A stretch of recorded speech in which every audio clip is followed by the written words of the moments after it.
Thank you for the roll. So yeah, you land back into the circle.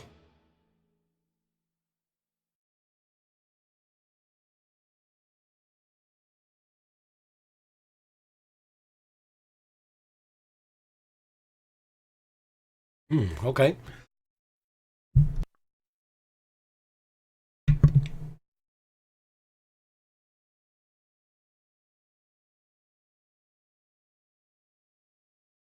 Spencer kind of kind of rubs his hand against his chin and kind of scratches the sort of the corner of his jaw and looks and he says, I'm not really sure it would do you justice if there was two of you, don't you think? I mean, like me, there's just one of me.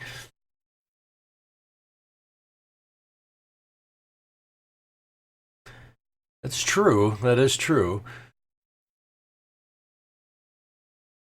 That's true too. What would you call your second one? Mini me or Zaps? Nice, nice. Well, that's an option. I mean, you always have that chance, he says, but I'm always afraid of, something kind of falling out of control or something happening, you know?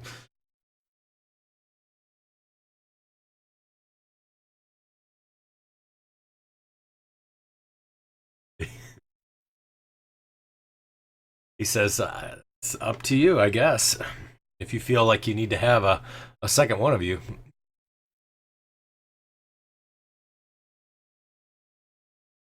That's an excellent person to talk to.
I think. Uh, it looked like she was AFK for a little bit. Oh, she's back. Oh, there it is. Uh huh.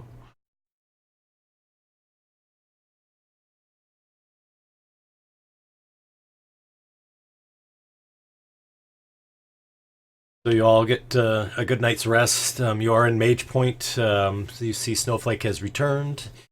Spaz has had his discussion with Tensor.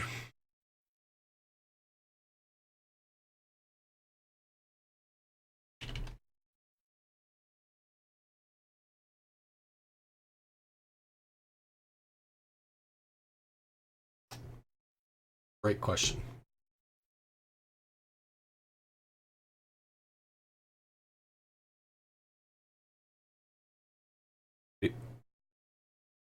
Yeah, so you all are south of the near dive, which is the endless lake. So you're south of that on the opposite side of the lake. But in the bandit kingdom, see the area there.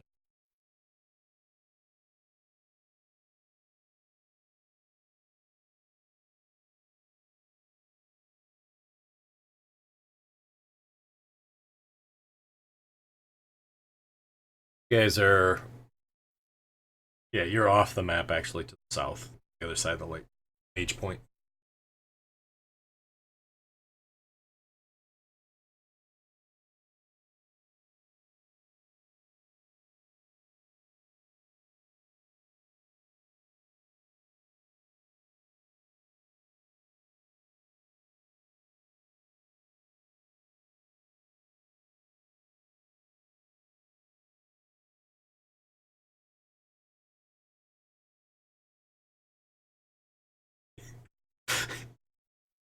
They're throwing up flashers.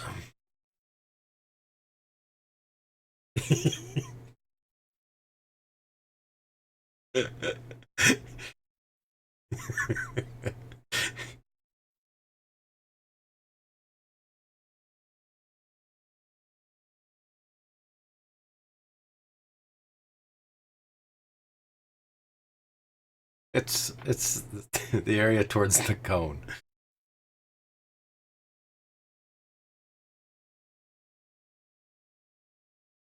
I think this was the first week with Fantasy Grounds.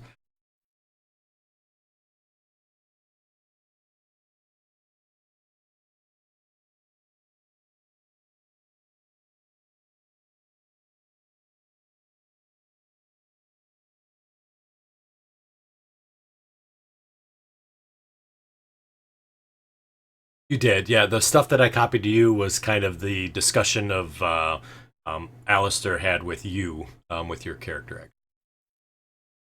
So they did see all of that.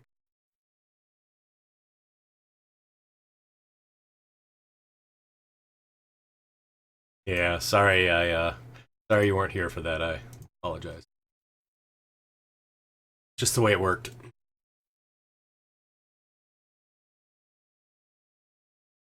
Yeah, I get it. It's all good, man. No worries.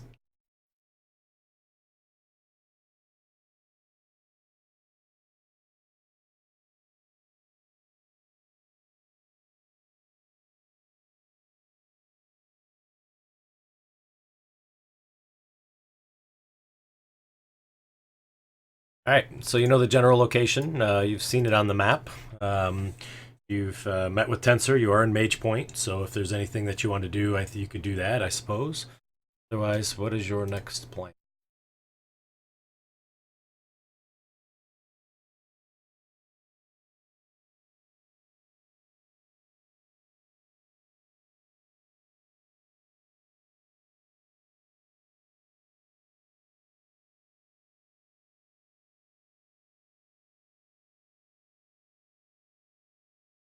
I believe so, don't they? Oh, gotcha.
Yeah, I think. Well, I mean, obviously, yeah. Well, y'all kind of know how old she is, anyways, because you remember going through the being in that battle where you had seen both the fighting, right? So when Dragoth and Lashana were battling,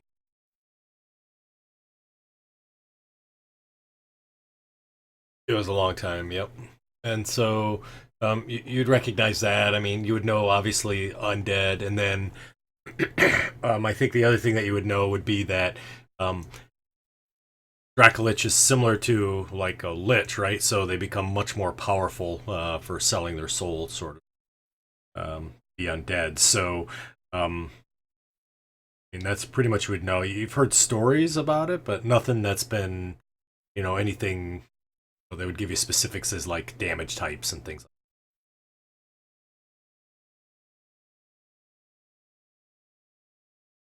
But Dragoth has not been seen since that battle, so everybody thought that Dragoth was gone or missing.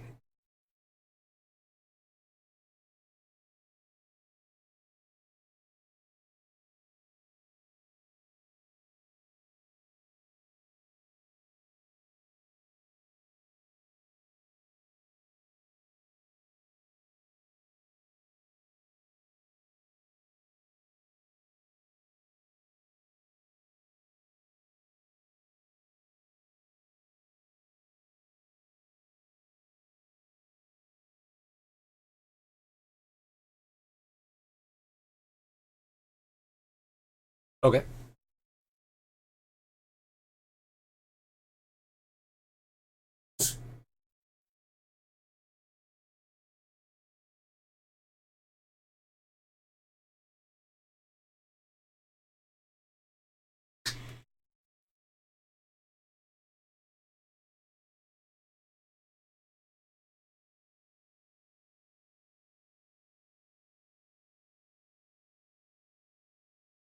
Yeah, you're at Tensor's right now.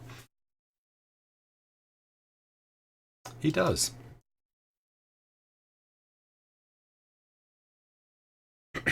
Sure.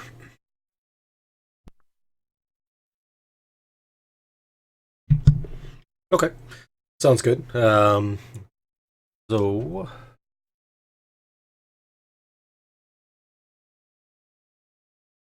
it'll be an investigation roll with advantage for you, Merrick. And Haleth, I recognize your investigation skills too.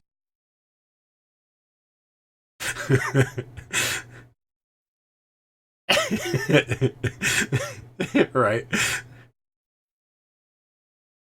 Spaz does have a sort of a secret stash down in the basement. There's some pipes and some weird dancing lights in there, and you see a bunch of plants down there. Okay.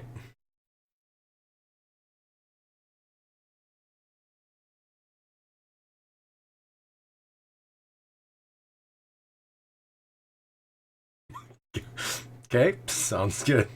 All right. So it's actually pretty good, to be honest with you.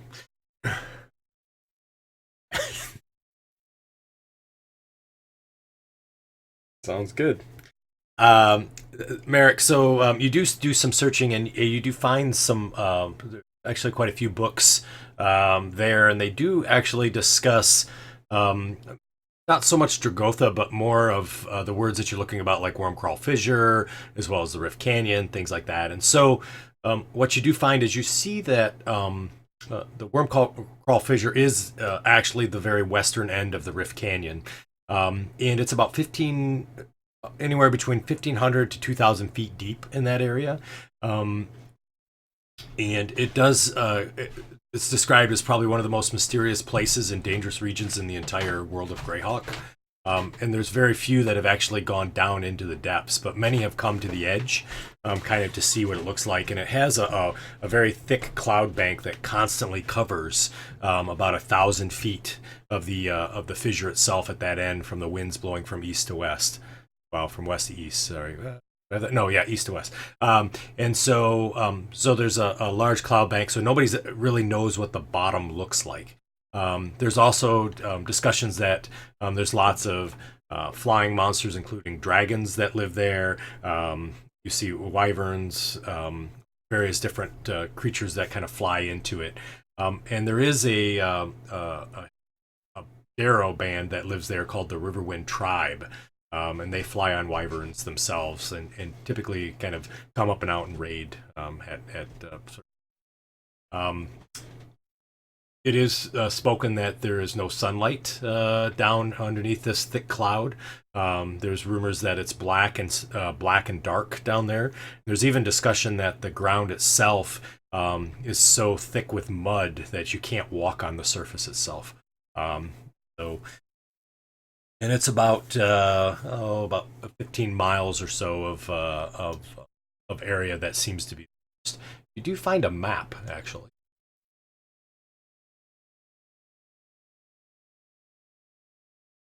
I don't know. It might.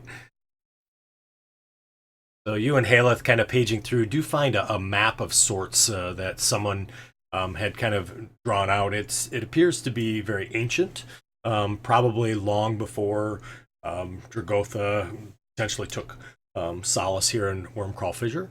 But that's the map itself. Nothing is labeled. It's just sort of a demographic sort of layout of the land.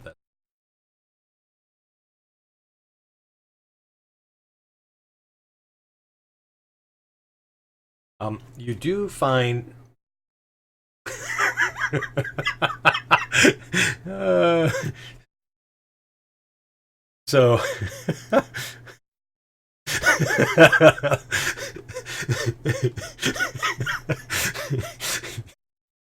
uh,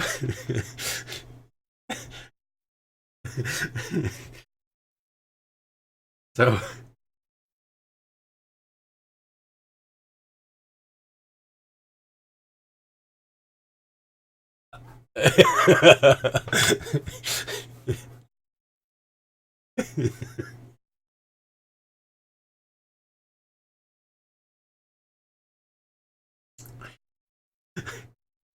Alrighty. No, it's kind of a history book, and even as you kind of close up the book and you flip the book over, you see there's some inscribing on the back cover of it. It's just written along the border, and pretty much what it says is to the effect is that I feel this is likely the spot. I think this book will help significantly for my adventures, and then it's signed with a B down at the bottom. Balakarde. Yep.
So yeah, Talon, that's fine if you'd like to do that. That's okay. Ren, is there anything you'd like to do since you guys are gonna be in town for a day? Spaz is half baked, fixing his eyes downstairs. You're, yeah, of course, of course.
I apologize. I was muted. It's my fault.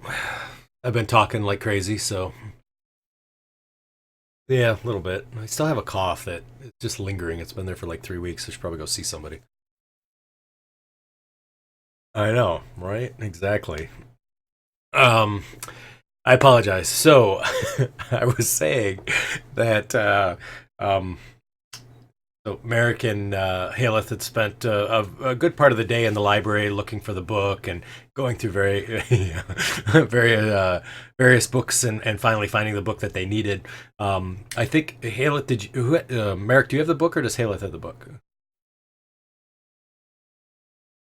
You did. Okay, gotcha. So it's in Haleth's backpack.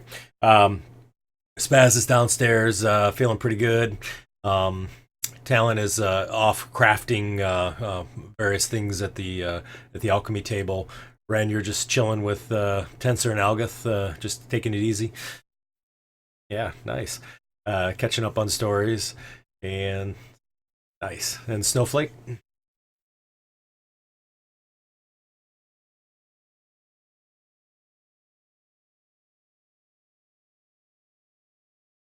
Oh, okay. All right. Sounds good. I see that. All right. So you guys see Snowflake kind of closes the door behind him and just kind of in the room by himself while the rest of you are all off about doing your thing.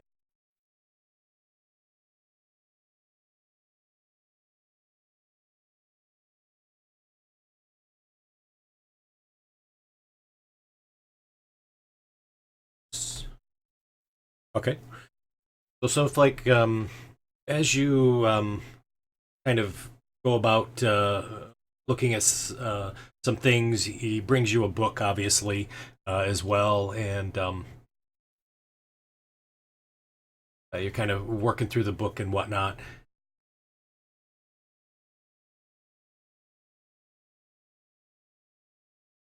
Just looking to see here.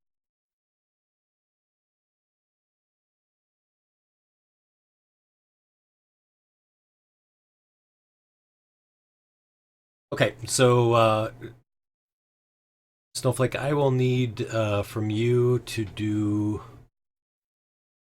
Well, it's 7 hours that you have to work on that. Um, are you proficient in?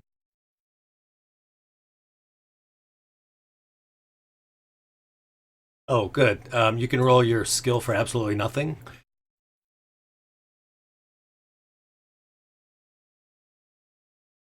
and then roll your Arcana skill.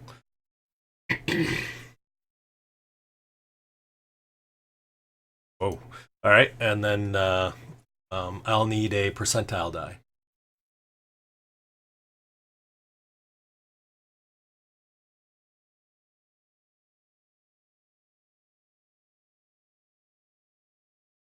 Okay. Um, so after about 7 hours or so, you feel that you've adequately performed what you had requested.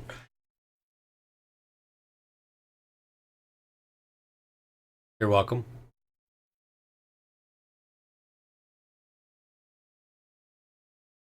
Um, so you go ahead and come out of the room there.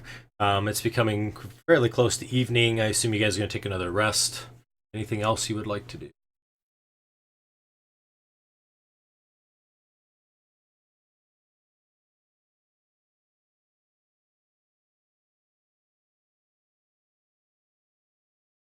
Up to the party.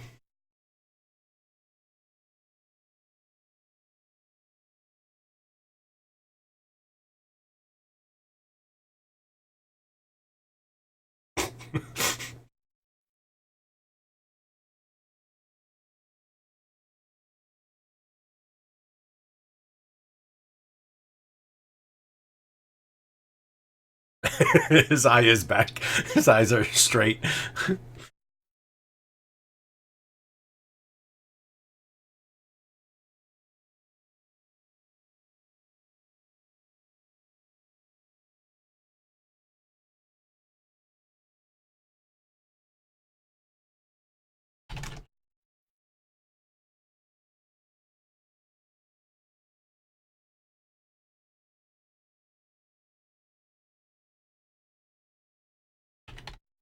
I did too, actually.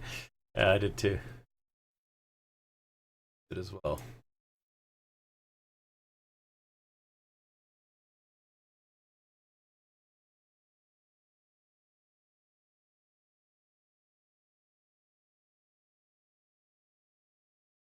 I know, right? That's not good.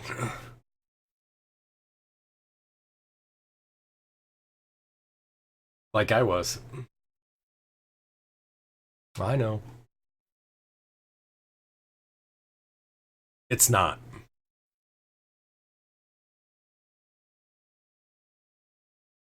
Okay.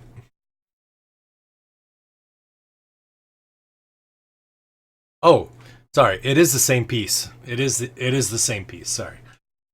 Yep, I misunderstood your question. Yep.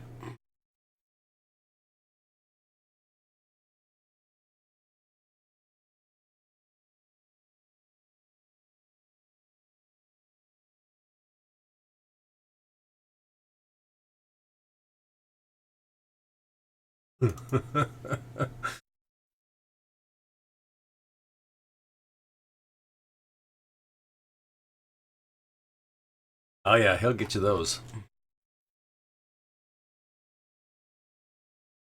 Correct.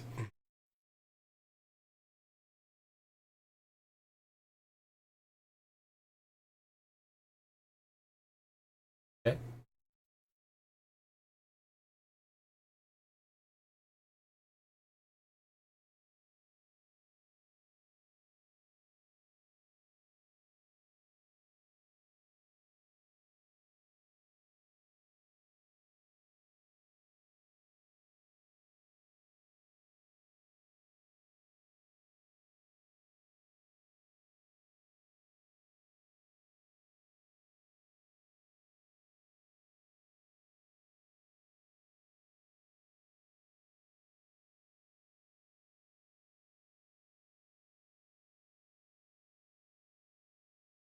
Okay.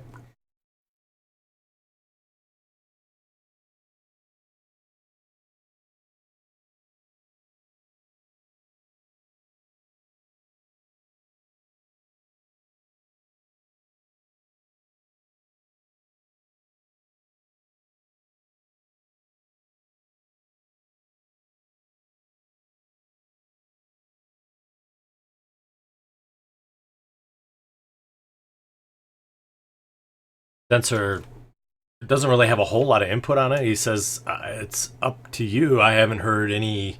Oh my goodness. Any worsening or words of worms rising up any more than we have before. I think I mean that's completely up to you guys. It's not like the world's falling apart around you. So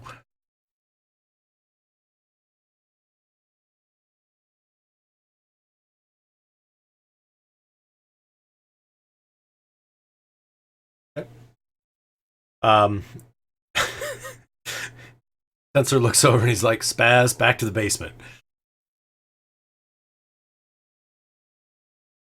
Mm-hmm.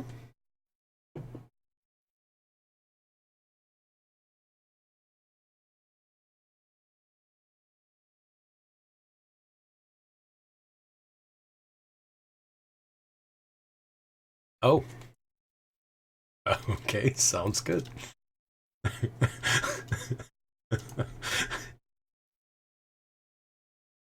Okay.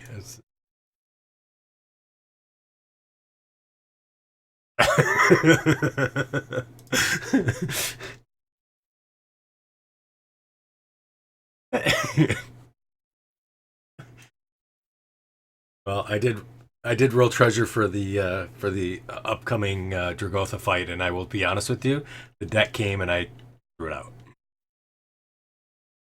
I did absolutely, absolutely. I was like, no way, I'm putting the deck of many things in this game.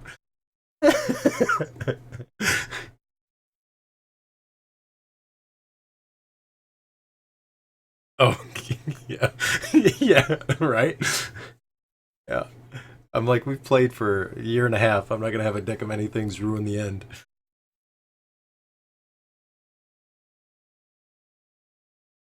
Alrighty. Talon, you're gonna go foraging, right? Is there a specific locale you would like to forage? Arctic obviously is out of the question unless you want to be teleported there.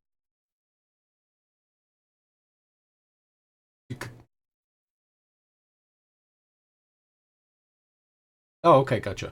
We probably could do either. I think we've done. Um,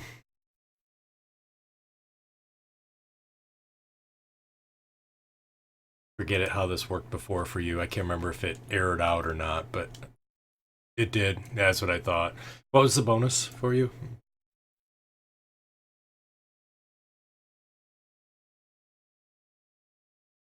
You don't mind taking a look.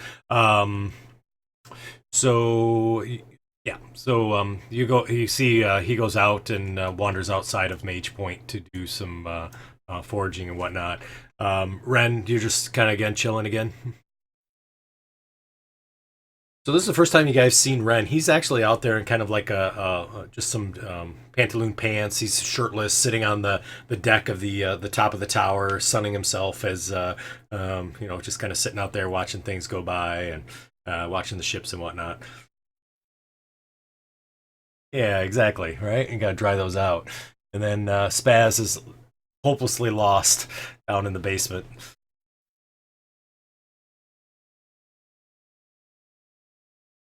Alrighty, and then I'll have you make the same rolls you did before. Skill of absolutely nothing, your Arcana, and then a percentile roll.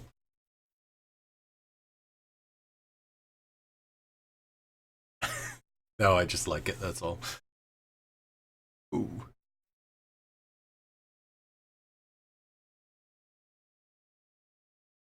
All right, go ahead and roll a percentile. Better this time. You're able to inscribe the runes on that one as well through the day. So Haleth, do you want those properties? Do you want that discussed out loud? Okay.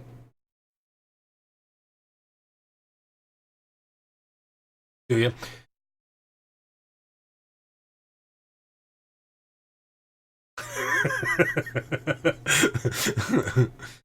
Did that share to you? I don't know if that. I gotcha. A little bit. It's not quite right today. Um. Alrighty. And then what was your bonus talent? Do you remember? +5.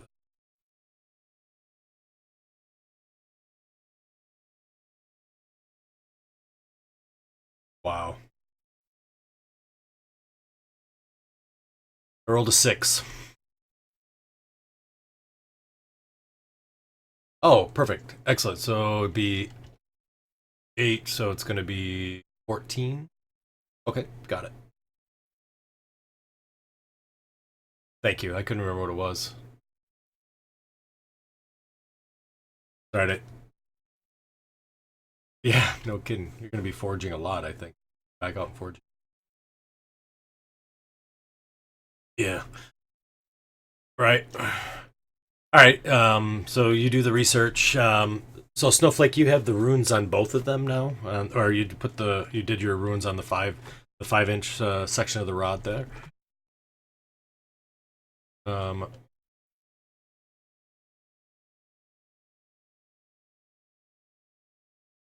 Alrighty.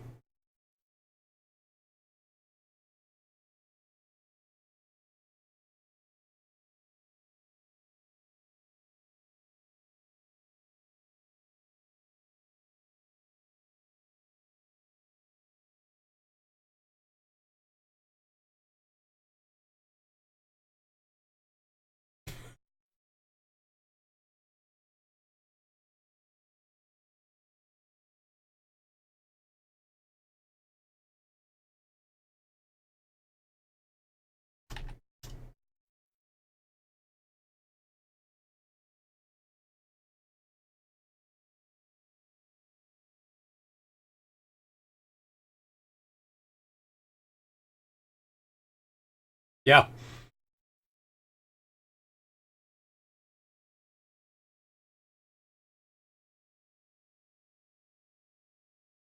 That's the question, isn't it? So, why don't you go ahead and roll a Arcana check? They have to be put in order.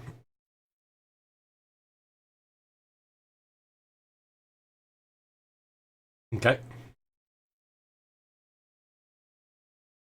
Alrighty.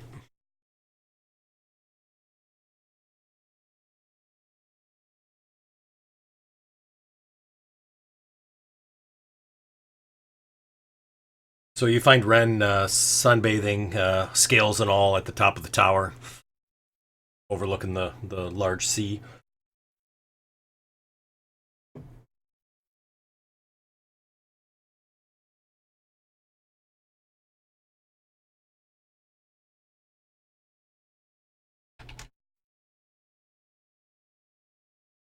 Alrighty.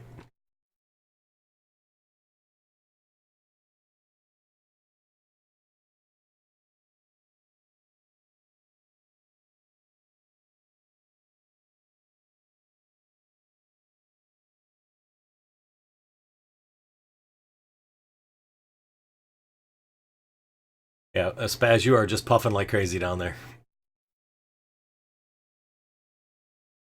So it looks like it's going to be a third day.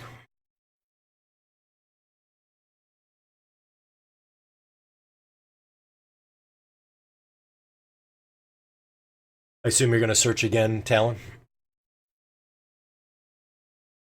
Yep, so I figured. And then Haleth and Merrick, anything for you guys?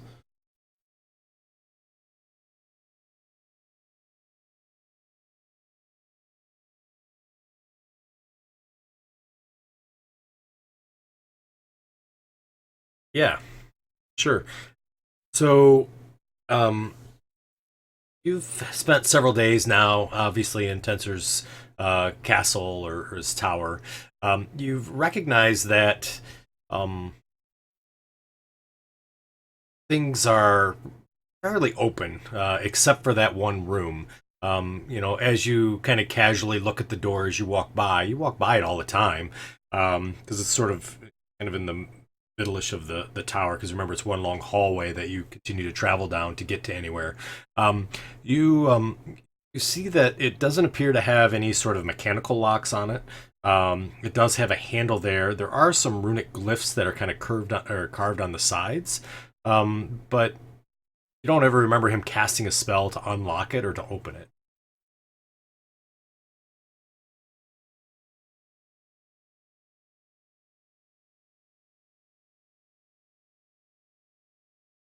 Snowflake, what's your level? 18, right? 19? Are we now 18?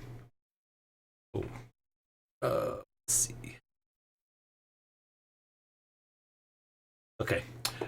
So you are this the rod that you're using now, the smaller one of the two, is much more difficult to get all the runes on there. Looking at it, you feel like the runes are on accurately, but you're just a little disappointed because on the one side you think that that rune may or may not be accurate. But it's the best you can do at this point.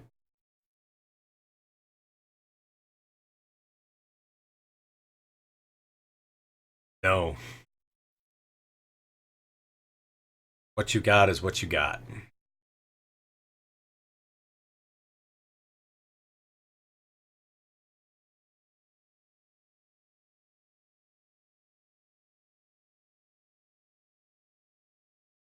Okay.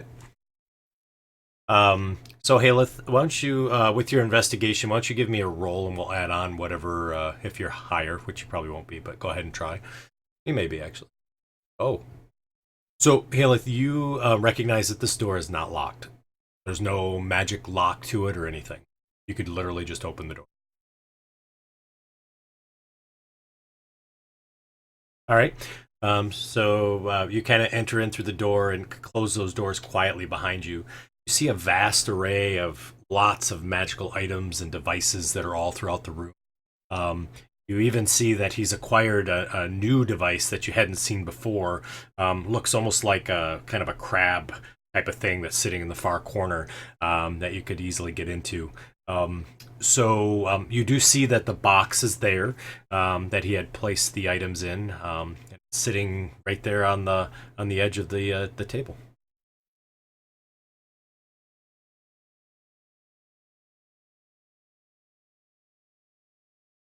Hmm. Okay, gotcha.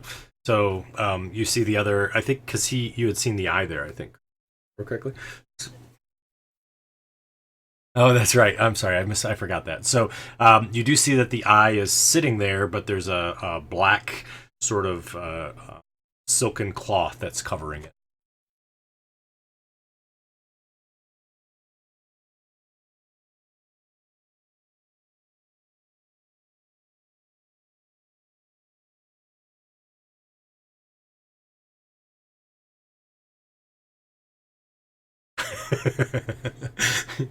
So you're gonna kind of look around and see if you can see anything that appears magical on it.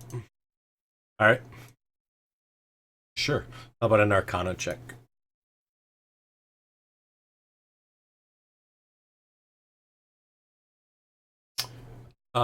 So obviously you recognize that Tensor is a much more powerful wizard than you would even comprehend some of the things, and you may not recognize runes or other things that may be magically trapped or sensors or alarms or whatnot.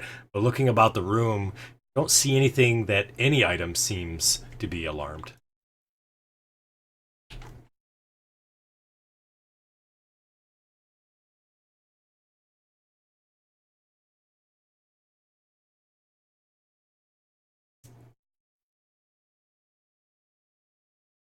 Yeah, it's kind of a silken, a very nice silk drape that's kind of over, almost like a handkerchief.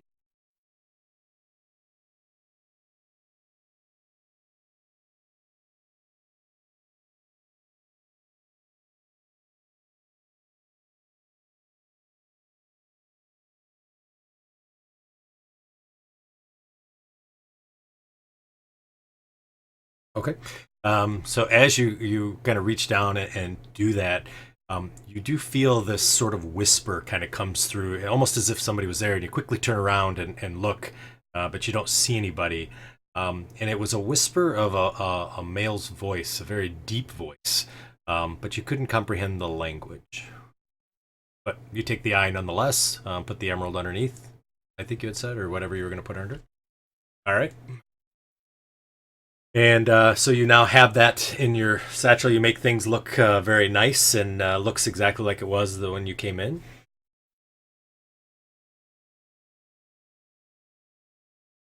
All right, sounds good. So you step out of the room. Um, Callan, you come back after obviously doing some more foraging. Snowflake, you have your stuff that is carved in there. Spaz, I assume you're still down there, just enjoying life. Yes, that's what I thought. Oh, very nice. Now you're really getting into it. Um, all right, and then Snowflake, you are. What were you doing now at this point?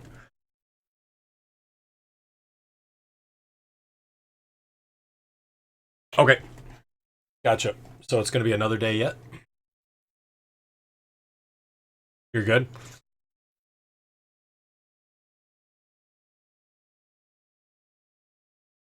Okay. How would you like to put them together?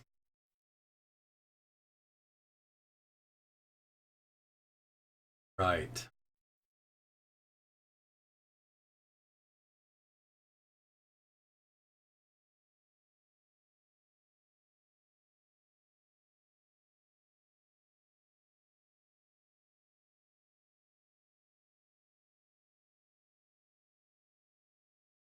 Yep.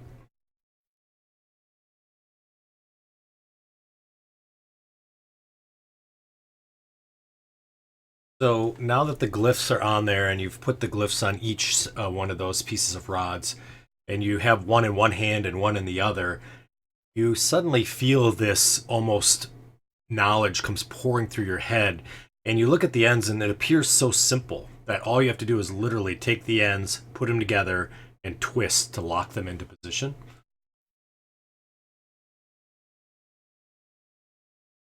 Alrighty. Um, Go ahead and roll a d20. You can roll your skill that has no problem. So, okay. Now I need you to roll a 2d4 and a percentile die.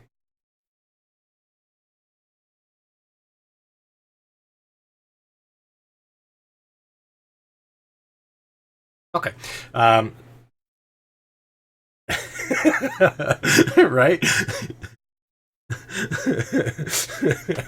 So, Snowflake, it seemed simple, but as you put them together, they don't seem to lock, and you work on it and you get more and more frustrated.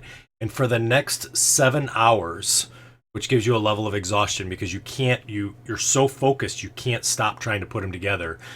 You finally are able to get the pieces together. So in the middle of the night, at about 3 a.m., you finally lock those pieces in together.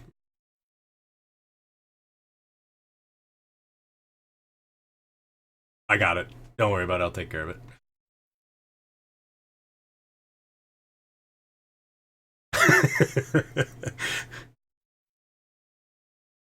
But the two pieces are now together. 4 and the 5-inch rod, which now obviously makes.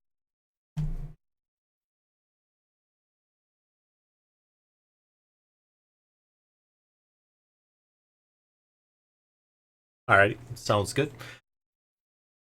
Before that, Haleth, you said you were going out to meet with Tensor, obviously why Snowflake was messing with the rod, trying to put it together. So you do find Tensor. Tensor is down at the teleportation circle as you kind of finally wander around, and you see that both Agath as well as Celeste are there at the teleportation circle, and you kind of peek in and you see he's casting the ritual so you don't interrupt them, and you see the two of them disappear.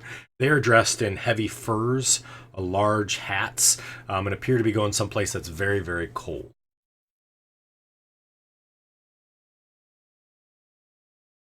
Yeah. I had to send them south. It seems that there seems to be a bit of a discord with the city of Greyhawk and a town below, down south of the jungle. So they're going to try to negotiate a treaty. What can I help you with? If you go farther enough south, it does get cold. So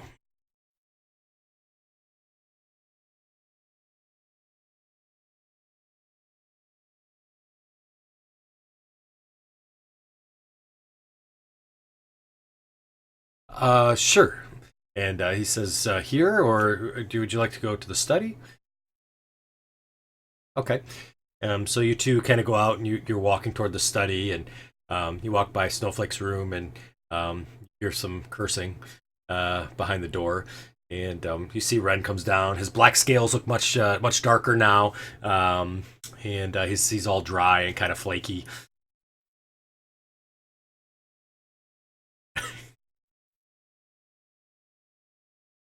Uh, and so you pass.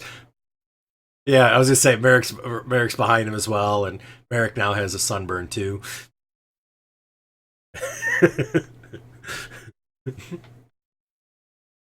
You, you guys are able to get to the study.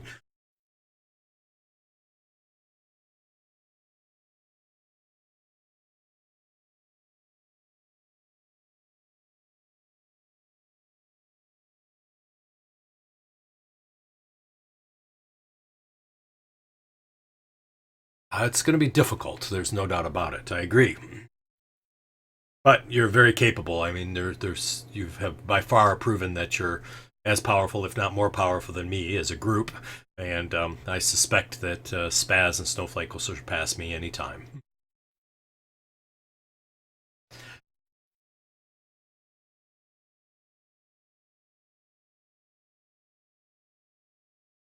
I do. Powerful, powerful artifact.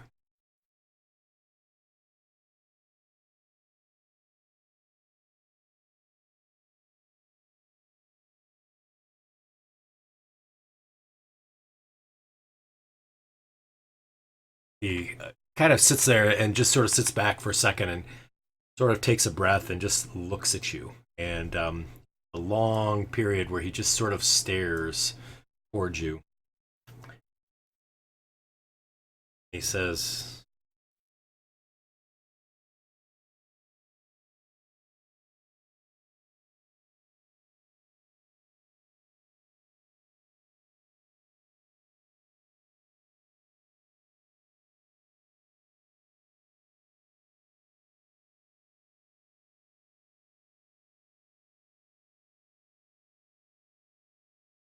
you see, he just kind of tips his head a little bit and his eyes sort of narrow for a second and says, yes, and I think that's why you've moved that hand, that it couldn't be against you.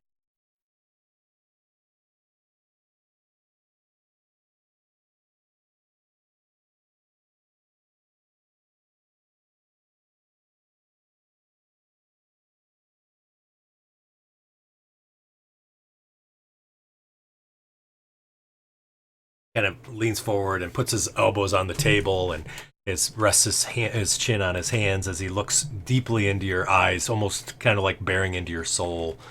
And he says, no one ever spawns that. It doesn't become ultimate. You know that, right?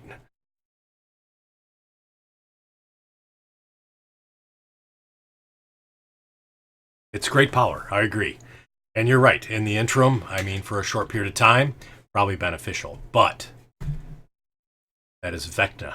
The hand, the actual hand from Vecna.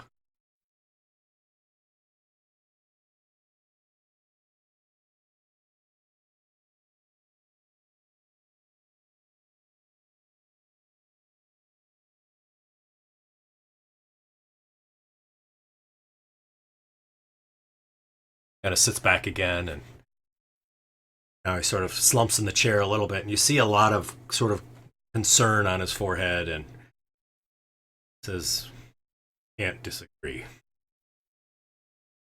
However, you know you have the ability to destroy it, right? Well, you don't, but your party does.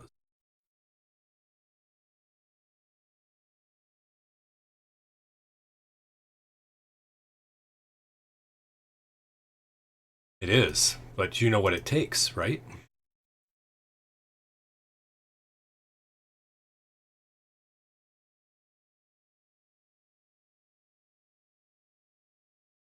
Ah. And of course, Kyuss, as you know, was part of the body and part of the law, correct?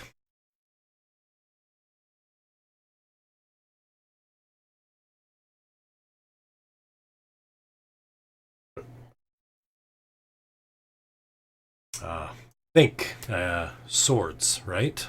Sword. Maybe perhaps have a sword that could take care of that rod or take care of the hand and the eye. I thought that's what you were coming to talk to me about. I didn't expect the other.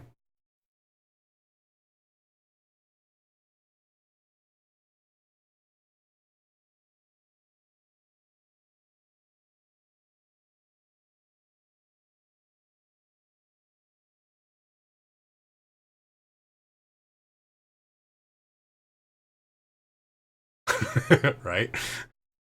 He says the only trick is unfortunately, in order to destroy the hand, the eye must also be obtained on a creature, the hand itself.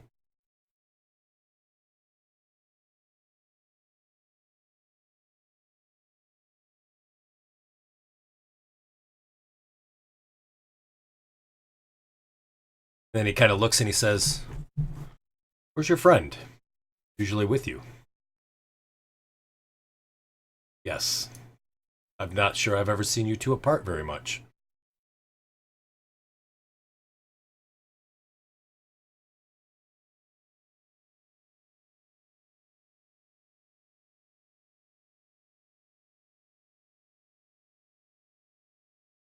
I see.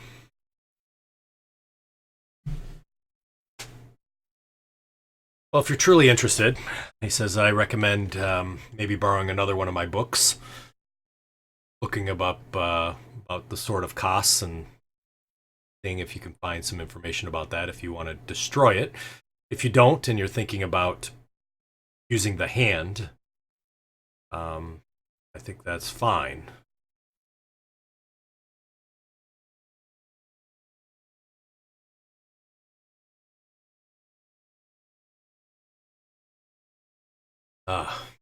So, I think it's a problem and a solution, don't you?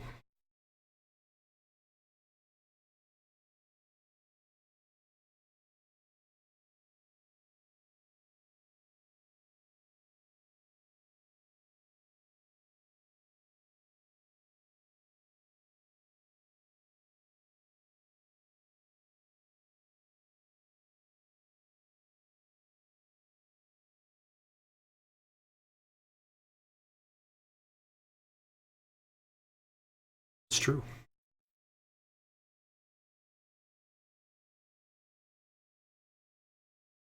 I think that all depends on who you ask. Some people may not agree in your terms of black and white. But yes, you're right.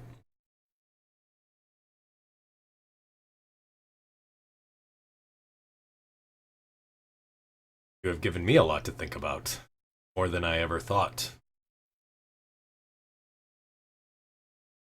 If you decide that you want to foretake this placement of the hand, um, fine. And after you're done with the Age of Worms, if so decide to do the sacrifice that you describe, return back, and you're more than welcome to have the eye at that point. But I will not allow leave this tower, both the eye and the hand, both in place, without obviously the destruction being performed.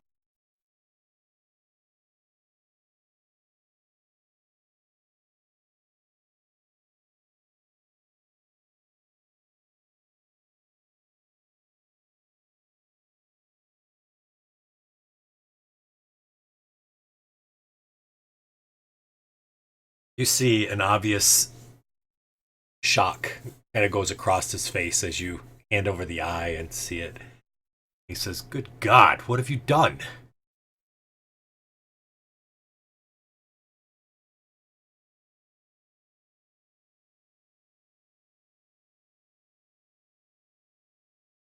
He quickly kind of reaches in to his robe and he pulls out what looks like another silk handkerchief. This one is a white handkerchief, and he lays it quickly over the eye, with all four corners being laid out very neat at that point. And he looks to you and he says, "Who else has been in cahoots with this?"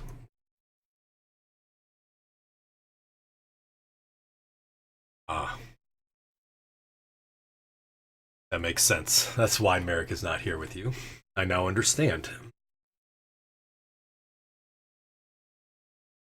He kind of looks at you again and he says, "You are different than I expected. You know that."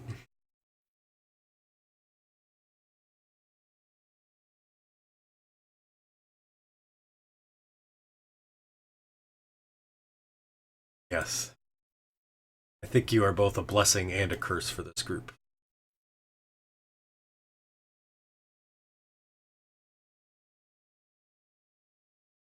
Kind of sits back and he just sits there and he says, "It's completely up to you."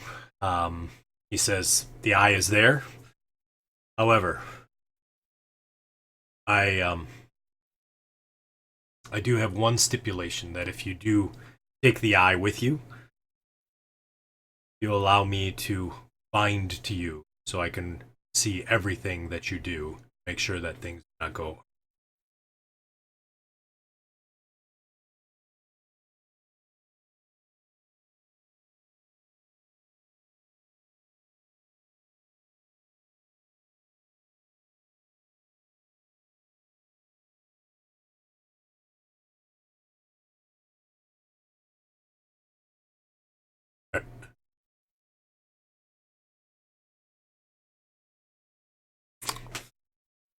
Says, "Then I will accept yours. Will you tell the rest of the group?"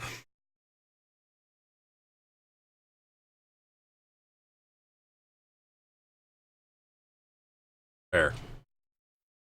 He stands up and he extends his hand out to you. And as you do, you feel a grasp that's firm, but as you go to pull away that sort of that customary time, he doesn't allow you to. He holds your hand very tightly, and he says, "I hope you know what you're doing, because this is drastic." And he lets go.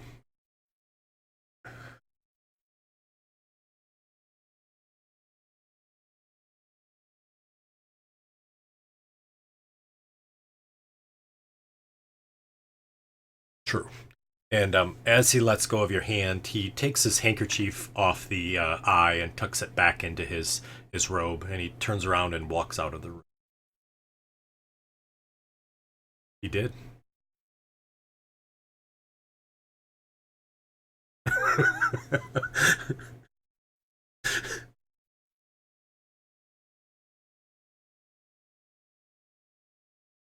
Alrighty.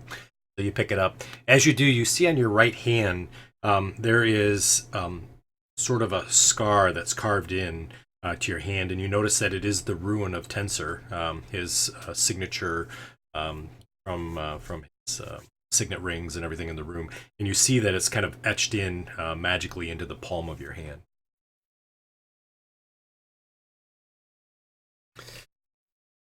All right. So Snowflake, so you put the two pieces of rods together. As you do that, you feel this sudden sort of feeling of sort of lightness or light on your feet sort of sensation that you feel as you put those two pieces together. You immediately recognize that if you attune to the rod, you will have a fly speed of 40 feet.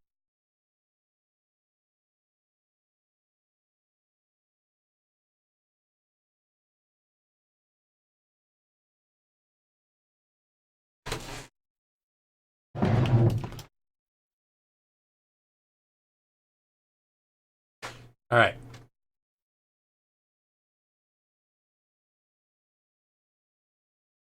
Yeah.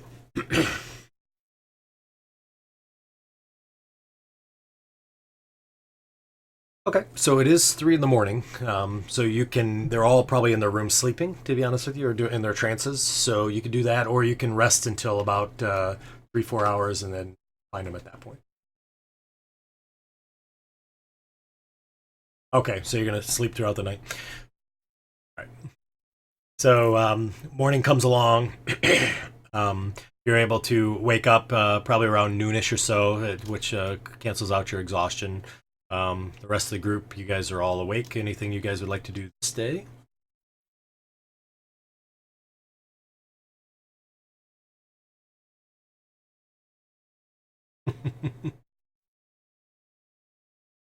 All right. For today, it's up to you guys. Whatever you want to do today. Oh, sorry.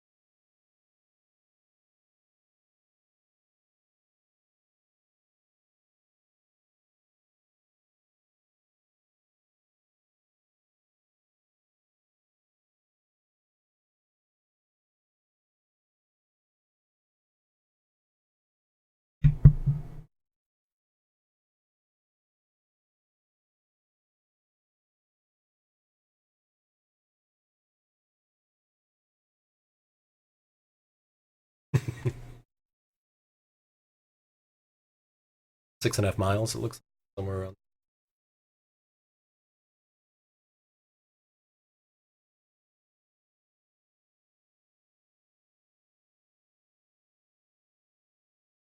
Yep.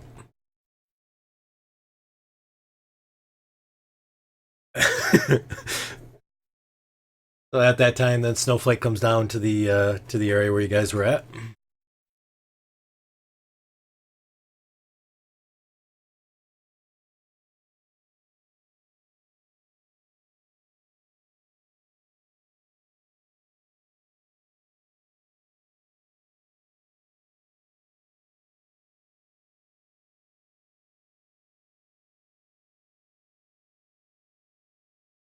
Alrighty. Does anybody else grab onto it?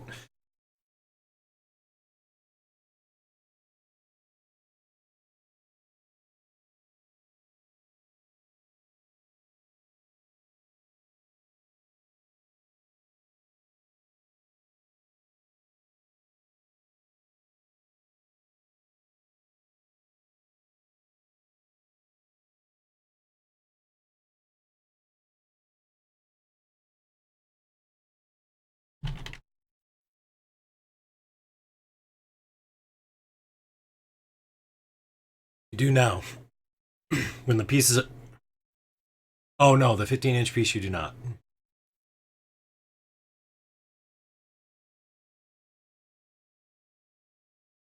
Perfect. Yep.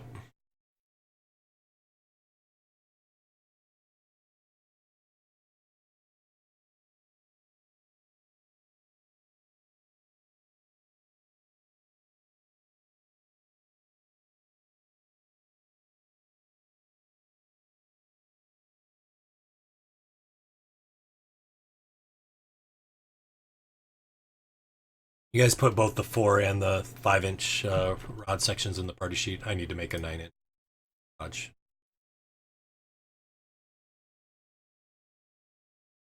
Oh, perfect. Excellent. Thank you. Thank you.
What?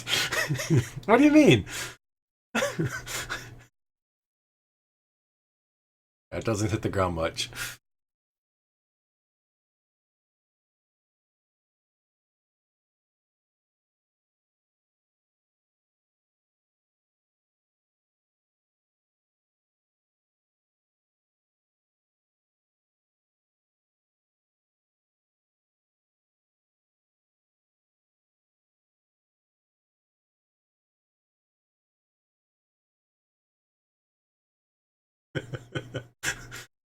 Wait a minute. Yep.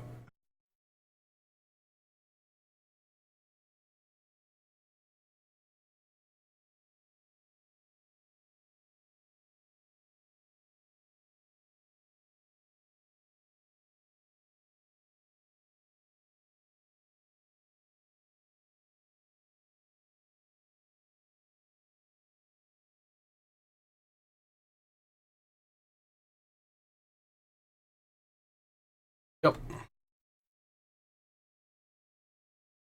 Hi. Level 6.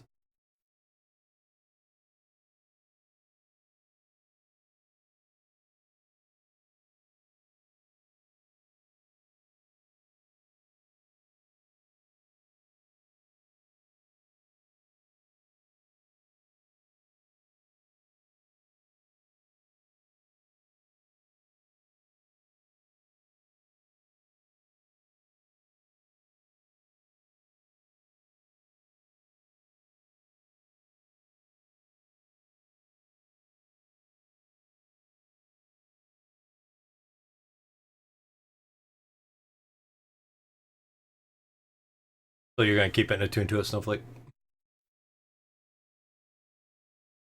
Alrighty.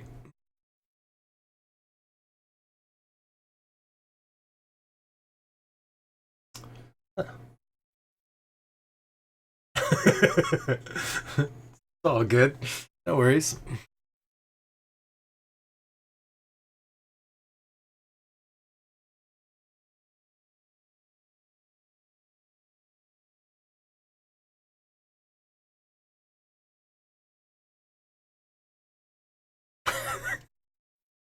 You don't find potato chips, we find beef jerky. All right.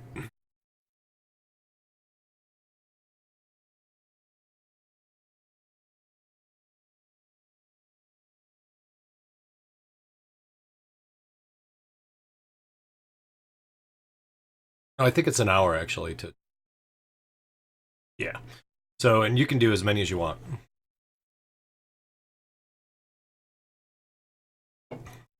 Okay. Alrighty.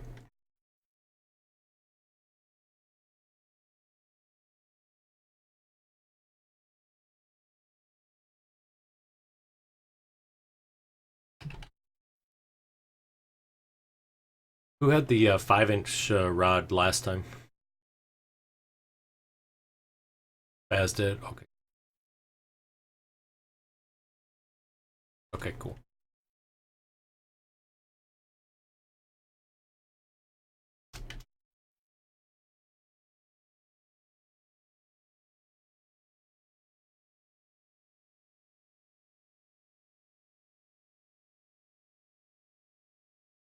Thank you. I appreciate that.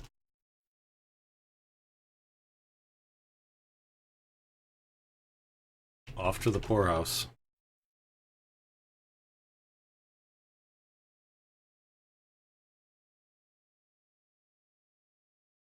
Oh.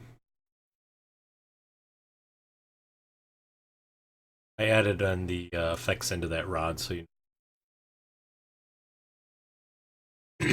Yep. All right. So we've attuned to that rod. Mer- you now know what that other 15-inch rod does.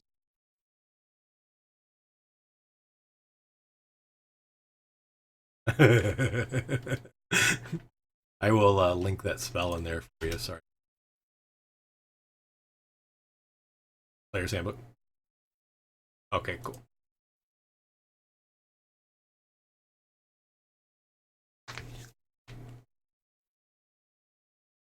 Anything else in town?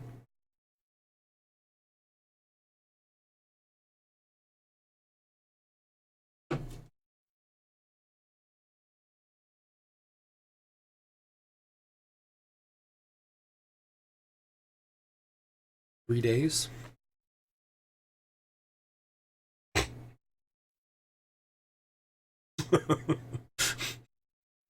Sounds good.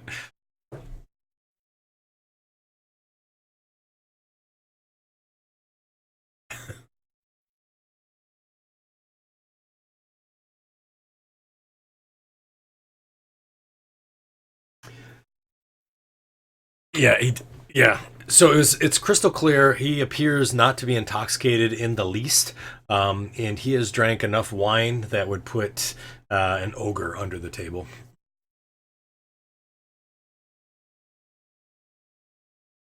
Must be pretty good weed.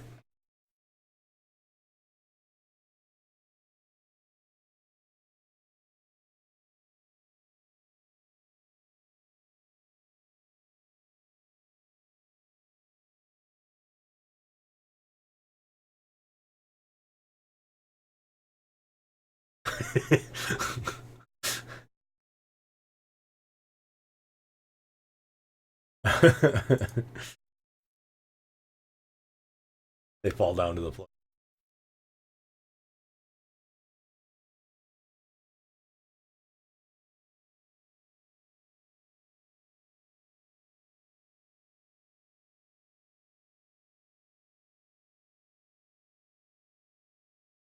Empty.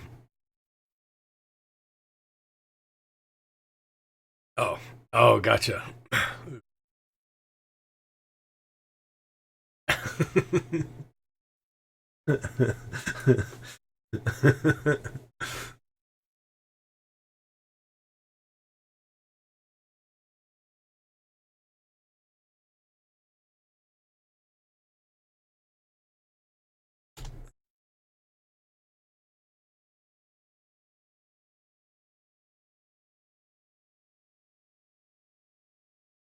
All right.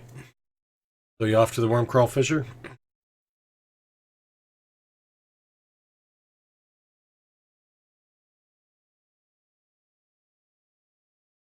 You have a map. Yep. Who's doing the teleportating?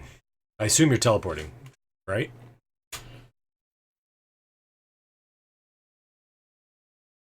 You have a map.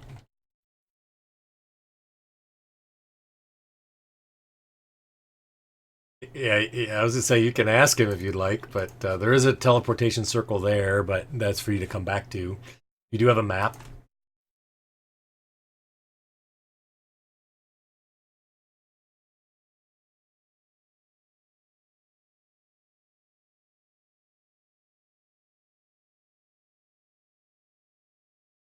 I think it's actually broken down in the actual player's handbook better than in the spell for this.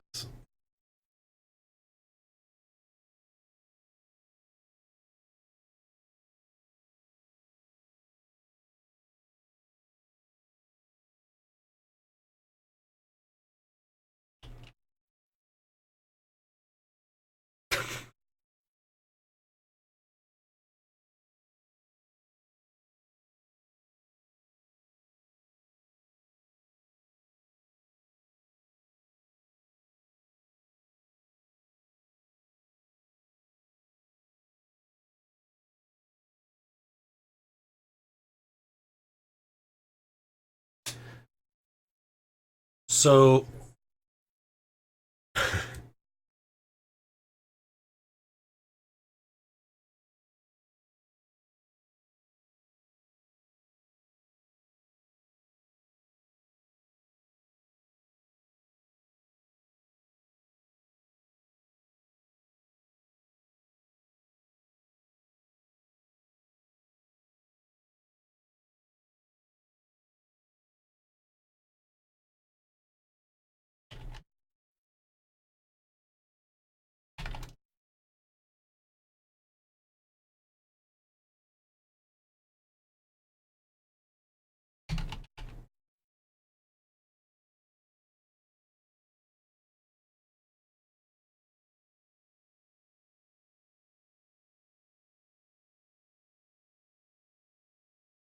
all right.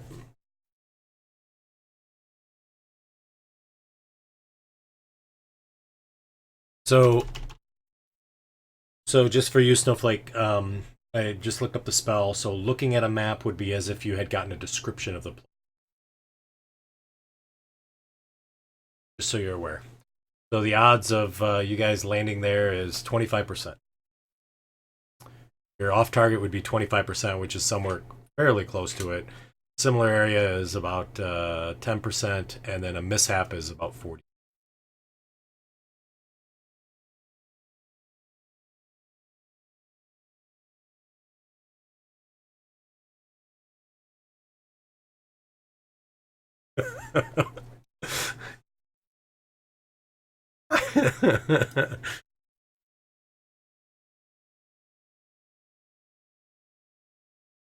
All right. Yep. Good. All right. So didn't make it on target. I promise you that. I know. So I'll need you to roll 2d10s.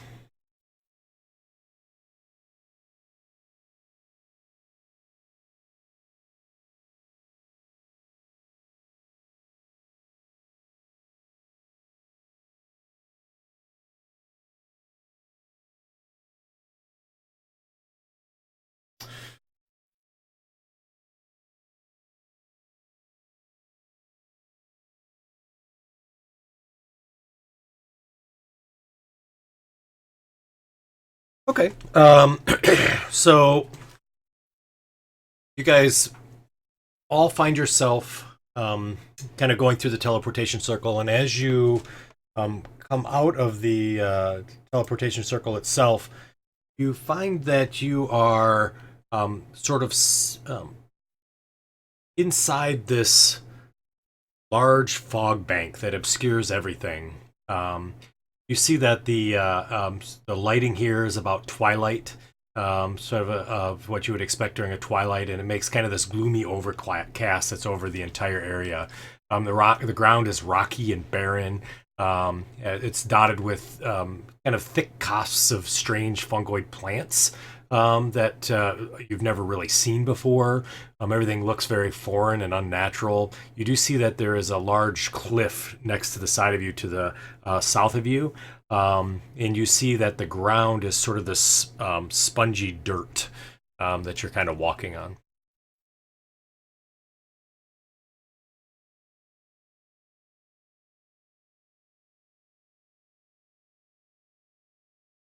Um, yes, but there's no water. Kind of like a dry, almost like you're walking on cushions, if you want to think of it that way.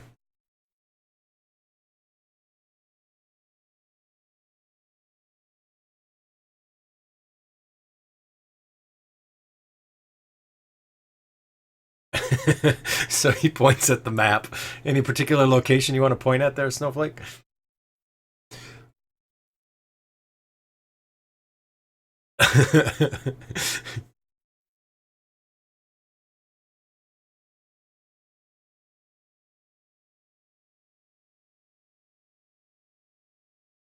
Yep.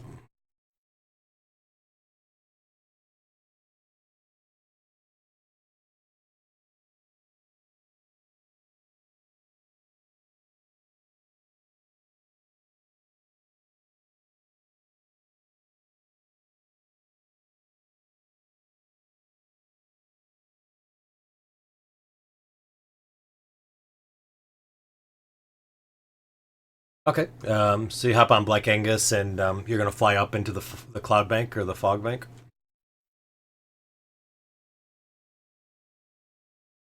All right. So Haleth hops on the back with you.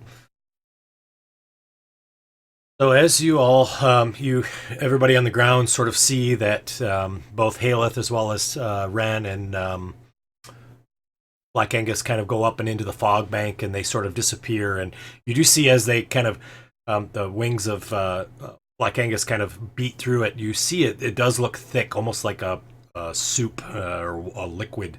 And even Ren and Haleth, you feel Black Angus kind of struggling to fly through this fog bank, almost as if it's like thick and viscous, and you can feel kind of this wet, sort of just completely drenching your clothes and everything as you're going through this perpetual kind of cloud. You continue to go sort of up and up, and Black Angus continues. You can feel it going straight up with the gravity, and all you see is clouds all around you. And so they kind of disappear.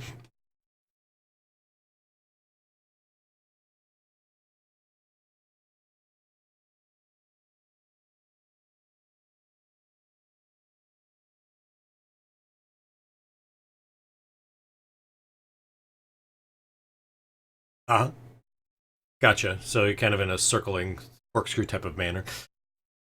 So you and Haleth continue to fly upward and upward, and you've gone now probably about probably 3 or 4 minutes flying upward, and Black Angus is continuing to barrel up, and you see no change in any of the clouds or anything like that.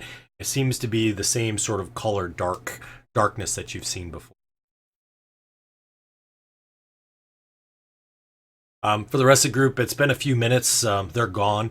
You do hear occasionally off in the distance sounds of things echoing through the fog. You can only see probably, oh, well, actually, you can see quite a distance because the fog covers above you. So, but you do hear, kind of various creatures and things, sounds that you're not really familiar with, kind of off in the distance.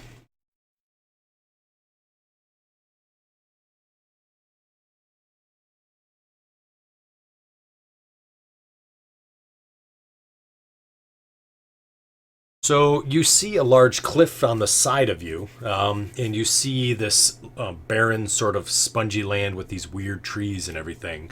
But you don't see a rift per se that you would expect to see.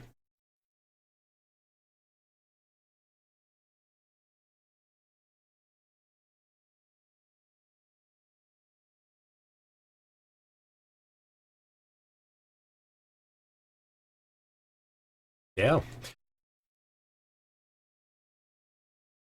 that's a great question. So, why don't you give me a nature check? Yeah.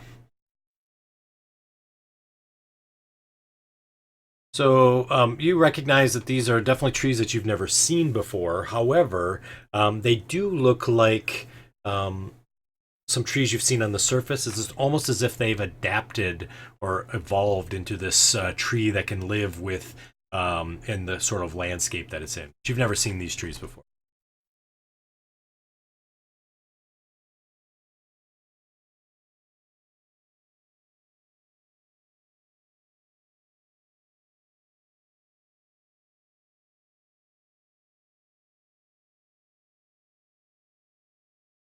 It's probably a few hundred yards away, probably 300 or 400 yards.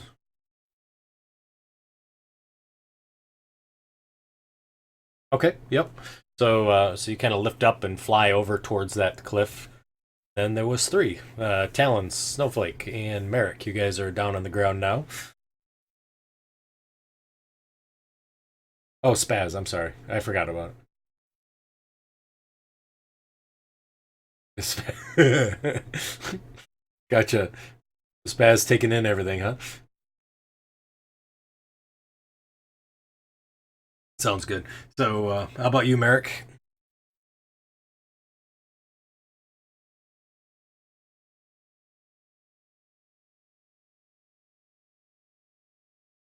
All right. Gotcha. So Merrick kind of sits down, cross-legged. Spaz is just kind of checking out all the trees and staring at the ceiling, and um, Talon's kind of obviously off in the uh, little bit of a distance away from y'all. So Haleth and Ren, after approximately 10 minutes of flying through nothing that's really different at all, it's just all the same soup that you're essentially going through, you suddenly break out of the clouds. And as you do, the sun is super bright.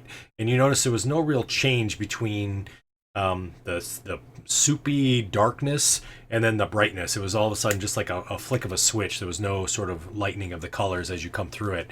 As you come up, you do see that you are, in fact, within the wormcrawl fissure, and you are along the southern edge, almost near the west side, the very far west southwest corner of it. And but you do recognize that you are down within it as you come up. Yep. So sort of in this general spot,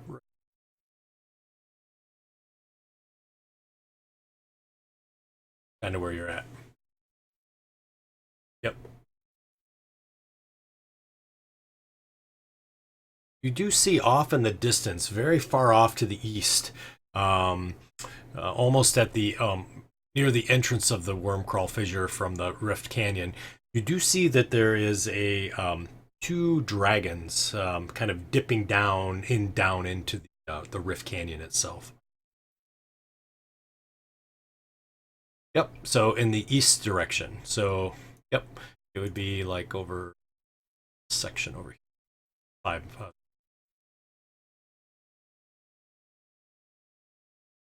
I got it for you.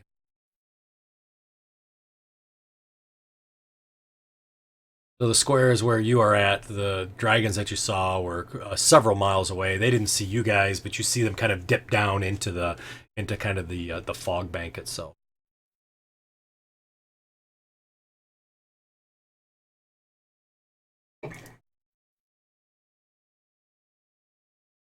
So you guys kind of dive back down in through the fog bank that's so Snowflake, you get over to the cliff wall. You do see that the cliff wall is very jagged going up. It's definitely something that would be very difficult to climb if you had to climb it. It does look like you definitely have to do some, either acrobatics or athletic checks to be able to do that. And it's sort of unnaturally carved out. I don't know if you've ever had a chance to, to be where glaciers have carved out, mountains and what and valleys, but it's kind of that sort of steepness to it that's there.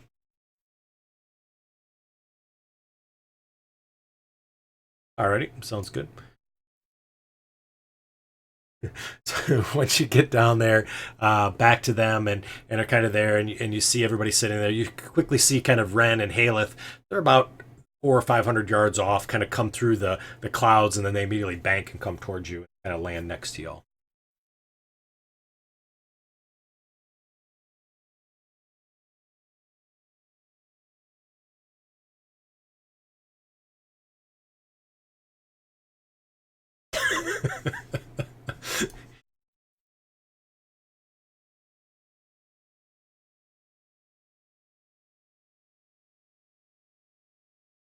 Okay. All right. Sounds good. As you pull out that book, you see now that the map, everything seems to be distorted, almost like those three-dimensional books that you've seen before, where the rocks actually look like they're poking out of the page, and it looks like the valley is sort of cut into it now. And the book has this um, almost energized feeling to it.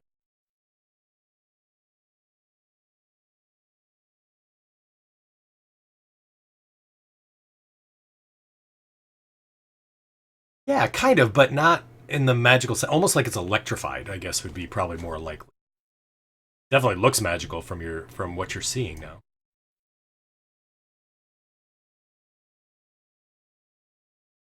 You are.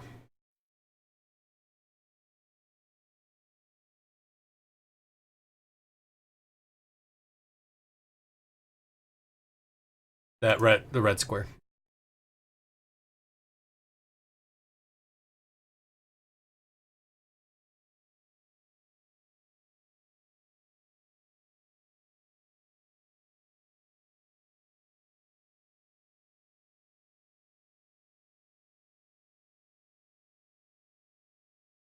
Yeah, yeah. Sorry, it's the wormcrawl fissure or detailed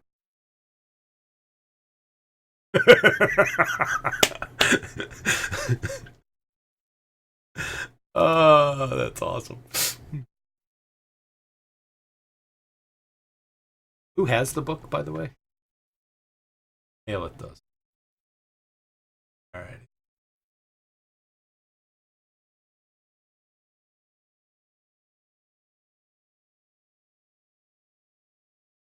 Everybody's like, nope. No thanks.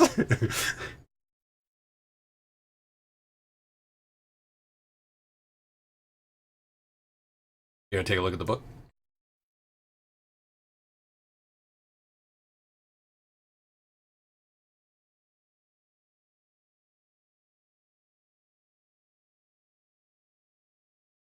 Yeah, so the map to you looks exactly the same, except it's now sort of lifted, and it has that 3D appearance to it. Um, and then looking at it, you sort of feel like, if you kind of squint your eyes a little bit and you kind of take a look, it almost looks like maybe six heads, dragon heads, are kind of sticking out of this map that you see here. Not sticking, but the pattern looks like six dragon heads on its side.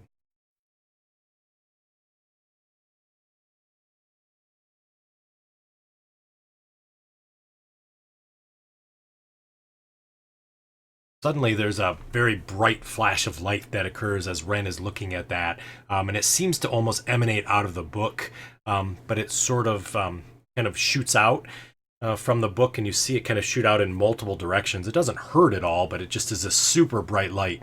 Then, from the far reaches of the Rift Canyon, you see all these other small little, looks almost like fairy fire or dancing lights, kind of twinkle all around, and they just slowly start to move in your direction. They're several hundred yards off. The book now is completely flat and doesn't have that energized feeling to it.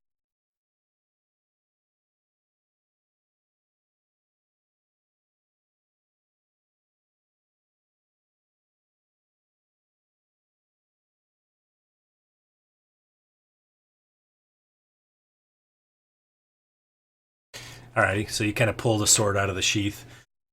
The rest of you kind of look around and you see these lights, thousands of them all around you, just slowly starting to kind of make their way. And it's a myriad of colors that you see. They're all coming toward completely circle.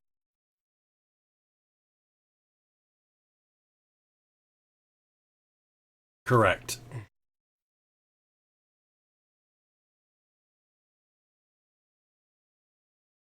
As they continue to get closer, you see that the lights are as they come closer. They looked far distance. They look like firefly, about the size of firefly lights.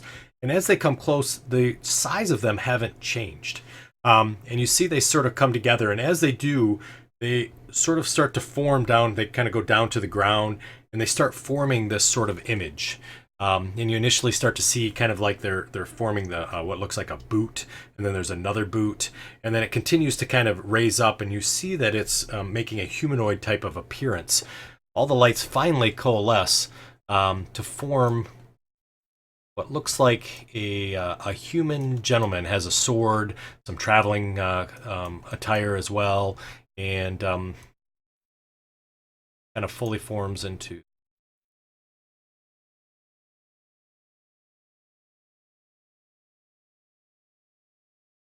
And it's kind of standing about 5 feet away or so, and you can see his hair is kind of blown back and whatnot, and he's kind of looking at you all, and you see a big smile comes across his face with this long kind of mustache that he has there.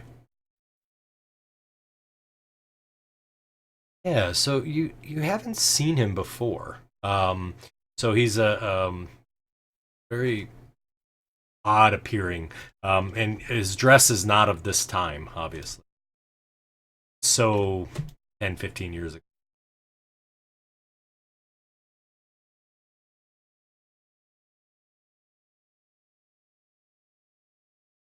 And in your all your heads, as you say that, he says, "Good day. I am Balakarde's my name.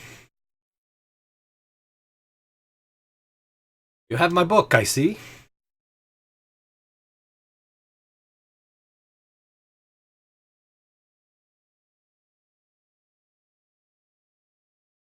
Kind of floats over and he says, "Ah, well, what brings you around this parts?"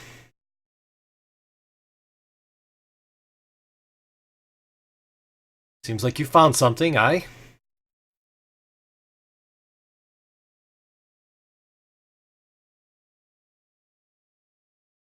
Anything in particular?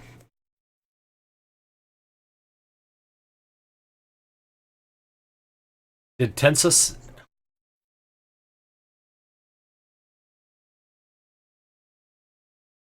Oh,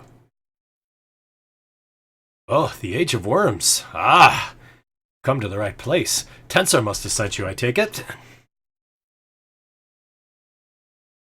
Uh, he told you about my sister, didn't he, Marley?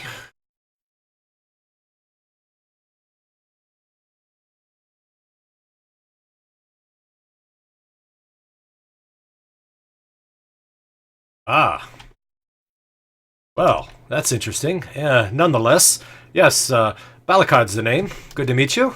And you all are.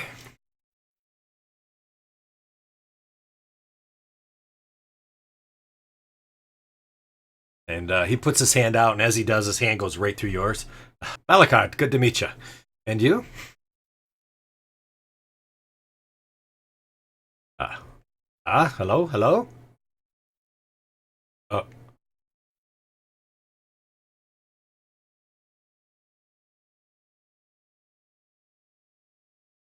Uh, I sense him anyways. I can't see him very well. So, you've come, huh? You've come to Cake Lashana? Is that right?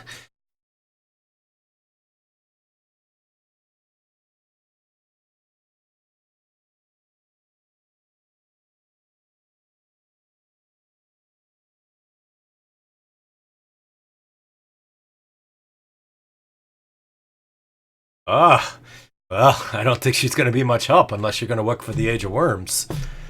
She's in cahoots with Kyuss, of course.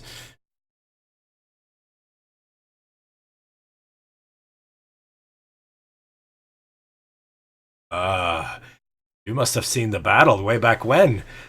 She tricked me too, I have to be honest. That's what got me into the state. As he looks down at his legs and his ghostly appearance, she told me that it was Dragotha, which she's evil nonetheless. But she didn't tell me that she was also in cahoots. You see this as he kind of says the word Dragotha. He sort of gets this. His face turns almost into this horrific, kind of scary, sort of anger, rage type of thing in his face. Very grotesque looking. His face immediately turns back. Every time he says Dragoth, it kind of does that.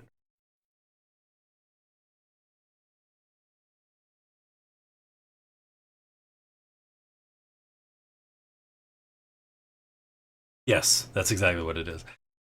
He says, so you're heading to the Tabernacle, huh? That's why you'd be out here, I'm sure.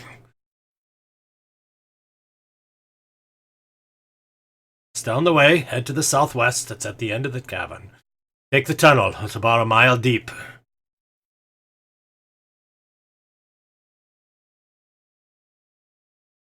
Dragotha, for one.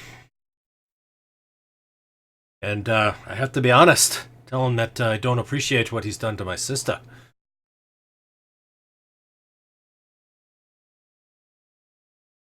Well, we were fortunate her and I were exploring many years ago, and she unfortunately was killed. He decided to torture me by bringing her back, and raised her from the dead to be his minion, his slave. Don't appreciate it.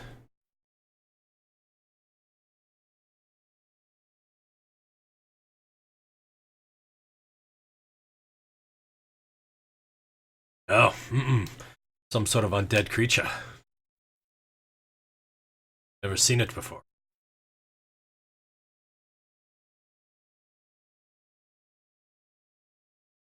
Well, Lashana's not to be trusted, nonetheless.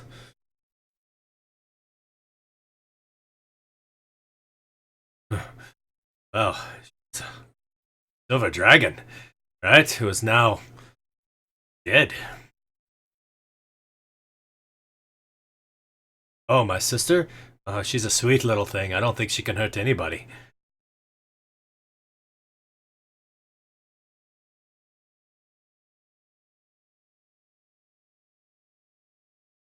Yeah, but she's good. I mean, even in being undead, I'm sure she's fine, right? I mean, I'm undead and I'm okay.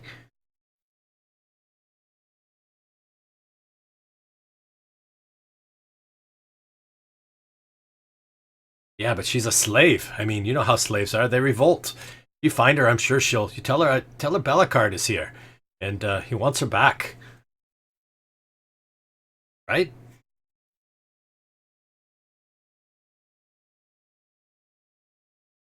No, I can't, unfortunately. There's some very powerful magic. Oh wow, that was bad. Around the tabernacle, I can't get in, but I can lead you away to the entrance.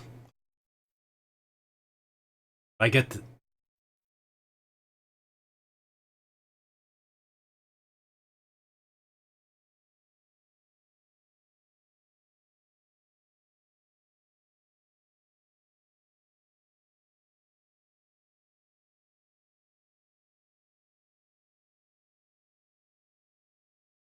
Says I I wouldn't recommend trying to teleport in though. Okay, so follow me, and he starts to slowly hover across the ground, and he looks back and he says, "I went in there to try to kill that bastard of a dragon. Didn't go very well, as you can see. I hope you have better luck than I did."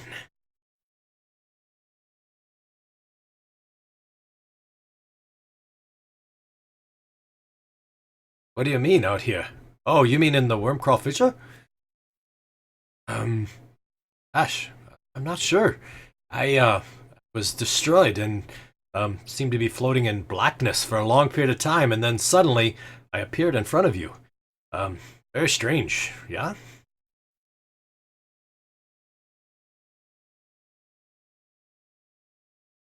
Sure, absolutely. Okay.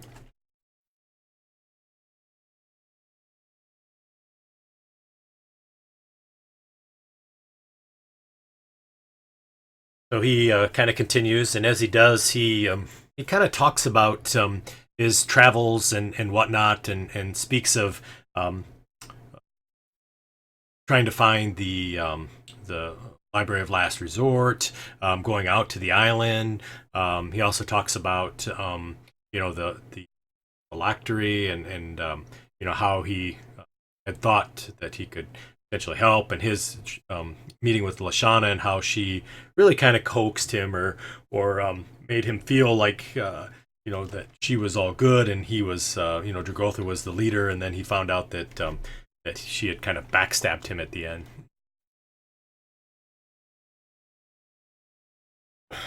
Uh,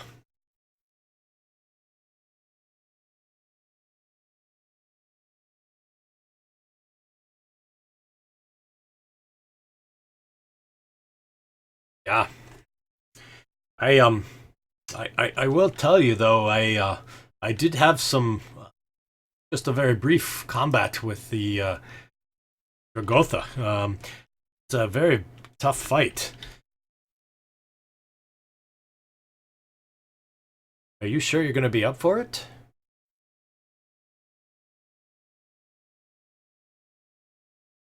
Ah, well, I will let you know that Dragotha does have a horrible, horrible breath weapon. Advised to stay away from it. Ah, good, good, good. Well, I was prepared. I had a fire resistance. I knew that it was a red dragon. Unfortunately, though, she had hit me with the fire, and I sustained it. But after that, then she threw this. This I can't even describe it.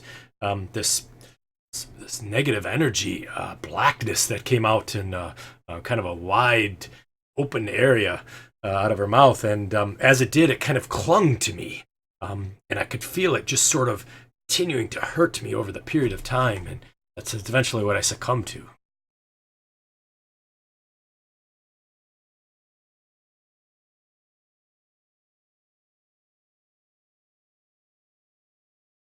He continues to kind of have the group continue along and walk, and he's kind of just floating along as he goes. You do see that there are small little odd creatures that sort of scurry about, nothing that's really messing with you at all, as you continue to travel along this rift.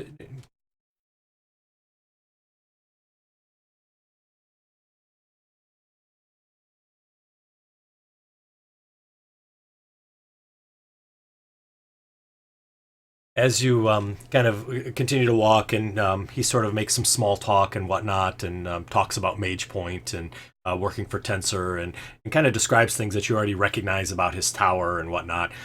You finally come to an sort of an opening in the rock of sorts. You want to think of it kind of like a large cavern opening that's there, and you see that probably about I don't know, maybe 40 feet in diameter, and you see it kind of starts to sharply descend down. And Balakarde looks and he says, "Ah, here's the entrance to the tabernacle." He says, "Once Drakota is defeated, I will see if I can recommune with you, find about Marilee. Remember, she's my sister. She's good. Don't hurt her too much. I'm sure there's a priest that can fix her. At least send her back where she belongs. Beautiful rest."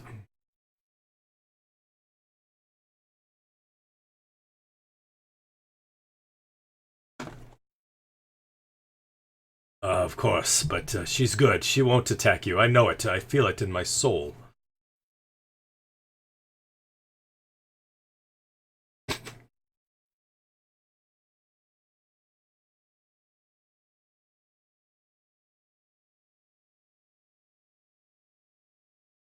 Yes, I will stay here. He puts his hand, just like he is in the picture, with his hand on the belt, and he looks out. He says, "I will watch for you, and if I don't see you, I'm sure I will see you on the afterlife." Yes,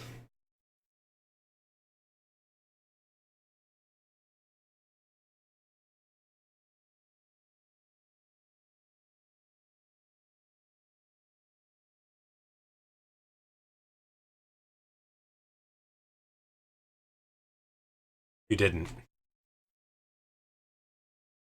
Speaking of which, I'm glad you brought that up. So he also tells you that he is larger than any dragon he's ever seen before, which you remember seeing Dragotha 1,500 years ago being the same size as Lashana. So that's a little unnerving to hear that. I don't know, but he's definitely bigger than I would ever imagine.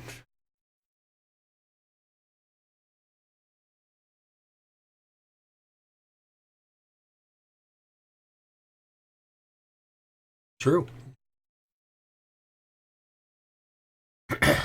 He's like, I've looked in books.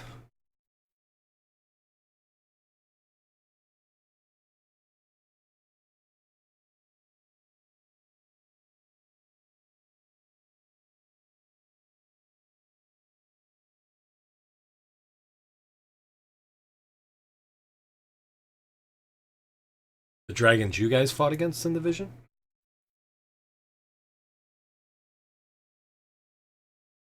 That was Lashana.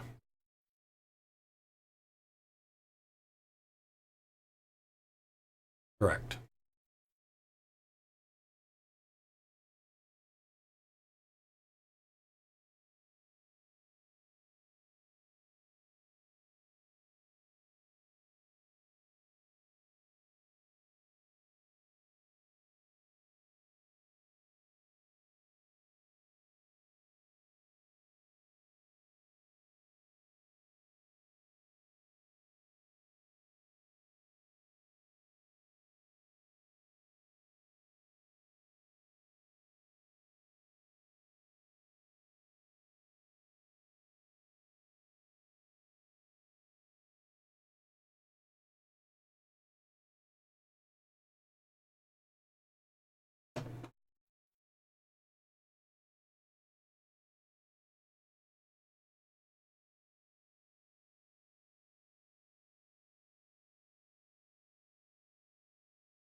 Alrighty. So you see it does light up an area. How far does it light up, Ren? I forget.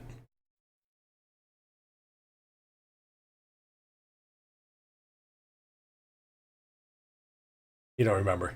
Alright, no worries. I got it for you, buddy. It's yep.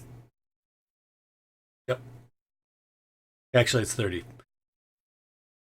Yep.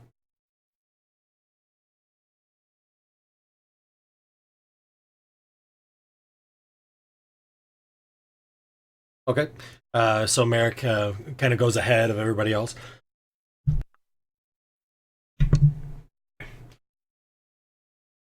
Alrighty. So the group is, of course. So the group. Alrighty. Sounds good. So you ride Black Angus. The rest of you are there. So Merrick, you were in front then. Okay. So you see Merrick walking very confidently down this large path. You see Balakarde behind, and he sort of puts up a hand. And he says, "Good luck, my friends. Good luck."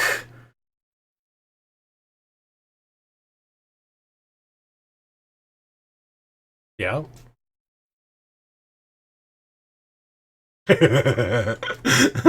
It can be. All right. So as you all continue, you see that this is steep in the point where when you walk, it kind of burns the front of the calves. It's kind of at a 30% incline or 20% incline, but it's not something where you're not able to keep your footing. And you continue to sort of wind down deep into the earth, and you travel for at least probably good 3/4 of a mile down this large spiraling sort of passageway that goes down deep into the ground. You start to see that there's this kind of a green sort of glow that's sort of emanating up. Before it was pretty dark, and now you can see kind of wisps of this green light. And every once in a while, you hear this strange sort of hissing sound that occurs every once in a while, like shh. Every so often, as you go deeper, you do feel that there's sort of that heat kind of starts rolling up through the entrance to it, and instead of it getting colder as you go down, you're actually feeling like there's some heat or warmth kind of coming up toward.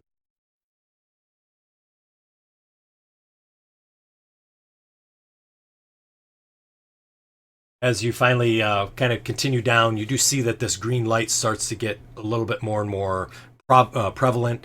Really kind of sort of lights up the area into what is a dim light to almost a bright light throughout. You kind of round this corner and you see that the passageway kind of opens up onto what appears to be a relatively narrow ledge. And it kind of overlooks this immense circular cavern, and it's lit by this kind of nauseating green glow. The cavern is kind of ovoid in shape, I guess, and you see that the walls and the ceiling and the floor, they all shimmer, and they're covered in what looks like a kind of this green phosphorescent fungus or fungi.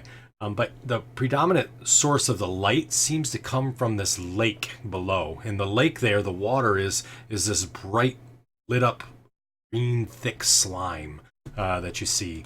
And you see there's some waterfalls that kind of are sort of pouring down, and they're way up high in the walls of the cavern. And as you see that the water starts out almost as if it's like water, and as it starts to go down the walls, it actually turns into this translucent green slime type of picture. By the time it hits the water, it's actually plopping in like it has real substance, like it's actual slime that's dripping in.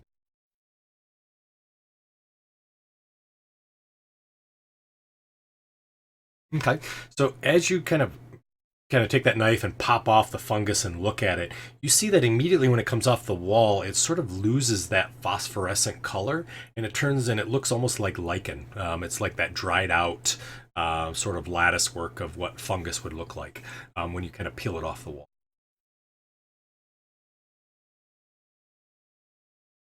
Ah, great question. So it doesn't. I mean, obviously, if you look at it, you could see how worms could be interconnected, but it doesn't look like what you had seen in the Long Spire, or when you guys were out in the jungles of Amamito. It does not appear to look like that. A great question. And then you do see that along the lake's beaches, kind of on the edges, are what looks like a horrific sort of mix of dried crusted slime, and then you see that there are what looks like all these sort of grayish green worms that are feasting on all the stuff down by the lake. And you can hear the sound of their rasping mouths. They're almost like working in unison, and it sort of makes this as they're all down there. So it kind of echoes up, and then you do hear every once in a while this as they all kind of move about to another place, and you're as it kind of goes over and over. Finally, on the closest shore of this lake that you see it's about a half mile away actually, but you see this immense pile of stalagmites that sort of thrust up out of this lake in the center, and they sort of form what looks like this natural castle. And the huge center pillar of stone kind of merges with the roof above. You see there's 6 smaller stalagmite-like towers that rise off in each of the corners, almost as if it's like a castle. Coiled around each of these spires is one of those immense green worms that you did see in the long spire. Their fanged heads are just kind of twisting lazily to and fro like sentinels, sort of observing the entire area that you see, the entire cavern. You do see that the moat of green sludge that surrounds the structure all the way around, and you see there's a single crooked bridge that kind of arches up over it and leads to a pair of massive doors. So we are down deep right outside the tabernacle. That's an image of it that you see there.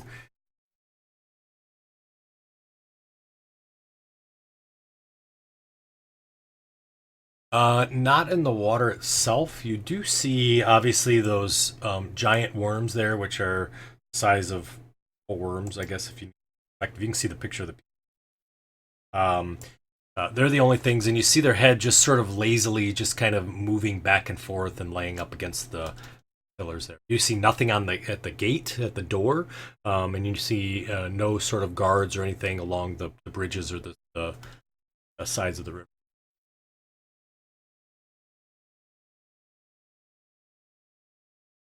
Yep, I absolutely can.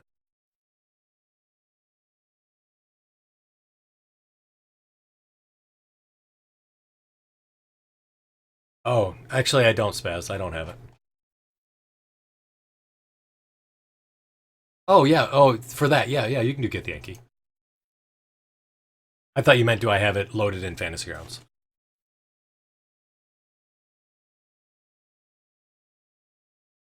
Yeah, I'm gonna try to stay away from the Eberron stuff. I like the Warforged though; they're really cool. So I don't know. Maybe I can be persuaded.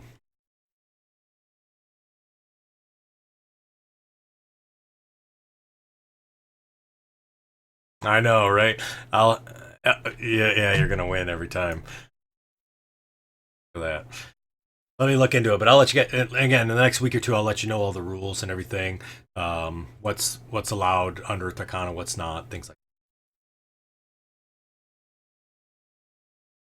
Oh, don't worry about it, man. I know you're super busy. I knew you were probably the one that hadn't had a chance to answer, so it's no big deal. It's all good. The big one was the last question. That's the only one I was worried. Alrighty, so you guys are standing on this cliff, looking down. The bridge is again, as it was described. I think it says it's about a half mile to get all the way over there from getting down and going across the bridge to get.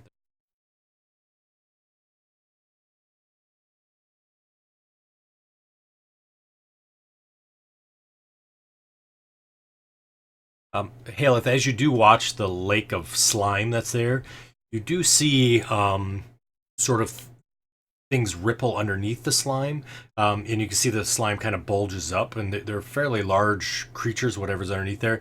But it goes underneath the liquid. You don't see anything that actually pops up or comes out of it, but you do see there is something in that slime kind of moving about. Several things actually.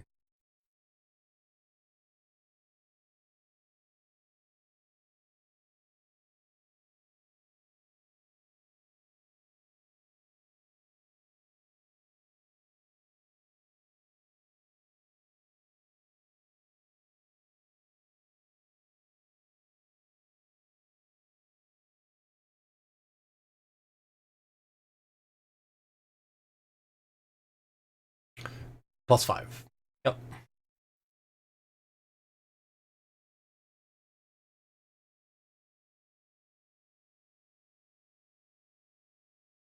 For the stealth, no, it's fine.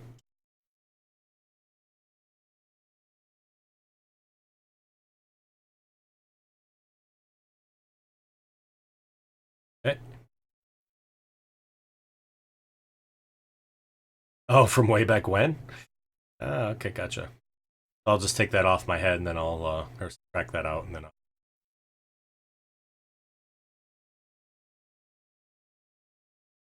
did. Contingency, I believe he did. Or foresight, I mean.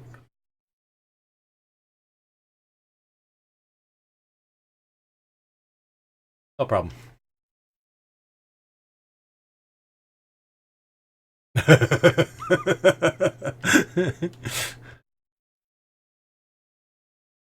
Okay, I got it. No problem.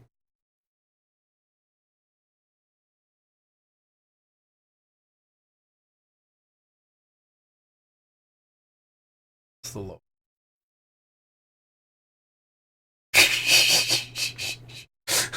A 50.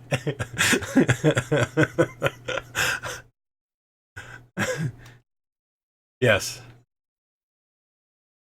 Oh, all right. Black Angus. All right. It's everybody has passed without a trace on still, maybe. Yep. It didn't drop off when I did the long. You rolled it in the tower like you're supposed to. You get a +5 for rolling in the tower, by the way. uh, you did roll an 8, but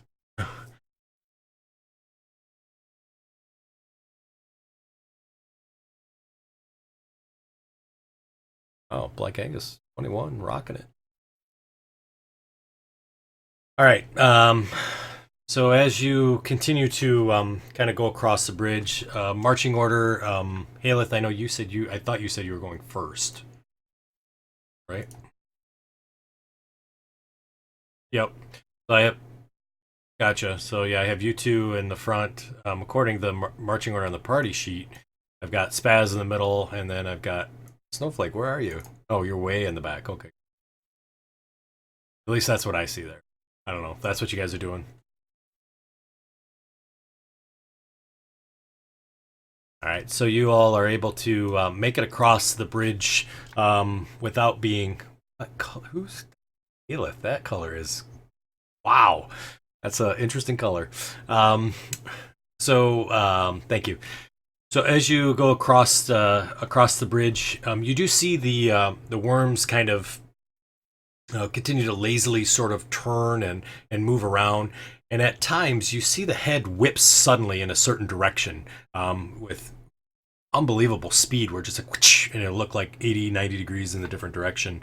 And then it'll slowly kind of go back to that writhing again. It is. um, and so, okay, yeah, sounds good.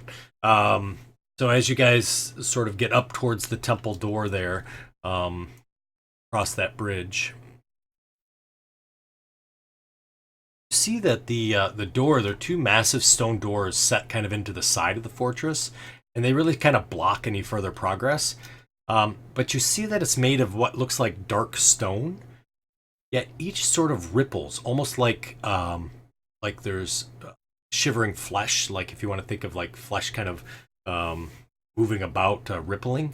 And then as you see that there's what looks like countless green worms covered that are trying to burrow into this door itself.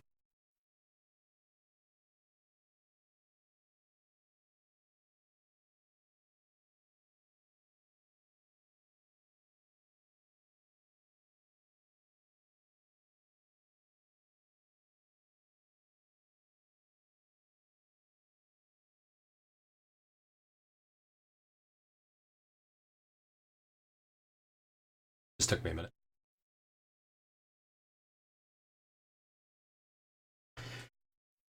So you see worms in the lake. You see worms on the ground, not on the bridge itself, and then you see the door is covered in worms. The wall itself, I don't believe. See,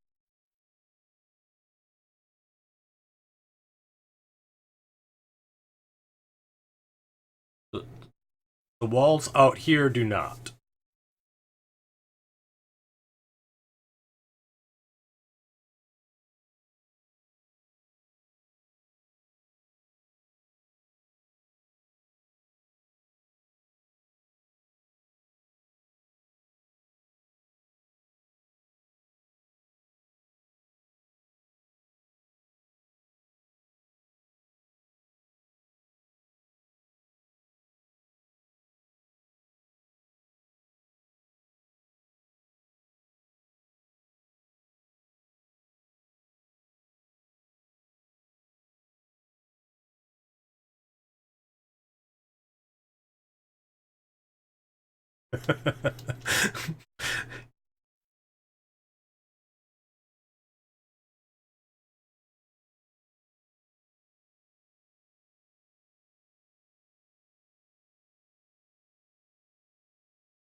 Yes.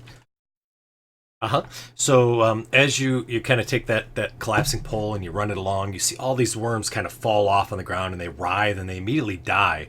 But as it does that, you see more worms come up and out of the door, out of the area that you put on there, and then they're kind of writhing and slithering all over the door again. At least the area that you checked, you didn't see that there was a lock or any mechanism. But you don't see any door handles either. So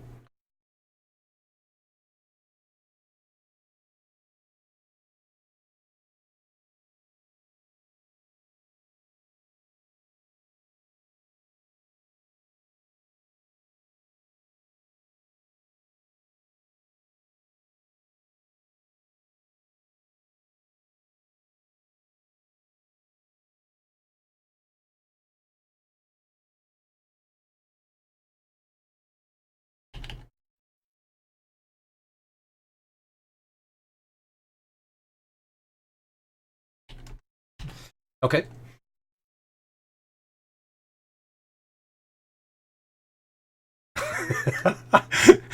Sounds good.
Ah,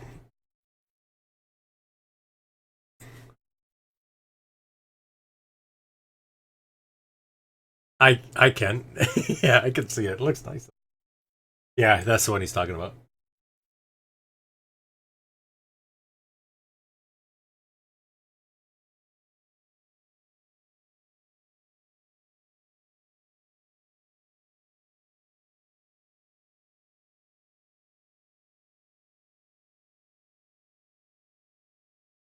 Alrighty, gotcha.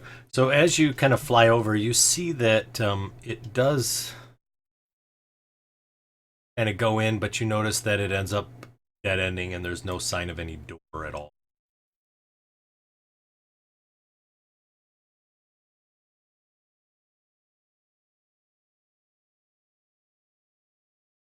Sorry, that was me unmasking it incorrectly. All right, alrighty. Oh yeah, he did.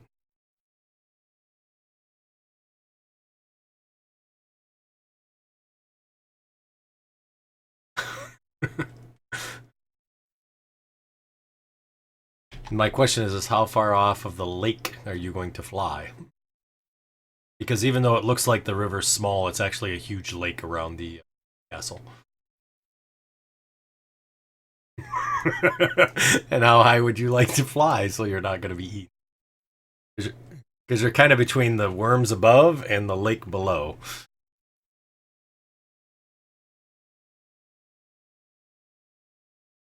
All right. I'll just figure out what the difference should. Always leave it in the DM's hands.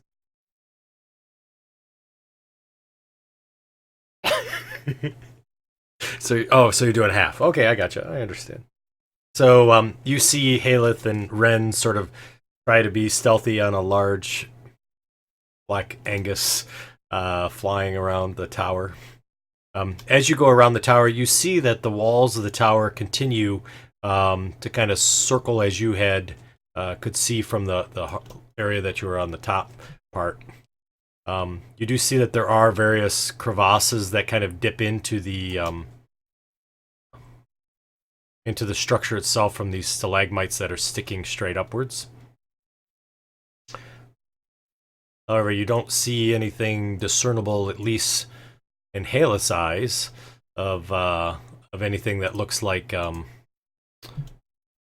any sort of other doors, at least on this side. As you come around to the backside of the area, the temple itself, you again kind of begin to circle around. How about the rest of the group? What's the rest of the group doing in the front of the castle there?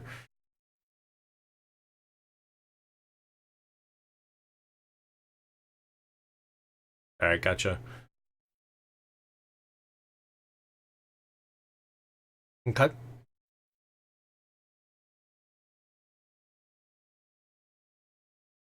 gotcha.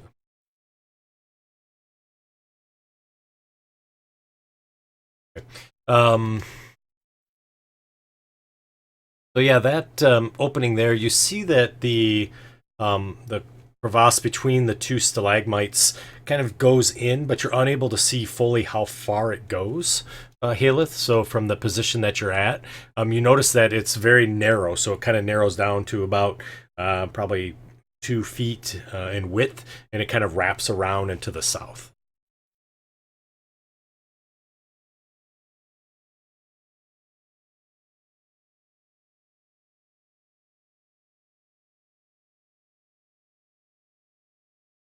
So he kind of gets real close and sort of drops you off on the edge.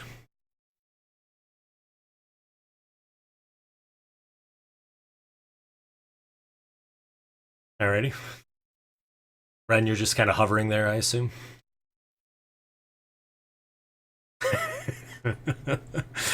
Alright, sounds good. Throw the lever. For the rest of the group, so Spaz, are you up close to the building as well, or kind of standing out on that long bridge? All right, good, perfect. I just want to make sure everybody's kind of in that general position there. So you all are kind of sitting there. You see that they've kind of gone around the edge. You do see the doors that are in front of you. You do see those worms on the top again. You know, their head's kind of lazy as you're watching, and every once in a while the head will shoot off in a direction, really quick, look in a certain way, and then it comes back and whatnot. You do recognize that there is 2 worms immediately close to you. That would be here and here, but they're about 200 feet up or so. Haleth, as you kind of crawl and kind of wiggle your way through these the crevasse here, you kind of touch the wall and you feel this cool to the touch that you feel there, and it feels kind of slimy, kind of wet. Now, there's no worms that are there or anything like that, but it definitely feels unnatural. And as you kind of get to just about maybe right there, you hear that whisper again, that whisper that you heard in Tenser's treasure room. And you immediately kind of look towards the distance and feel like down in the crack you can hear kind of that whisper coming from that direction. And again, you can't understand what it's saying, but it's definitely there. The crack gets narrow. It's about probably about a foot in width. You could squeeze through, but it's going to be really tight. You're going to be like stomach and back squished against the rock on both sides, squeezing.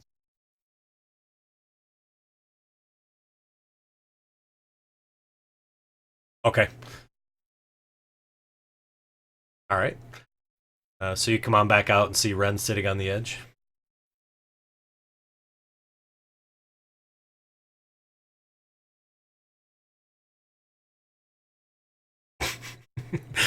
All right. Both of you start to kind of surf along the back here. As you do, you see that there is no signs of any openings on this side either. Just to this.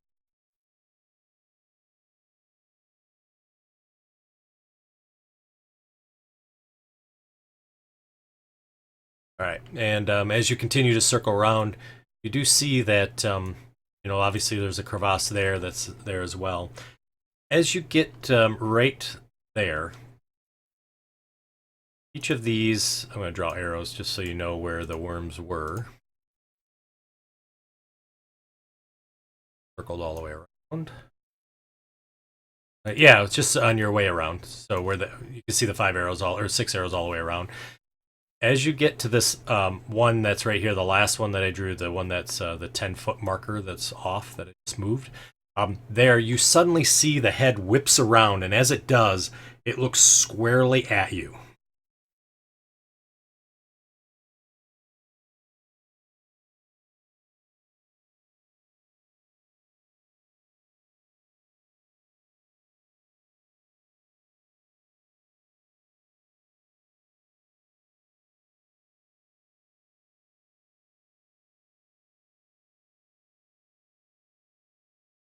Okay.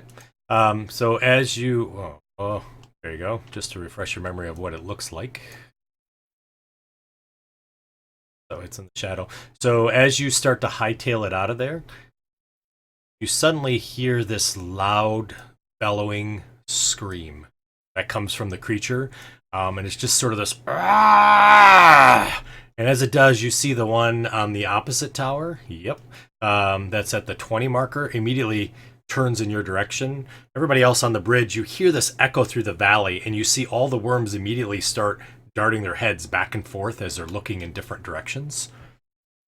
And you quickly see Ren and Haleth kind of come zooming around this stalagmite quite quickly as they're flying back in a pretty speedy way. And as they do, you see each one of these worms now are sort of looking down towards them, and they all start bellowing as they come around the corner.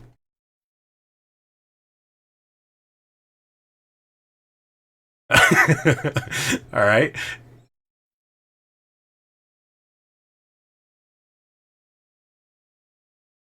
All right, I gotcha. So you cast knock, so you hear a knock. Immediately, Snowflake, you recognize that you have disabled a arcane lock that's on the door.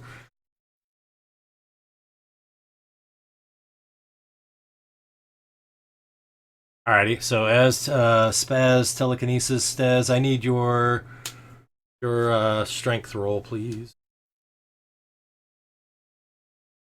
Nice. So as he telekinesis, the doors immediately fly open. As they do, you see a large, immense hall that kind of opens up. You guys can move your tokens, Ren and Haleth. And you continue to hear this sort of this bellowing yelling that's coming from the worms that are there. You do see they are starting to kind of slide down these stalagmites as they're coming down. Back on my... So as you open up the door, you see a large room. Immense kind of hall, Talon. And in this hall, you see that it has vaulted ceilings that rise nearly to the height of about 80 feet. And the floor is highly polished stone. You see that there's these pillars that kind of support the vaulted ceiling, and they kind of go from the floor all the way up. And then you do... the lighting is... it's normal light. It's not bright. It's not dim. It's kind of like a normal light. It's a green light that's coming over you. And then on the alcoves that line, you see each of them have sort of this golden light that kind of comes out, and you see that it contains what looks like a freestanding portal of sort, and it's kind of beaming out. And then rest of the room.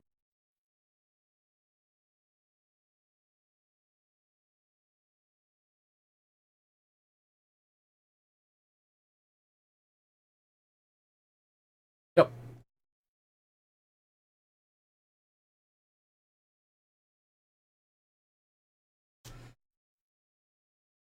Okay. Sounds good.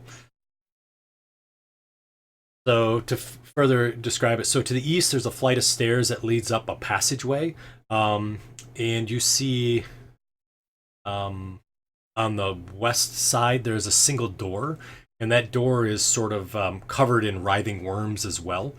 That sits on the west wall. You do see the alcoves that I described. There is the stone pillars that are there as well, and you see off to the west, there's this 15-foot wide fountain of green liquid that sort of churns and sloshes. And in the pedestal in the center of that fountain is a 10-foot tall humanoid statue. It's dressed in sort of tattered robes, and the figure's hands and part of its face are visible, and it appears that it is made of just a myriad of hundreds of worms is what it looks like.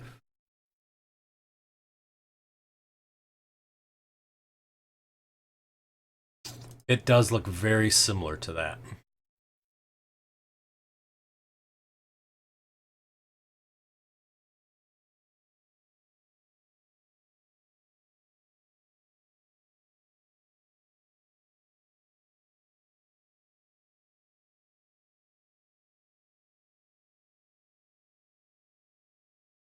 Is he in? Okay, gotcha. So Black Angus is in the room.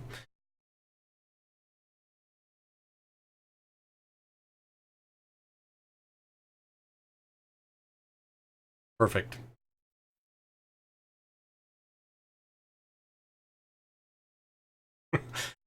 Sounds good.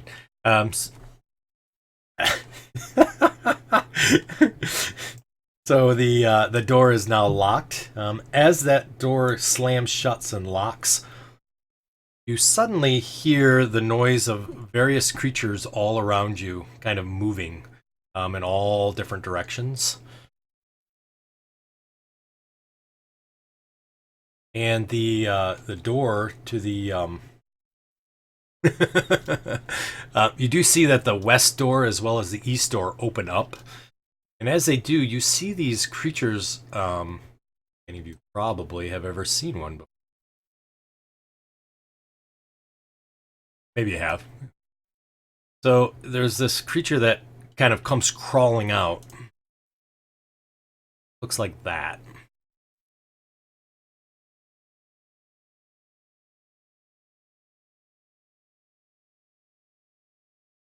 Not just one.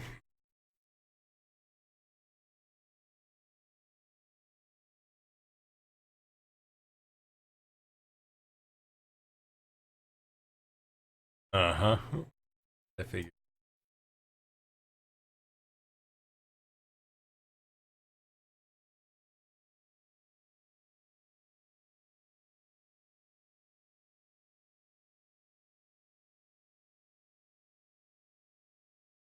No,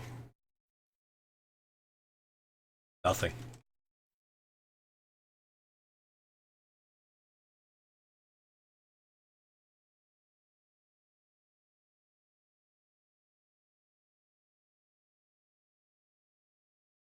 Yep, it did. All the doors are now open. Why don't we roll for initiative?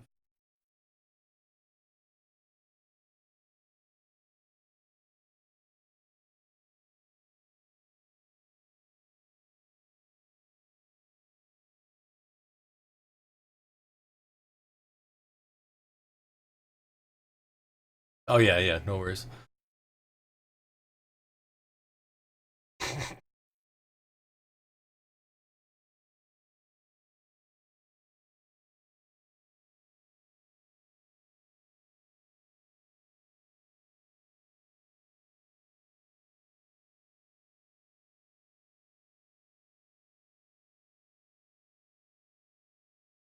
Right.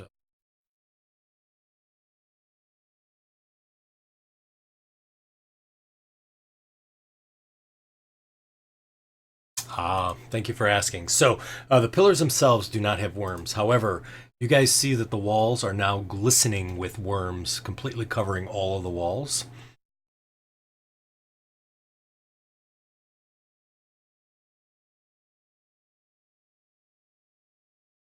Alrighty. How far would you like to crawl up? 80 feet high. 80 feet. Alrighty. No, the ceiling is not, just the walls.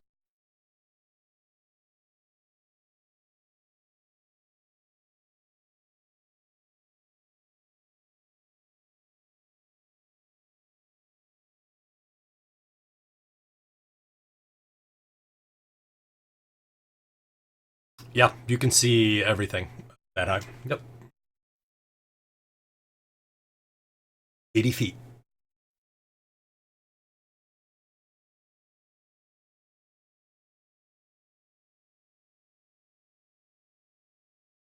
I forget what you get advantage for. I apologize. Is it just for stealth?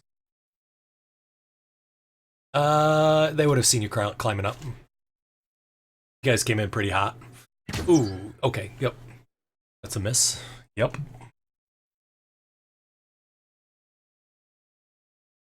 There, she made up for it. Nice job. That 20? Okay.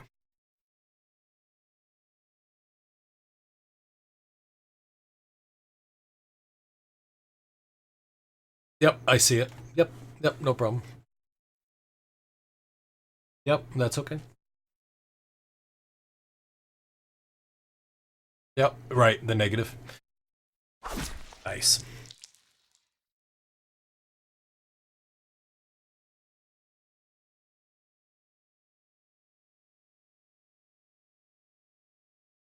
Okay.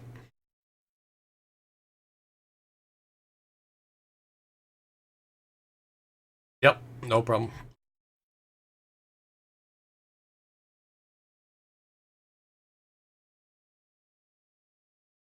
Okay. Uh-huh.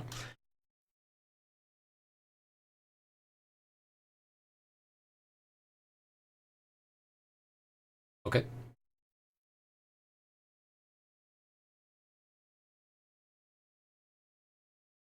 Nice.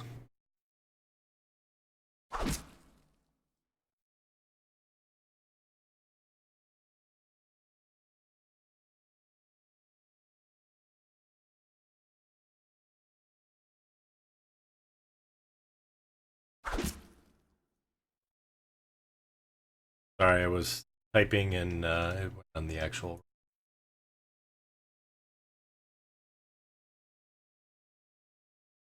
It's still up. It's not unconscious.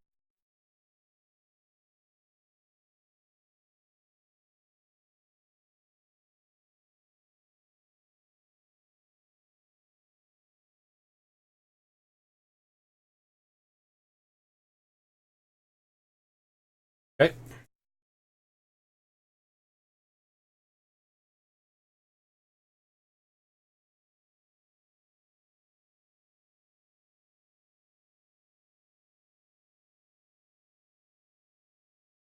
I just want to make sure the one that said it was dead is not dead. I was typing something and it clicked on its hip. So it's so why don't you go ahead and attack that one then? All right. I just want to make that clear. Yeah. Yeah, no problem. Nope, nope. Yep.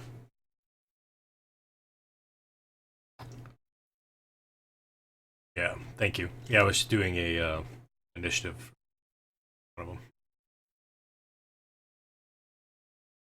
Alrighty. There you go.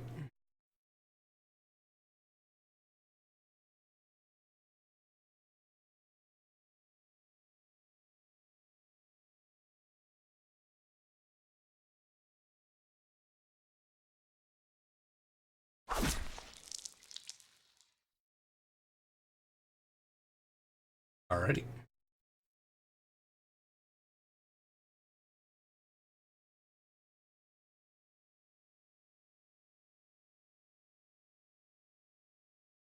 This one comes crawling across. As it does, it takes a bite at Angus with its large claw-like mouth. It's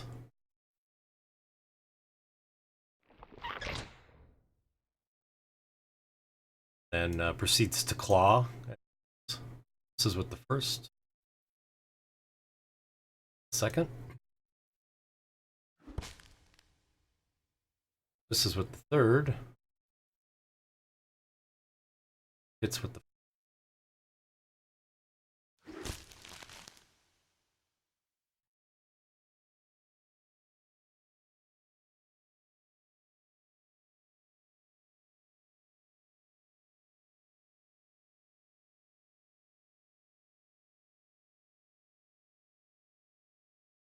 Yep.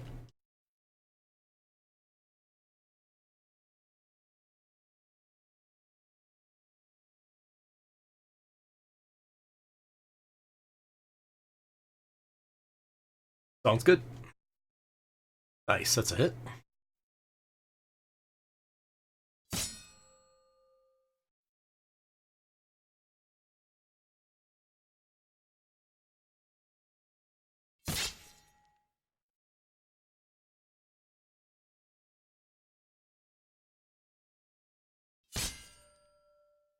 Nice.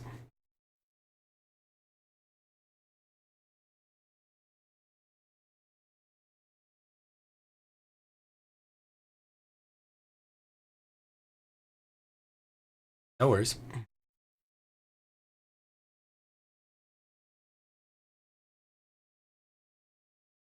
Okay.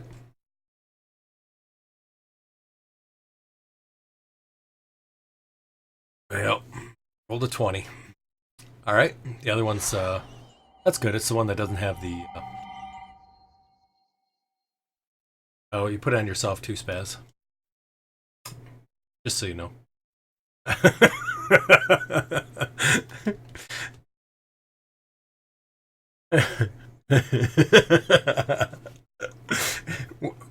You did. You did roll with advantage.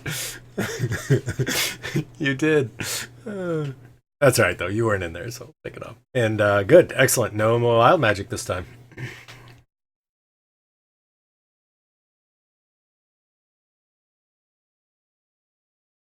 All righty. Ren.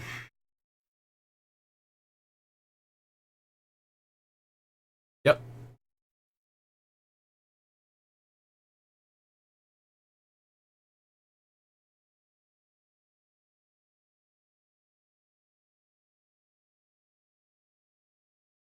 All right. That's definitely a hit.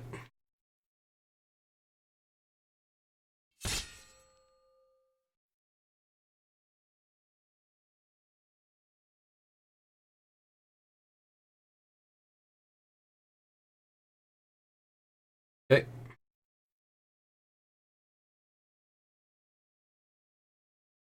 All right.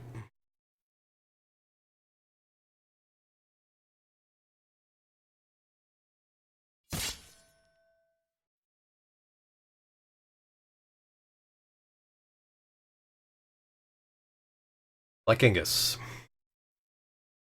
Okay.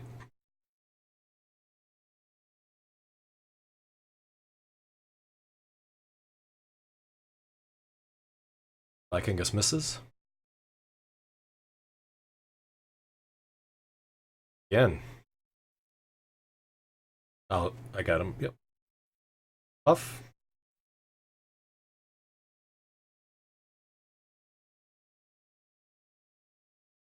All right. Sounds good.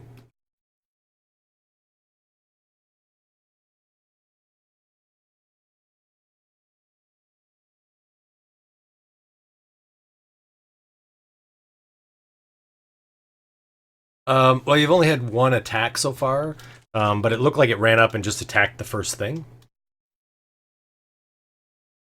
No, it used bite and claws. It has a sword in one of its hands in the picture, but these don't have swords.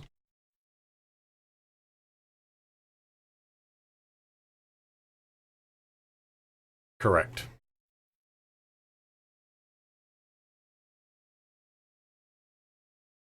One's not stunned, right? Oh, yeah, he's paralyzed. That's right. Right? Isn't that the one that was paralyzed with the pressure point? Supposed to be. Yes, it's supposed to be. Pretty sure pressure point's paralyzed. Yes. Okay. So this one comes out.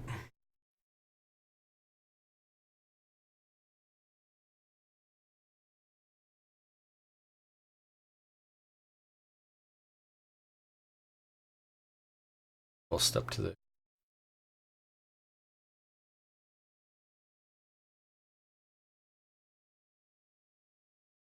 And let's see.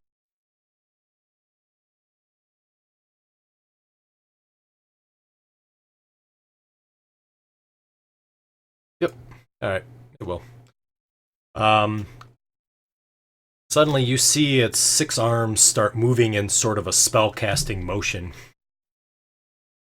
as it. Oh yeah, absolutely. Alrighty, sounds good. So you are able to cancel his spell.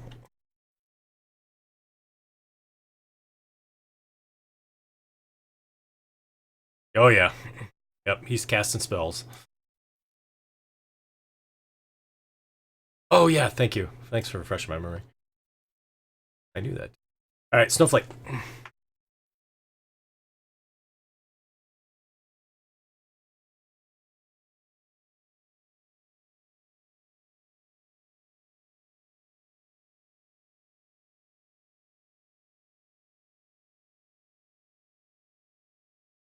No worries.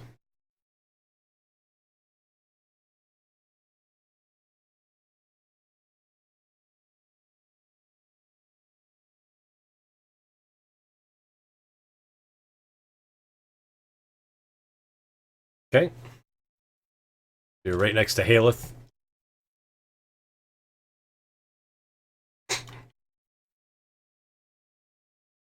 Okay.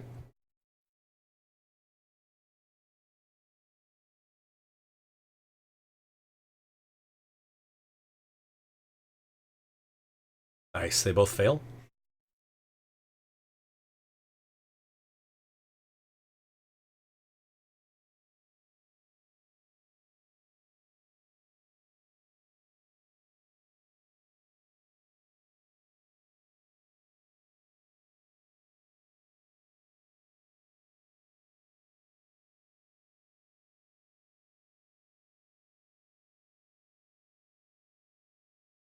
Oh, I gotcha. No, I would consider it to be the staff because you can't modify like overcharge it or upper spells or anything. It'd be just from the staff. Or it'd be just your casting of spells. That's what I think anyway. Nice. Yeah. So you alright. So a bolt of lightning shoots through. A spaz.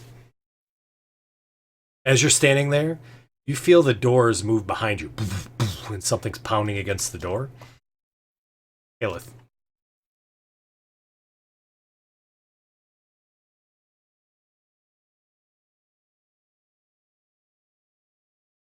Nice. Correct.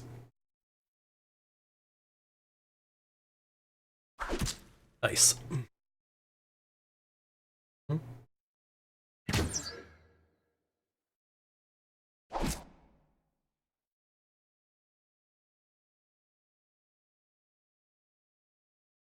Alrighty. Alan.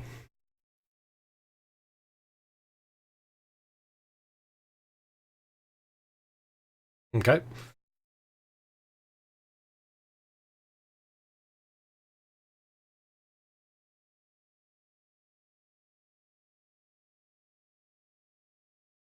Yep.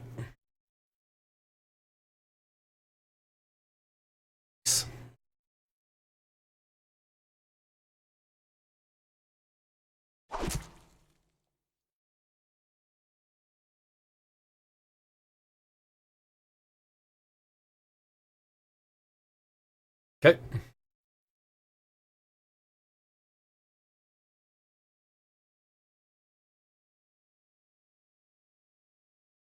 Okay. That would be Steve.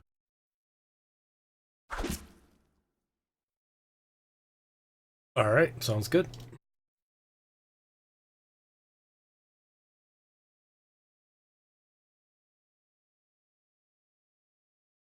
All right.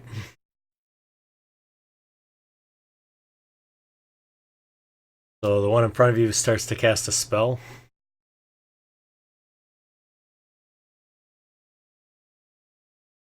Number 10.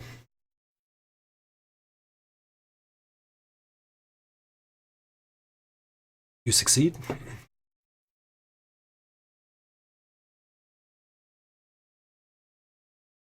Merrick. Yeah.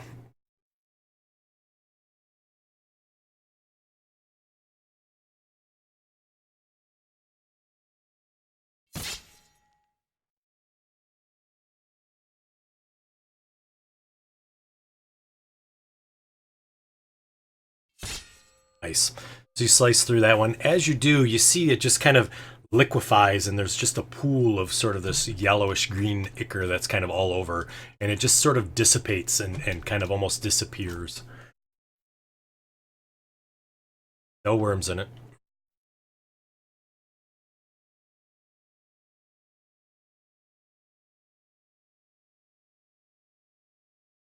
Okay.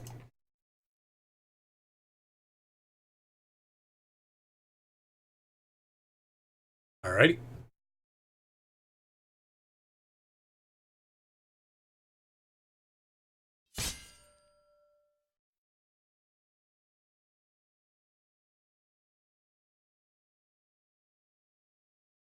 Spaz.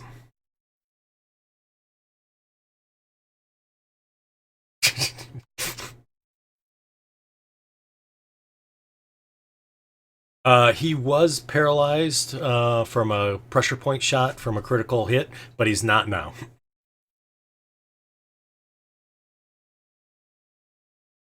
Okay. Yes, he does. He has the one below.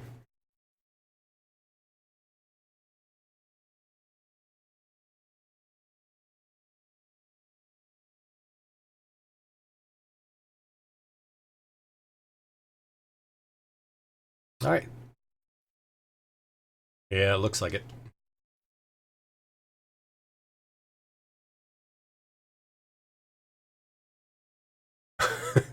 All right, go ahead and apply it and we'll take it off you again.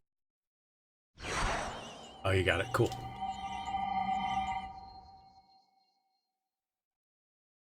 All right, Ren, before your turn. Oh, go ahead. I'm sorry, Spaz. Yep, go for it.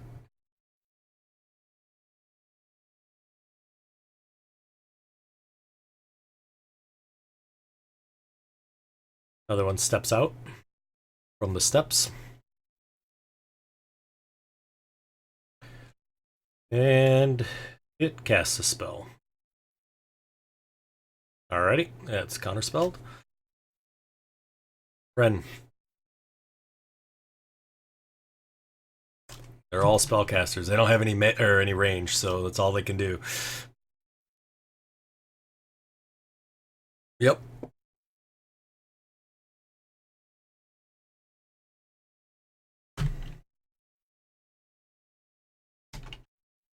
Wow.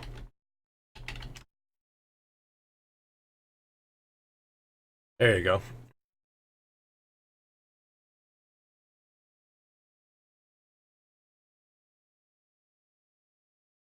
All right.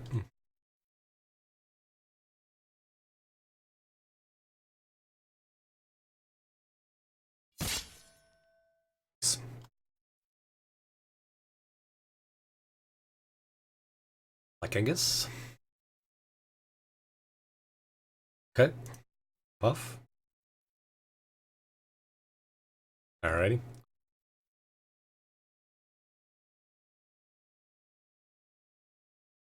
Oh yeah. Oh nope. Sorry. You guys see another one kind of peek around the steps.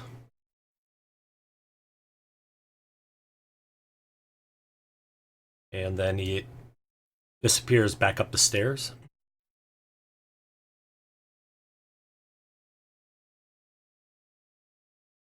Oh, if anybody's looking that direction, that Avalokia, the one that you guys were attacking initially, you notice that some of its wounds close on its chest.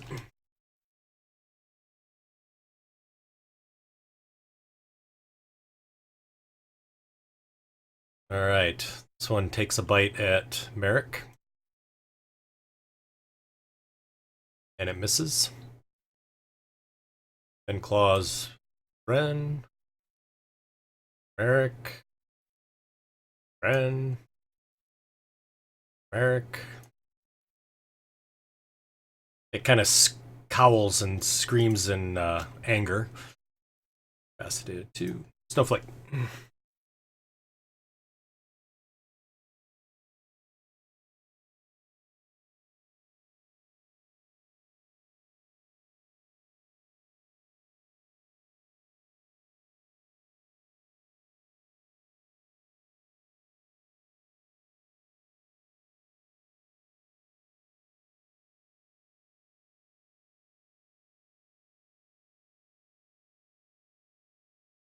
Okay.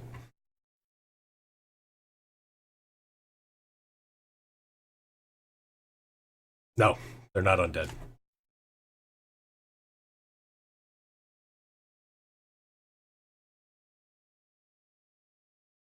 Okay. Yep, that's it.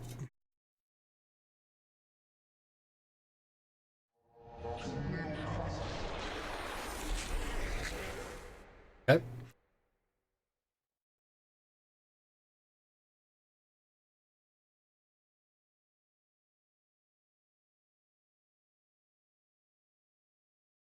Alrighty. Haleth.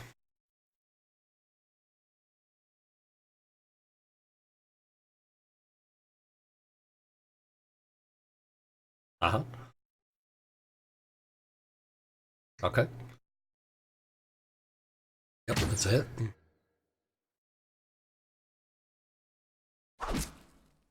That one does the same.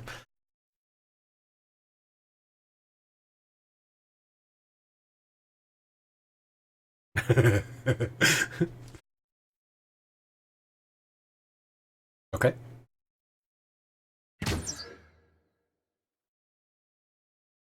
All right, sounds good. Alan. Uh-huh. Yep.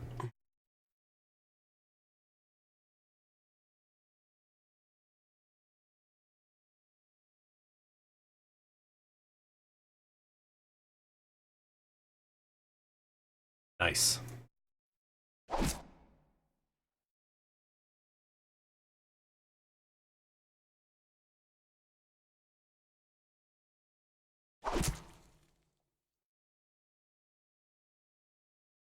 Eric.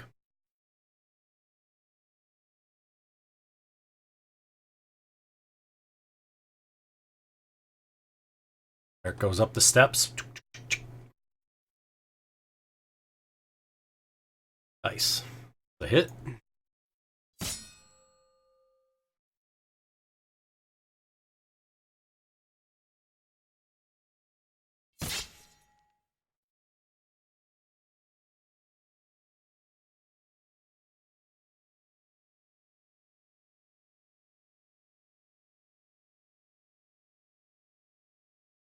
Spaz.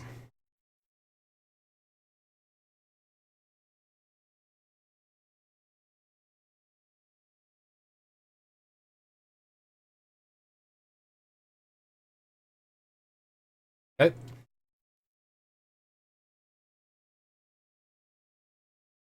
Alrighty. Nice. That's a hit.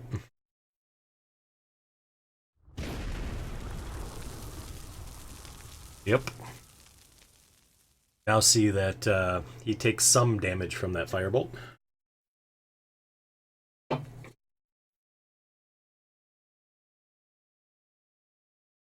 Just steps back 5 feet. And he starts to cast a spell.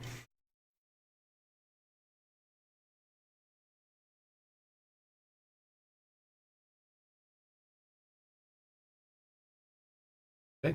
Cancel the spell.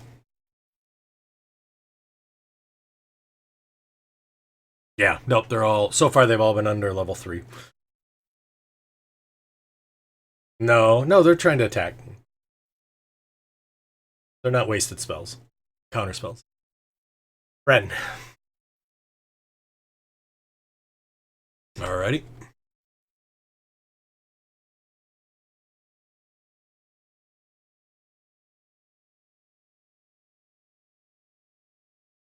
Okay. Uh-huh. Nice.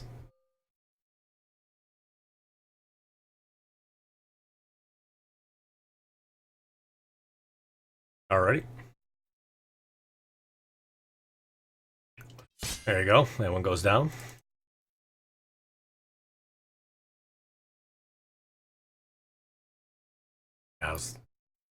I know, you got that attack after killing it. I get it. You see Ren runs around the corner and up the steps.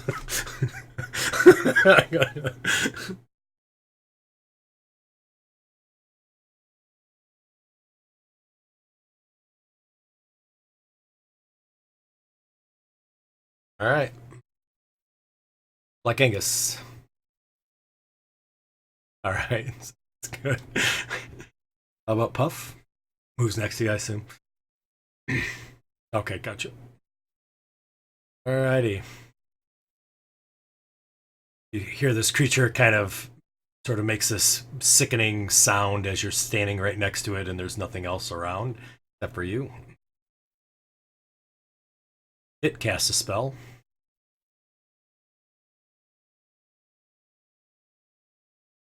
It reaches out for you and it misses, touching you with its vampiric touch. Yep. Nice. All right, this one's capacitated. That one's incapacitated. Snowflake.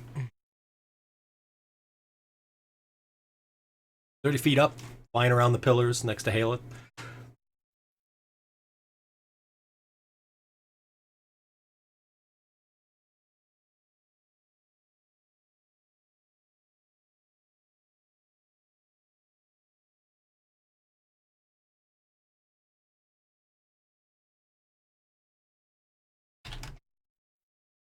Okay.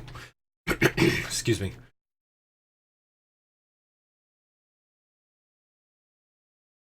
All right, so you kind of fly. You're only 20 feet off the ground now because those steps go up. All right, you hit him with the chill touch. Yep.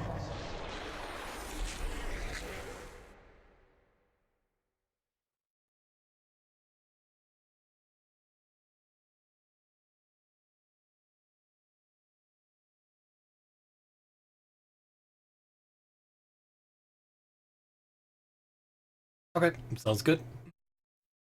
Back at 30 feet. Oh, yeah.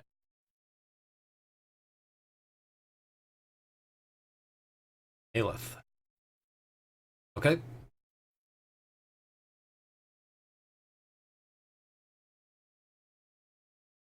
All right.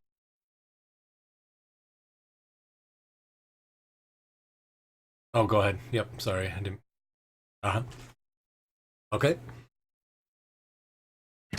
Nice.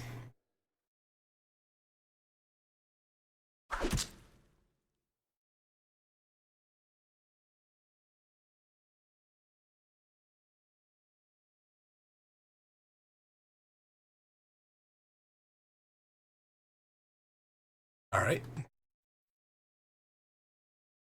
Good. You're moving at 30. Go.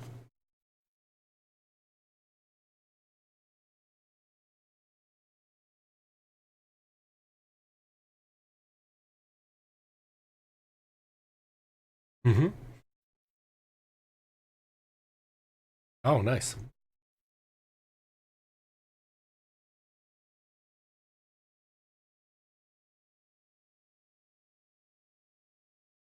That's it.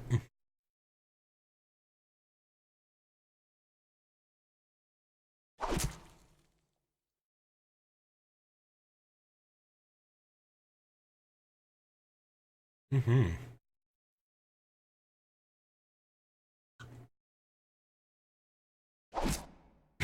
Nice.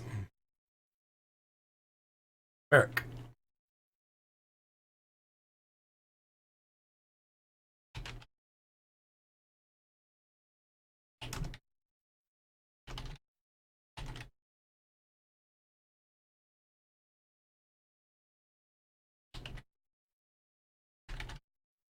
Okay, sounds good.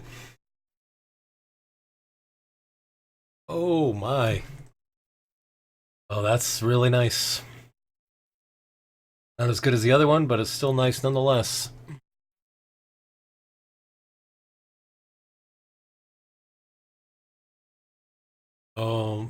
Hey. Alrighty. And do your damage.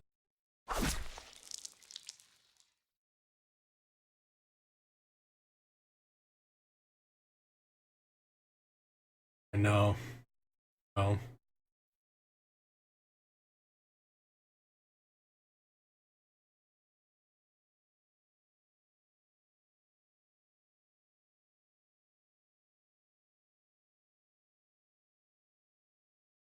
Back.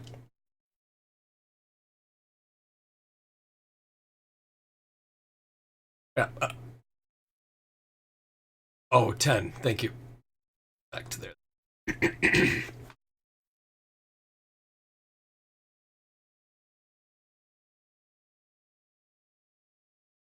Alrighty. Nice. Another hit.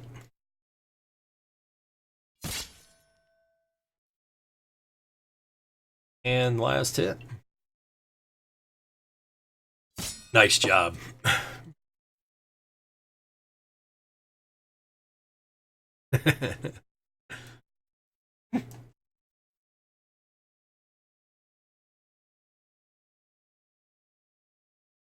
Yep. Spaz.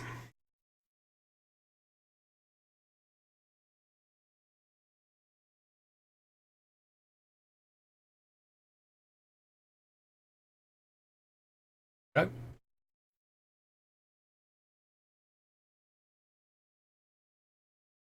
Alrighty. There you go. That's usually good for you, actually. Very, very rare that it's not good anymore.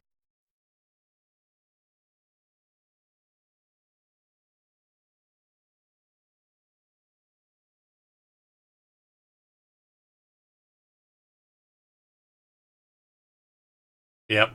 So you guys see that Spaz grows a large, long beard of peacock feathers that hang down, almost down to his belt line, all the way around the jaw.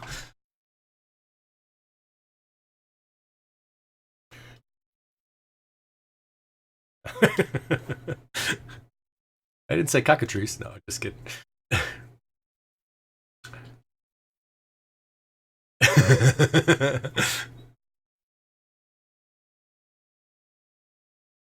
Yep. The two doors on the end, the double doors as well as the single door are closed. Actually, no, that single door is open. Sorry. And then the door below is open as well. And you see that there is a kind of just a room that's there with a C on the floor, which isn't really a C, but I'll explain that later. Okay. So as you look in, you don't see any creatures in there. What you see briefly is a room which you assume is in one of the stalagmites. And you see that it's a dome cavern, and about 60 feet up, there's a 5-foot wide hole in the ceiling. Otherwise, the room looks empty. Nothing else in there. Are you sure? It's one of those wormcrawl doors.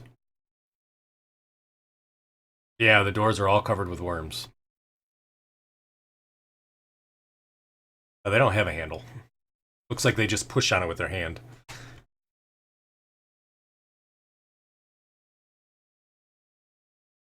I mean, you can if you want, but... Alright. Yeah, every door is like that. Okay, sounds good. You could.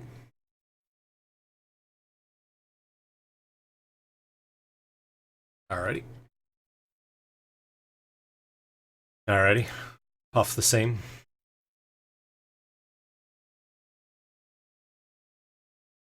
Okay, sounds good. Snowflake.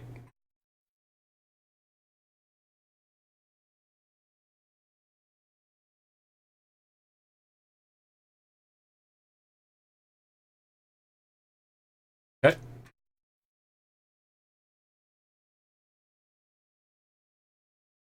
Okay. You see almost all his wounds have been healed too, by the way.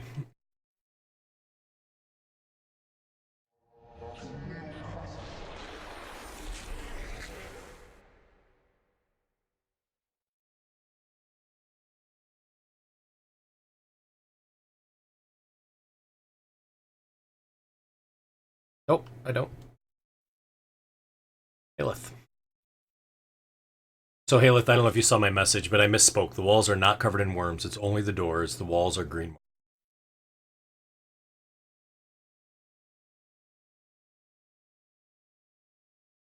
Uh-huh.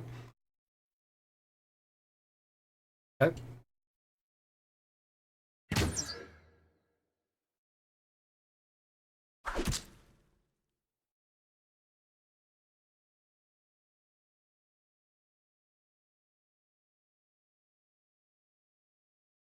Okay. All right, sounds good. How high do you go? These are 40 feet. The passageway with the stairs is 40 feet high. All right, sounds good.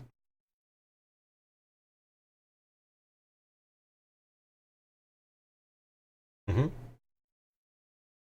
Good.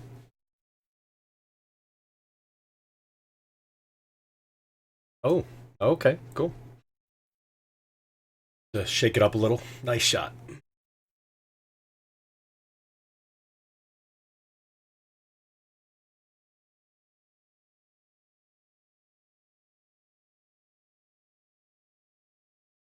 No, does not.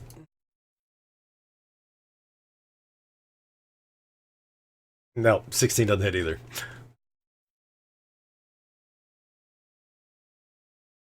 All right.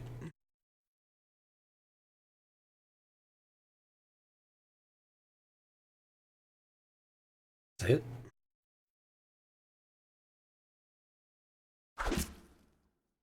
Nice.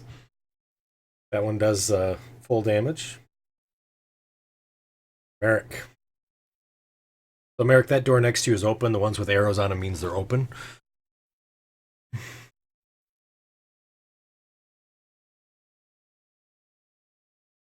Alrighty. So as you look in, you see kind of the same thing that I sort of described to Ren, except you don't see any circle in the ceiling at all like the other one, but it does turn to the south. So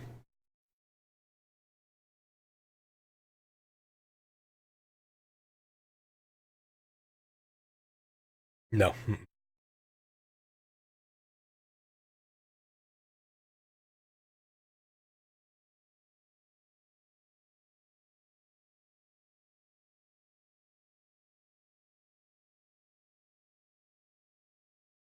Alrighty.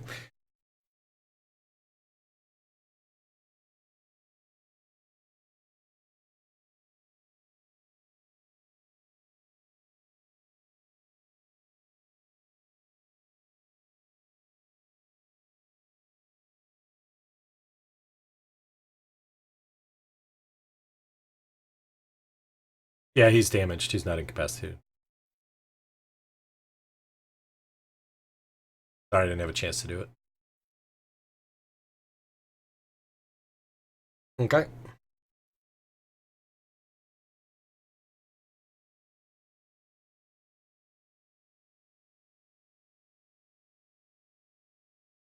Ren.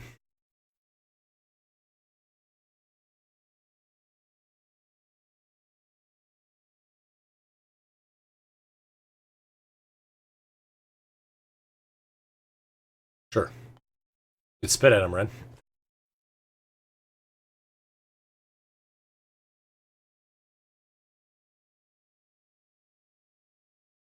Nice. All right, Ren.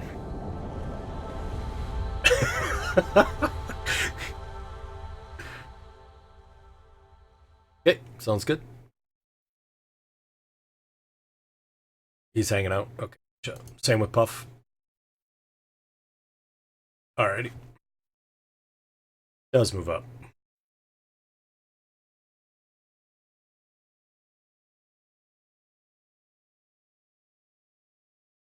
Nice.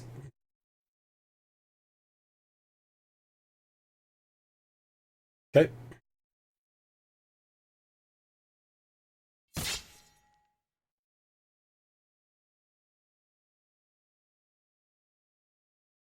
Alrighty. It takes a bite at you, Ren. Oh, misses with the first bite. Continues to try to scratch.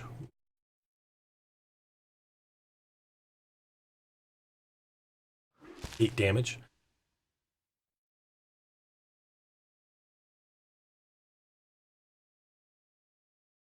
Mm-hmm.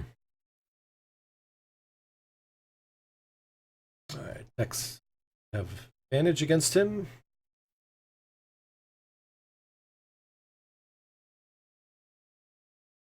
Apologize. Alright, so he's got 2 more.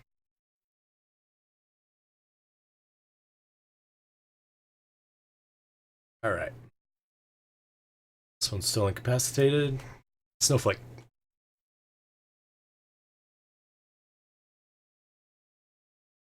Alright, sounds good.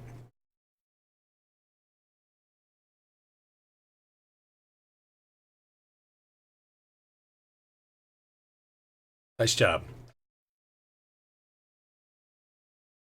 Yes, they are. Okay. Ooh. Yeah, no worries.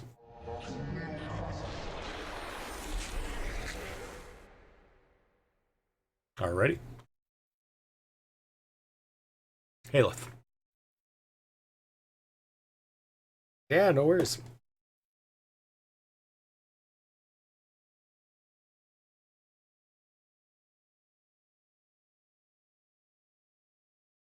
Okay. Nice.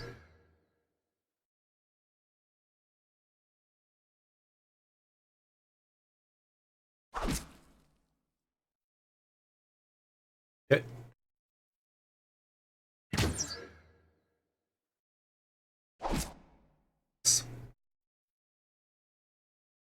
Alrighty.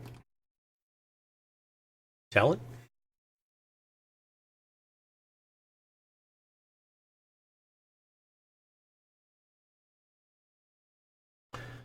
That's a hit.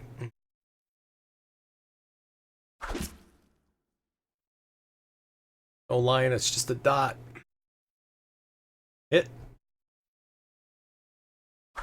There it goes.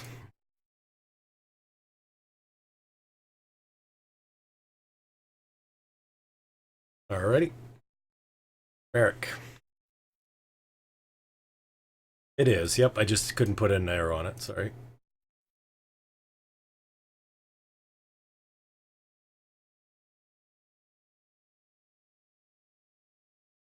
Alrighty. So you see a stairway that goes up. Can get the mask thing. Oh, and it looks like the hallway continues to the north, but you can't see because the height of the stairs going up.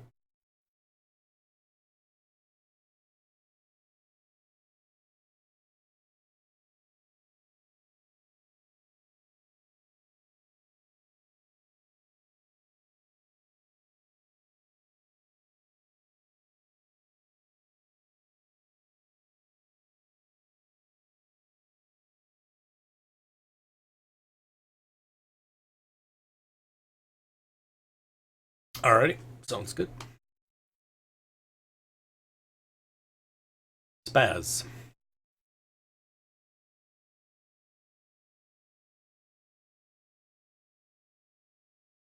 Yep.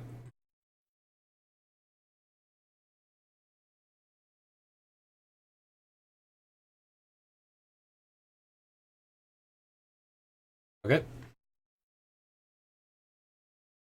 Nice. That's it. Yep. Okay.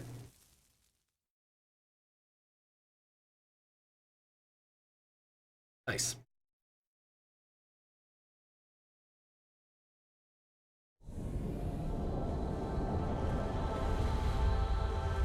Sir Ren.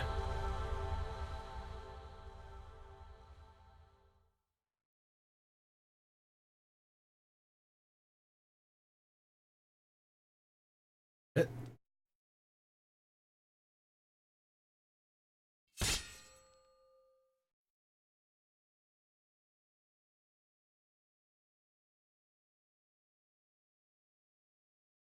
Another hit.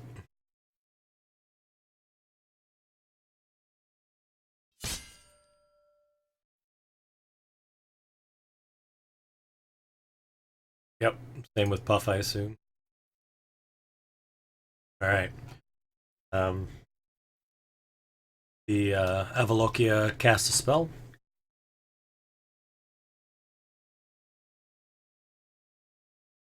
R.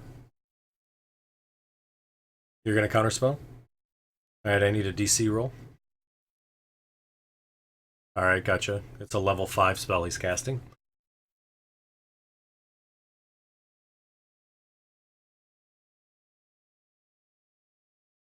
Yeah. Good try. It misses Ren with Contagion. Snowflake.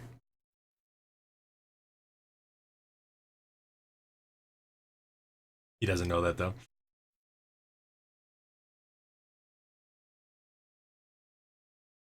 Thanks, Bez.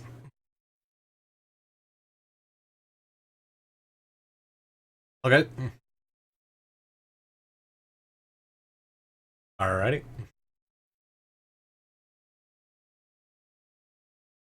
No. It's towering over Ren anyways, so nope, you're fine. Thank you for asking, though. Yeah.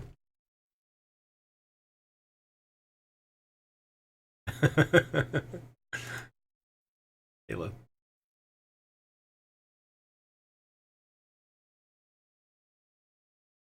Oops, sorry. Okay.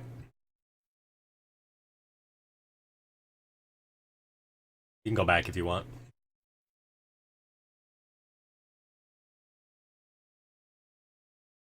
You can get a shot there.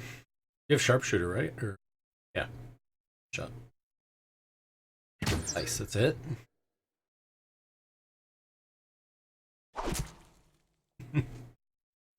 Right. Alrighty. That one missed, unfortunately. Alright. Sounds good. Ellen.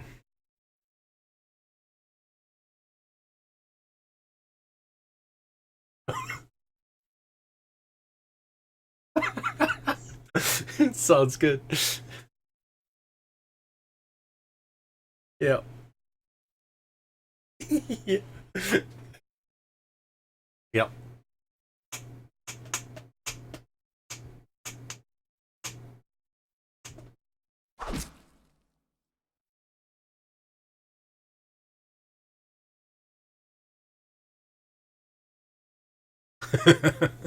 Sounds good.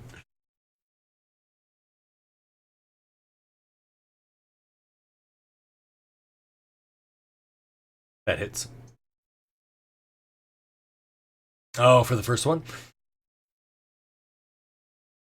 You didn't, did you? That's it.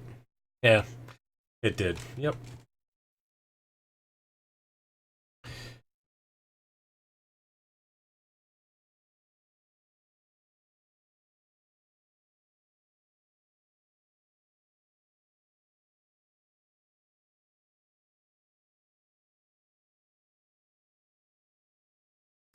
It doesn't. You don't see any other combatants in the area.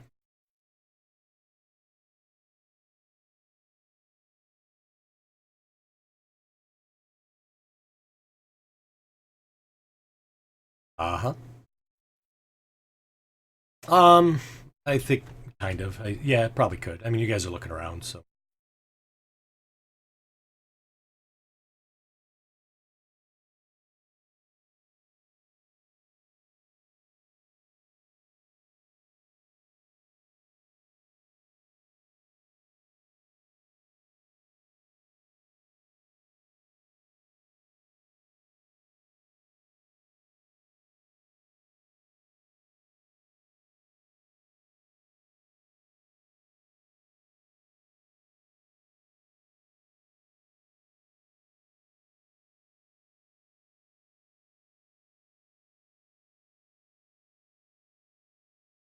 You kicked her out. I know it wasn't you, Halen.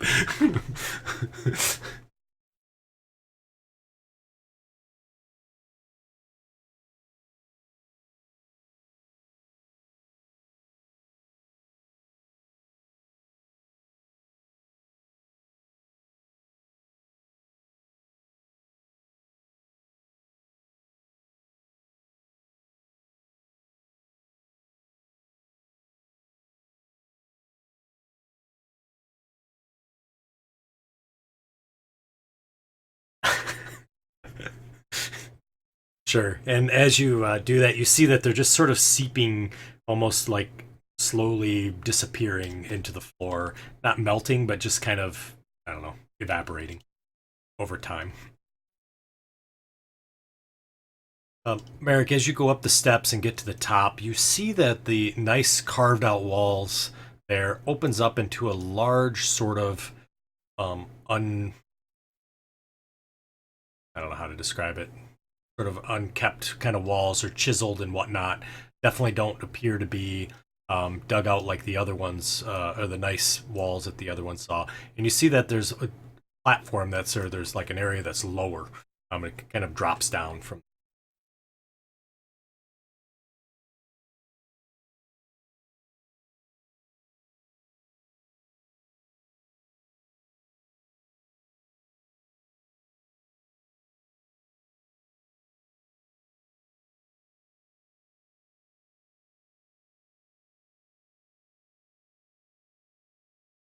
Kind of, kind of scoping it out. Gotcha.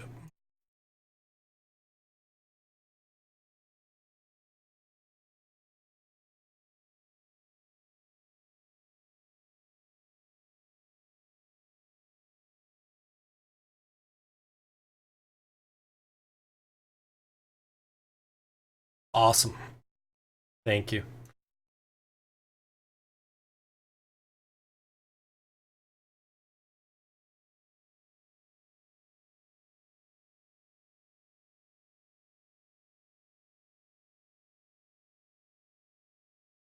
So, go ahead. Yep. Okay.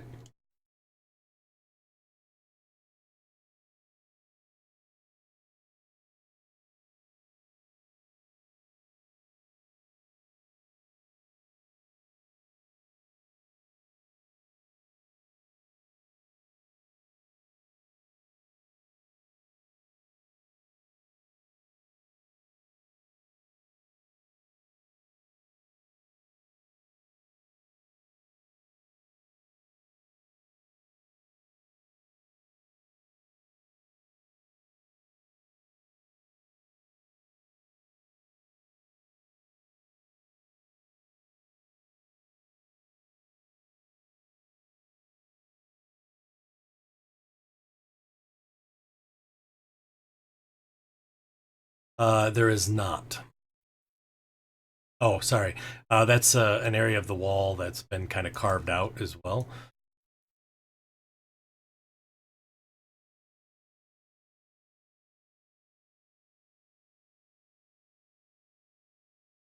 Yeah. So as you look at the pool that's there, you see that it's just has kind of this green liquid that's sort of churning and sloshing. You're not sure if there's something in there like moving it about. But the closer you look at it, it looks to be really thick, almost like the stuff out in the lake.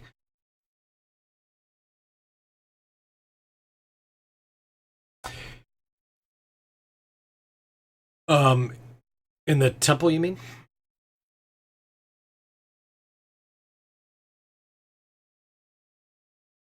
Oh, yeah, it was. Yeah, so no, it's not like that. So that was all Kyuss worms that was in there, and then that large lake, if you remember, it was just a layer of Kyuss worms on the top, actually. So this is more of a green, thick liquid that's kind of sloshes and bubbles and gurgles. Yeah, I think so. I don't remember. It's been a while. No, I think you guys found Puff in a Mind Flayer's place.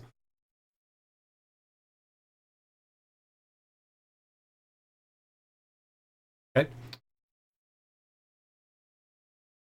Yeah, so that door again is kind of writhing with those worms like the front door was. It's completely covered with worms kind of crawling in and out of the door itself. There's no door handles that you see, and there's no sign of any locking mechanism.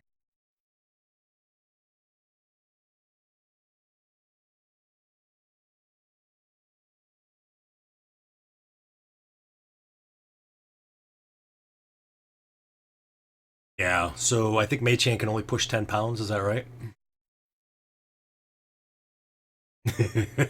It's unable to push the door open.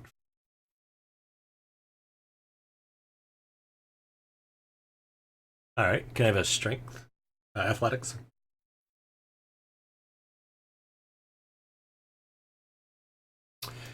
So you are able to push that door open.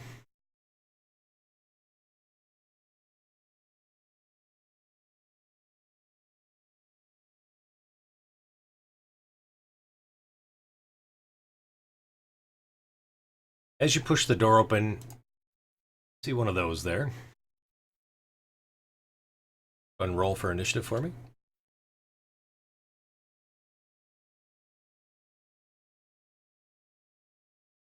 Haleth, you beat it on its initiative roll. You did.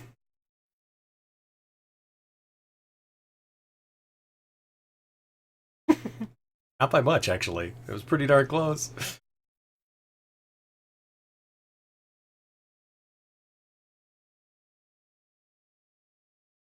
Alrighty. Uh-huh. Okay. Yep. Oh, it's a miss.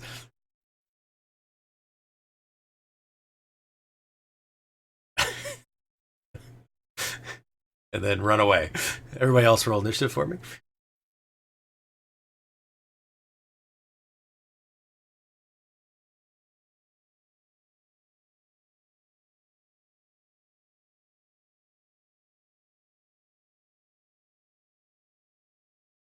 Alrighty. You can advance whenever you'd like. Oh, sorry. Yeah, yeah. Yep, no problem. I didn't know you were still moving. Sorry.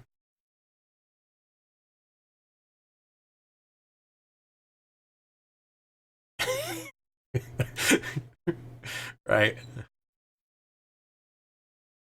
No. Nope. And the door's pushed inwards, so.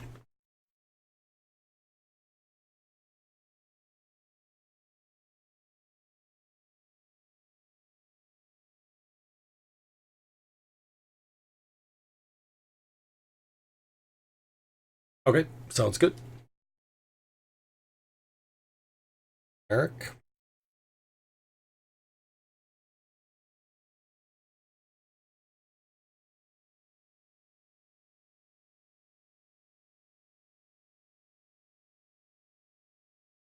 Okay.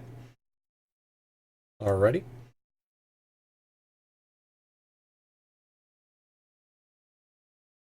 Um.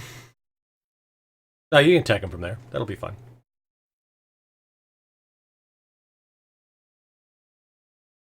Ah, I'm good.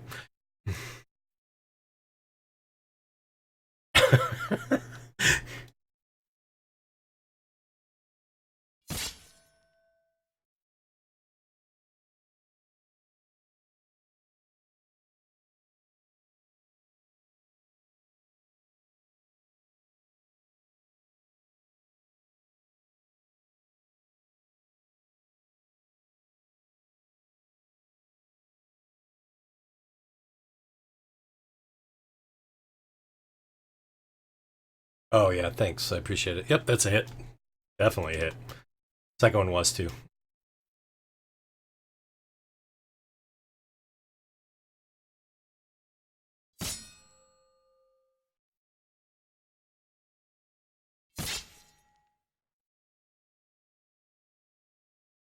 Man, Merrick bringing out the crits tonight. Holy smokes!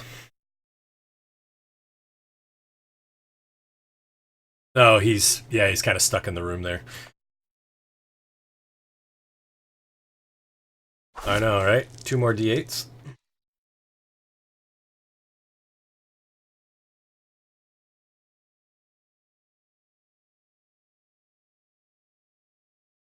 Nice. So additional 7 on top of that.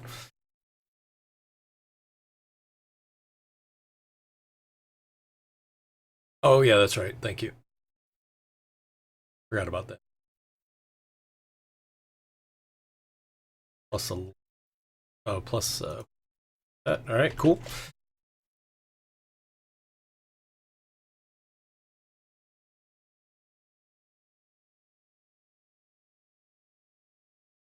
All right. To cast a spell.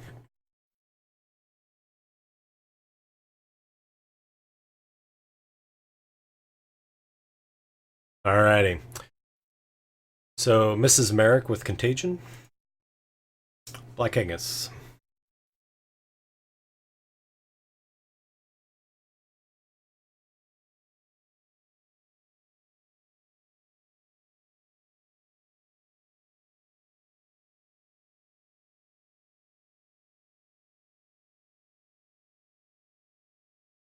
Okay, thanks. Appreciate it. Snowflake.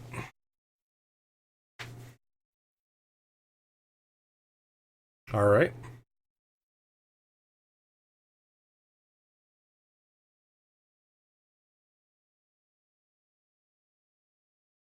Hit.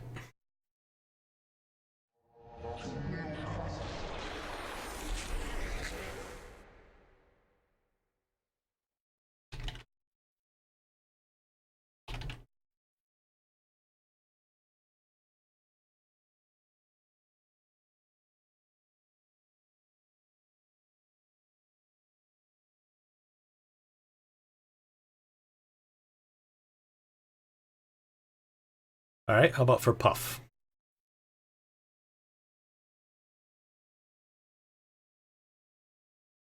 Okay.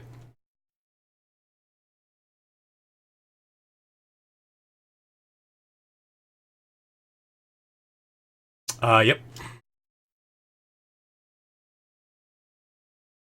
Spaz.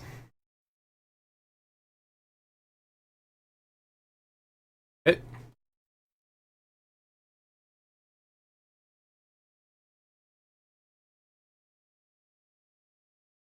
Alrighty. Hit. Okay.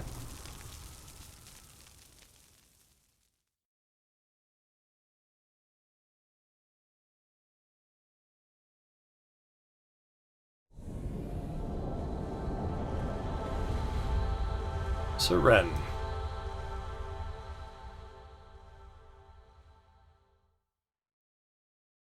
Alrighty.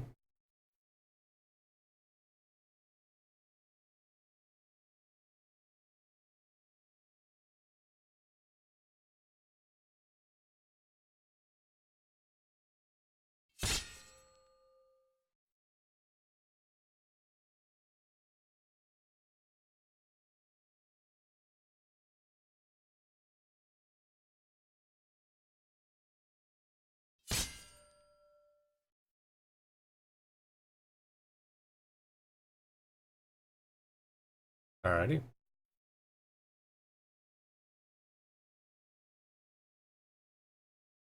Suddenly, you guys hear the sound of doors slamming open from behind Spaz and Haleth, coming from the stairs on the opposite side. Need to count out movement. Second.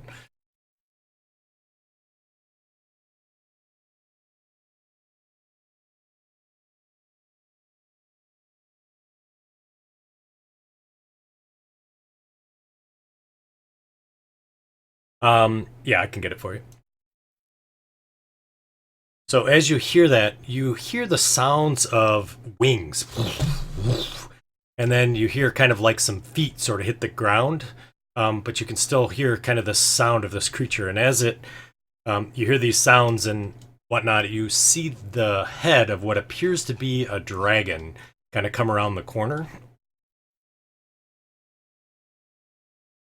But this dragon's much different than any other dragon you've seen before, as you can imagine. Let me find it. There it is. It has sort of this almost like the worm snake's head with these large teeth, and it has these big sort of red black sort of frills that kind of come behind it, and it looks like a giant worm slash dragon sort of mixed together. You see its head kinds of peeks around the edge.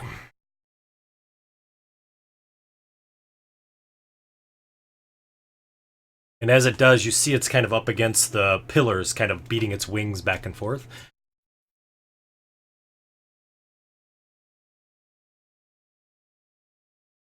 Haleth.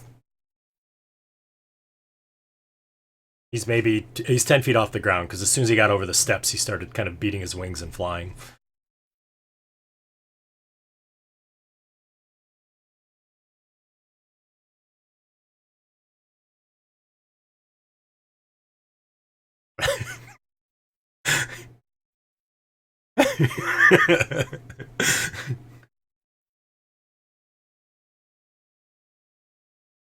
Uh-huh, yep.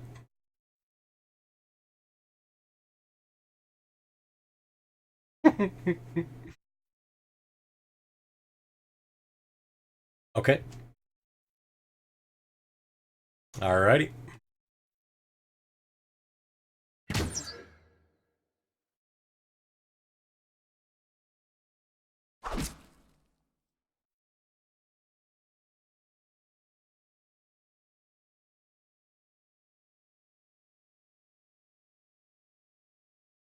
All right. So, Talon, I see your marks there. Just so you know, each of those ledges go down 5 feet. So it'll be 15 feet to get up to that, what looks like a parapet there. Just to give you some frame of reference. They actually, the steps go down from your direction. Yeah, or up the opposite. So that parapet with the circle is actually 15 feet above the ground. It's kind of like an look right there. That's 15 feet up. You got me? Yep. There's a ledge that goes around the top. You see that ledge that goes around? There's that ledge that goes all the way, and you see that it wraps around to what looks like an opening on that side, but you don't know if there's a door or not over there. Okay? Just so you're aware. Like right to there.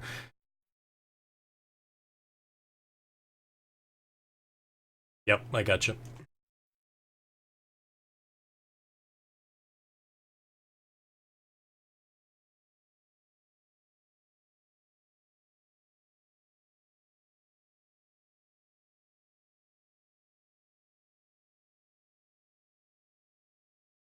Yeah.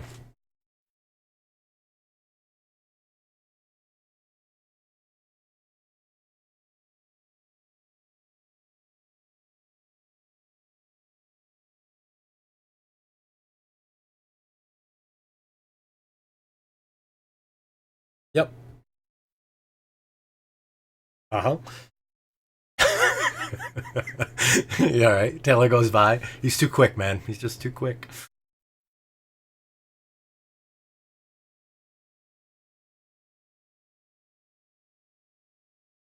Uh-huh.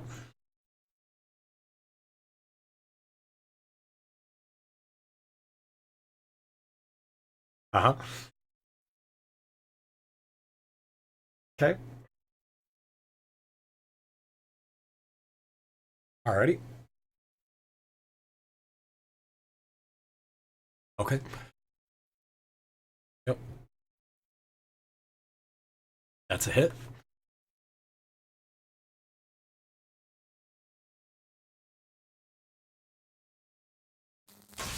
Nice.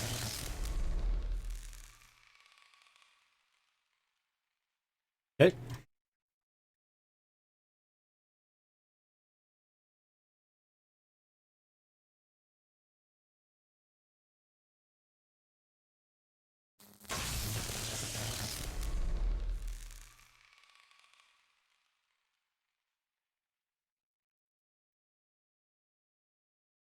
All right. Before Merrick goes, it uses a legendary attack.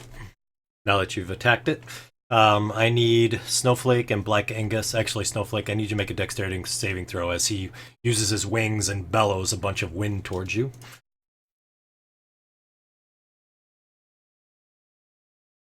Yep, I know. It still can cause you to be moved, so. Yep, I got it for you. I rolled it on him. He failed. Yep. Oh! So he pushes you against the column and then pushes you across the room 15 feet. Black Angus is knocked prone.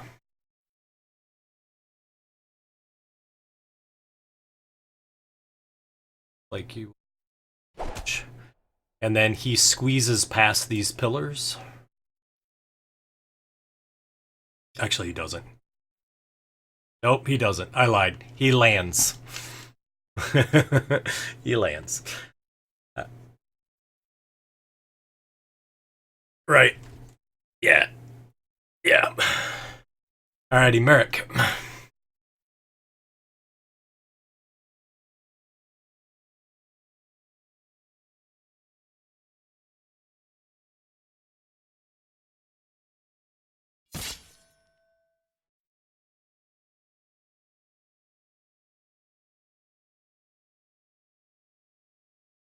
Nice hits. Nice hits. And Snowflake, he just pushed you a direction 30 feet across. He didn't push you down or anything.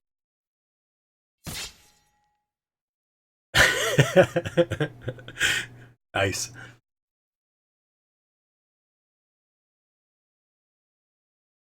All right. He casts a spell. Let's see. Alrighty. So he counterspells the spell. Black Angus. Oh, man. Alrighty. Yep. Gotcha. All right.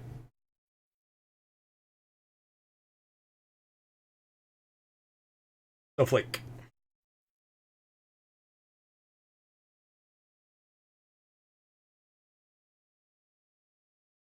Okay.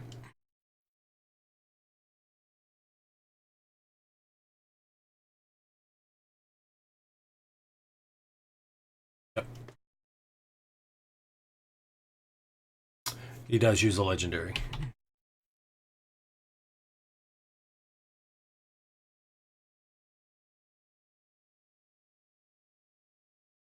Mm-hmm. Yep. Hallways are 40 feet.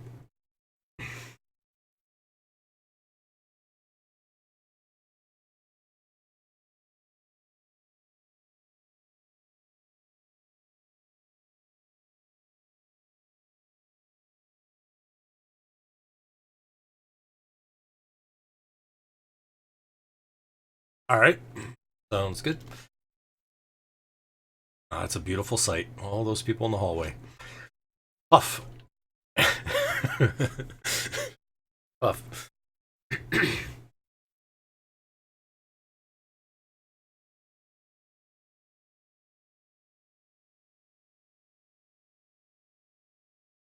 That's true. Alrighty.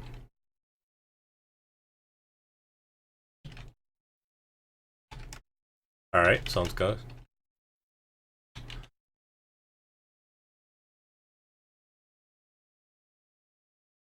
Alright, spaz.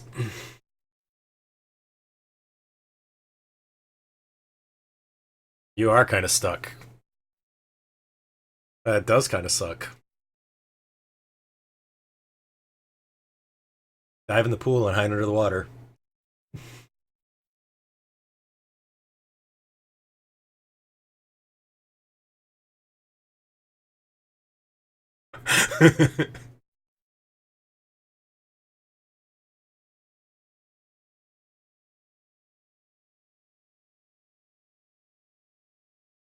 Sure. Okay.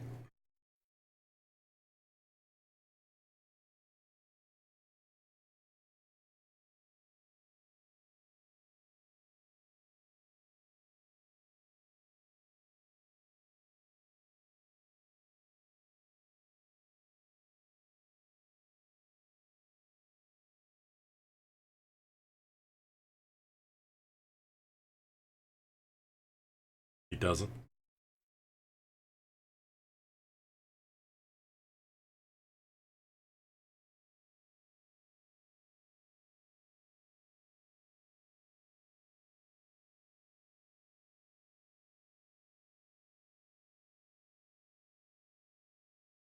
Alrighty.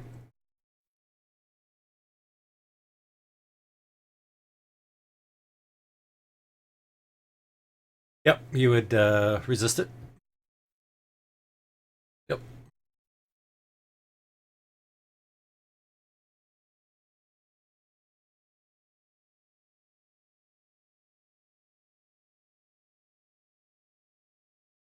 Okay. Alrighty, sounds good.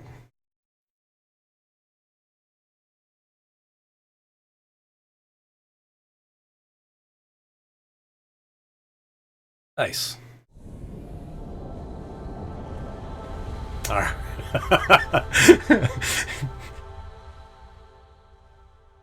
Trying to sit behind him or you cowering under his legs. Sounds good.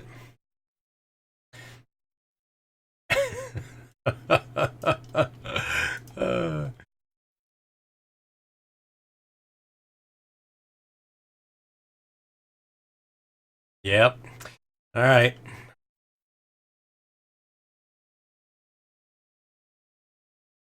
So in a straight line,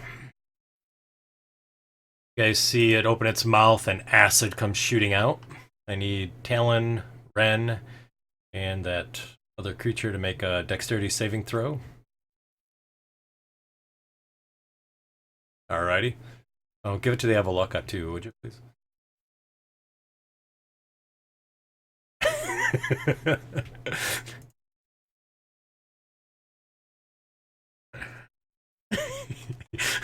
Right. And he's been calling you from random numbers for the last 3 weeks. Alright. Both can go with me a dex save. You already know what to make. Wow, Talon made it. Ren, not so much. You have one inspiration for the session. Up to the party. It's 2:30.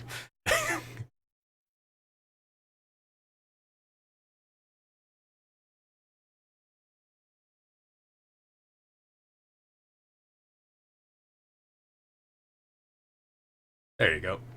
Do both of you have evasion?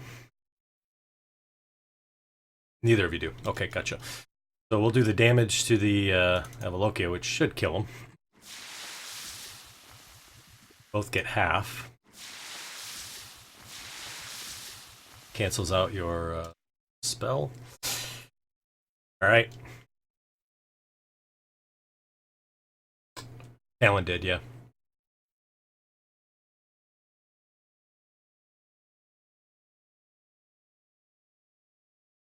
It is. I think he did. It gave him 17 total, right? Did it? No, Ren? Oh, wait, let's see. Partially resisted, partially absorbed. Did you already have damage, Ren? Yep.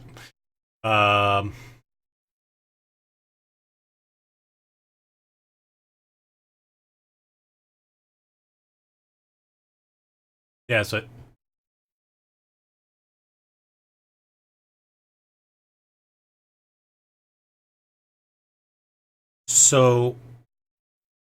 yeah, the Avalokia is still up.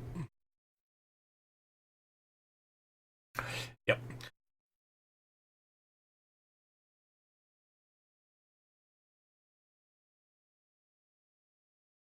Depends on what you've been hitting him with. I'll keep an eye on it though. He's close, that's for sure. The Drake then flies out of the room and disappears. Ren.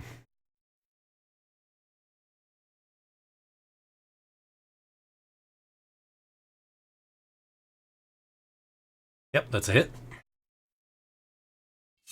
Nice. That's another hit. Nice. Alright, that one's dead.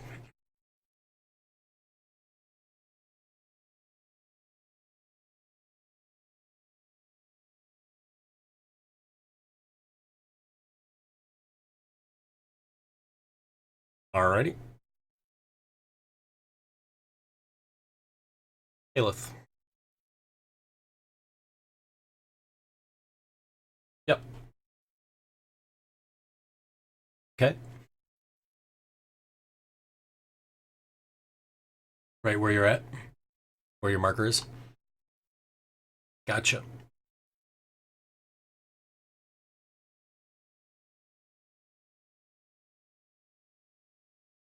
Oh, ew. Right there. Oops, sorry. Right there. Squeezed in the tunnel.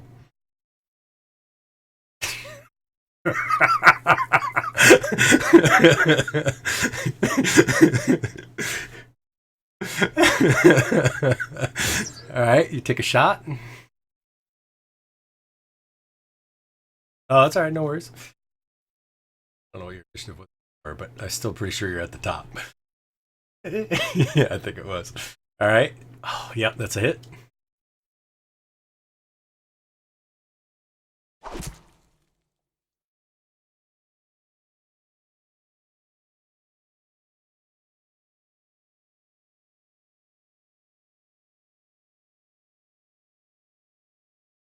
Haleth, do you have anything that would prevent an attack of opportunity? Okay. So as you start to run away, its tail whips out at you and hits. There you go.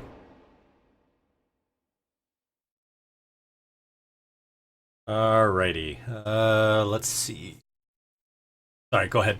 Apologize, Talon.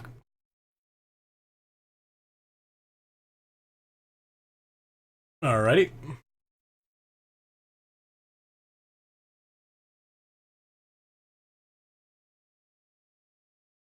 Okay, sounds good.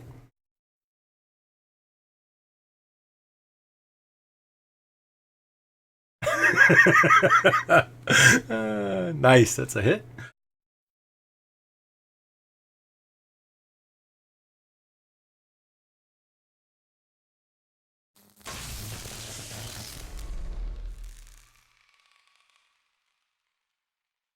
And it fails.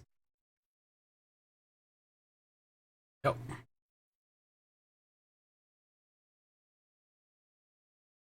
Mm-hmm. Alrighty.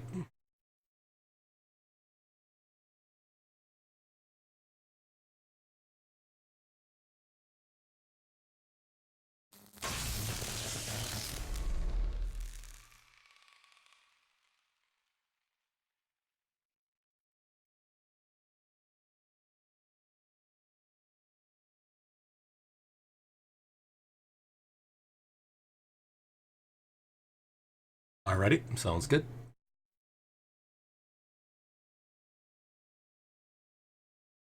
Alrighty.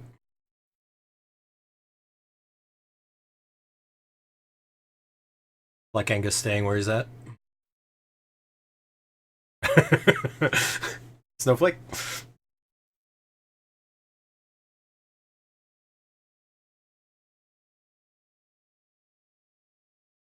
You did.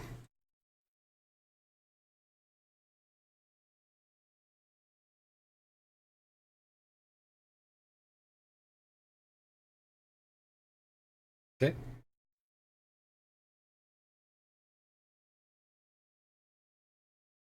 Alrighty.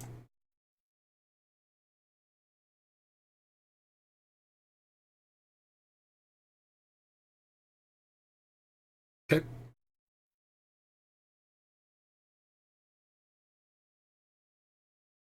Puff staying right where he's at. Gotcha.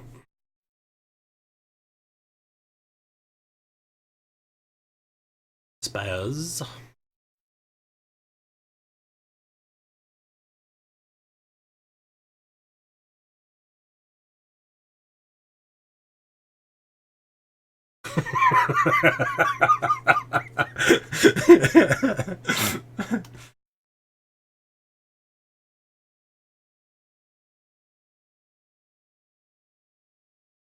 Okay. I think you probably have Black Angus, but I gotcha. Going to right there.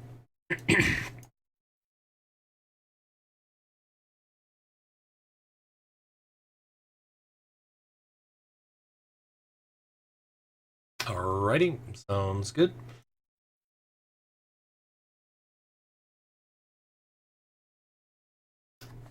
So he is stunned. However, you do notice that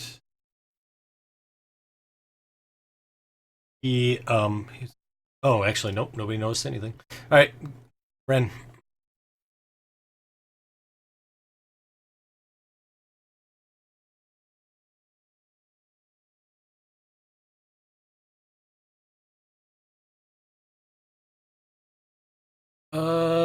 No, not from there. I go by 2 points of his thing. Nope, not enough to attack him.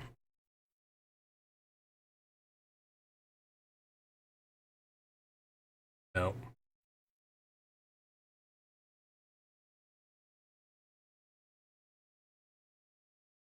Yeah, nope.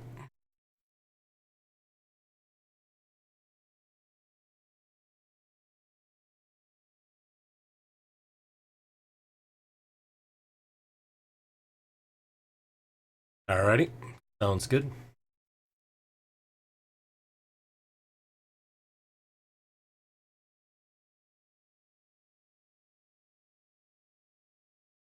Alrighty.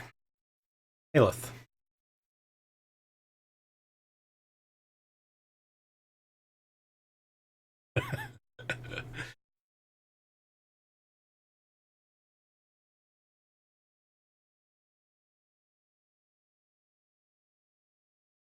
Ready?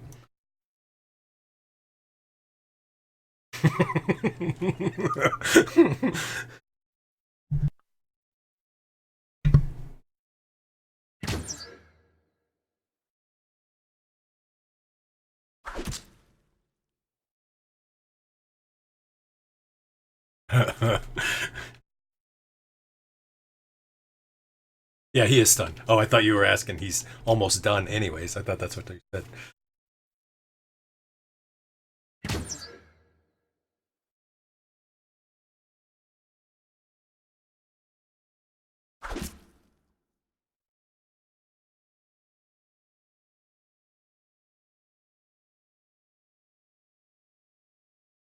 Okay, sounds good. Alan.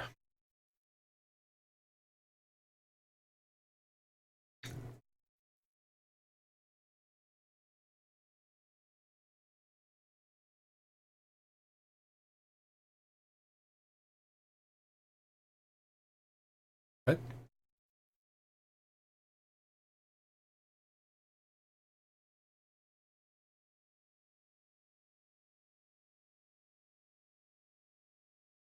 Okay. 16, that's 26. That's a hit.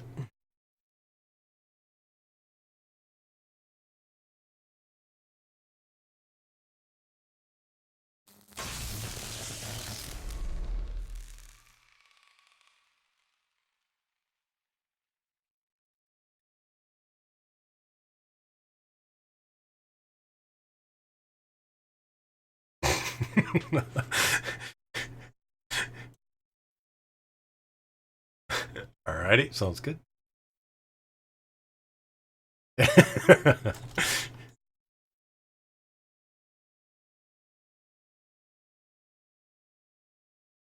Okay. You should feel like a DM again.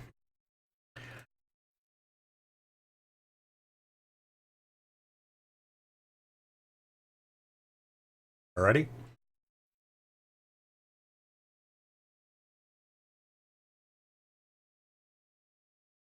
There you go.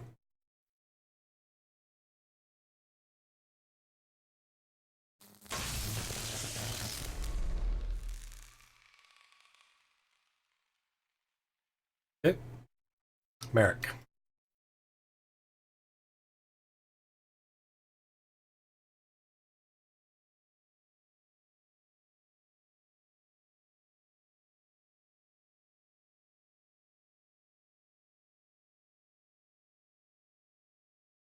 Alrighty.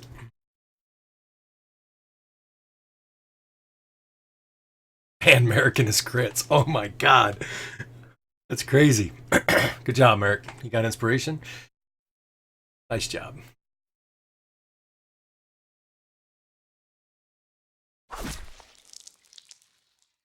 No, you won't be able to push him. No, he's not. He's like trying to crawl through. Oh, gotcha. Ah, nice.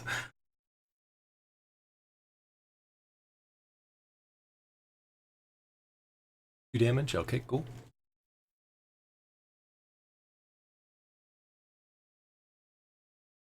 It's another hit.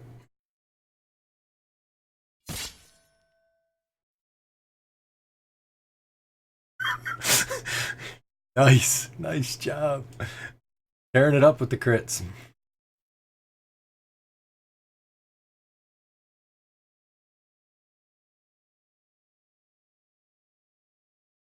Alright. Just go ahead and do your damage. Good job. We'll let you keep the extra one. It's not worth taking it off. Like Angus. Alrighty. Snowflake.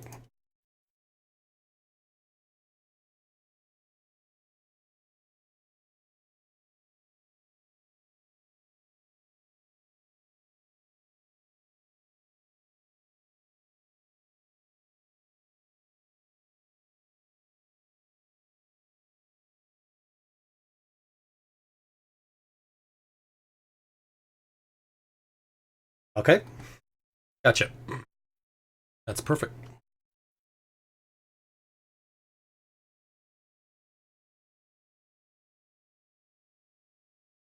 Okay.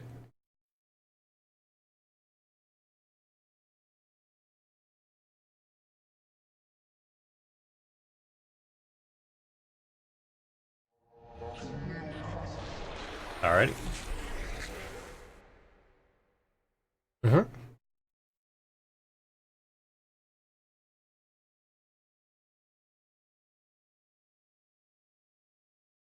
He is undead.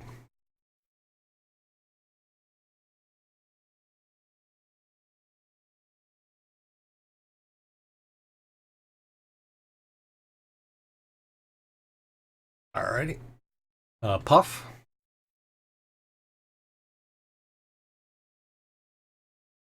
Alrighty.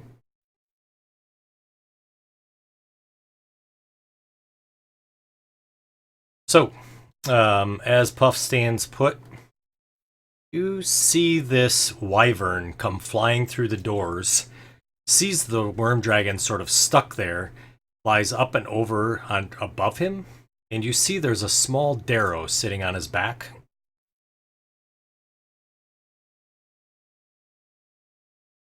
They fly up to the ceiling, so that's 40 feet up, which would be 30 feet from the floor. They fly over the wormdrake, right there. And the derro casts a spell. All right, it's a level 9 spell. Alrighty.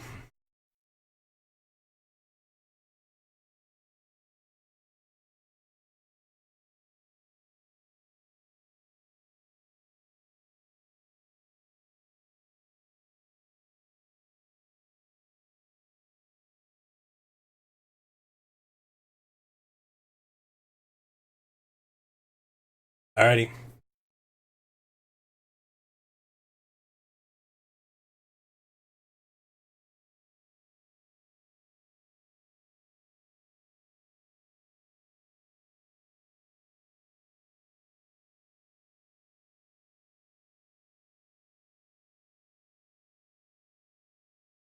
Okay. Puts that at a 20, is that right? Correct. But I'm going to see if he's intelligent. Okay, it's countered. He was, but he wasn't that smart, though. So,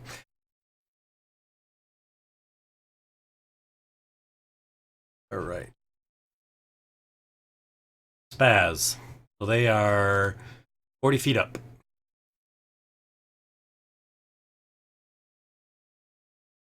It is.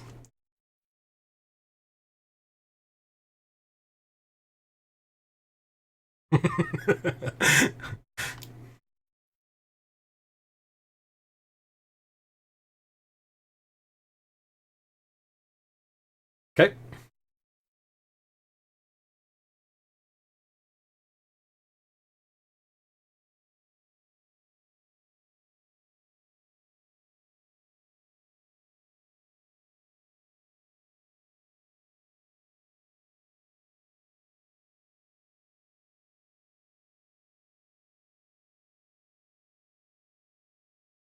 All right. Okay.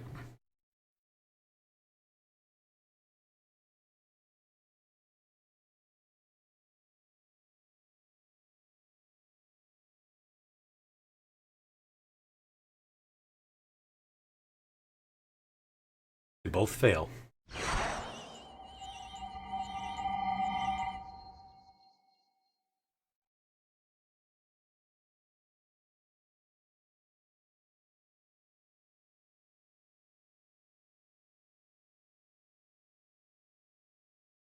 Alrighty. Oh, yeah. Thanks for the remembering.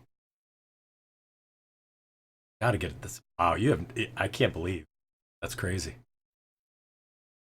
All night long. Ren, you're up. Nice. That's a hit.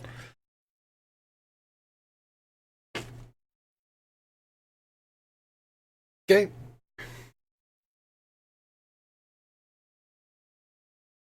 Nice.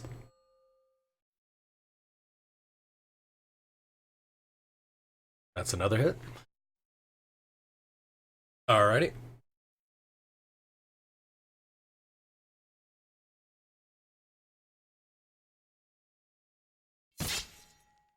Nice.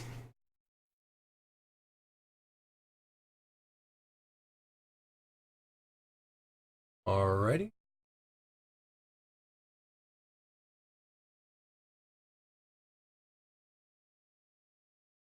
Okay. Top of the round. Haleth.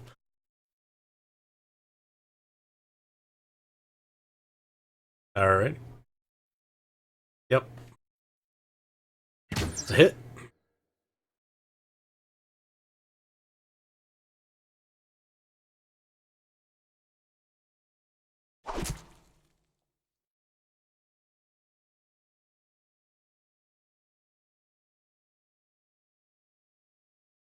Nice job. So he goes down. Uh-huh. Okay. Sounds good. Alright. Sounds great. They are. Nope, they're still up. 30 feet above you.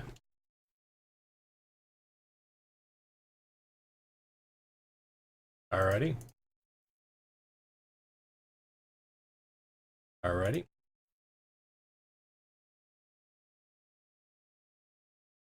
Hit. Nice, that's a hit.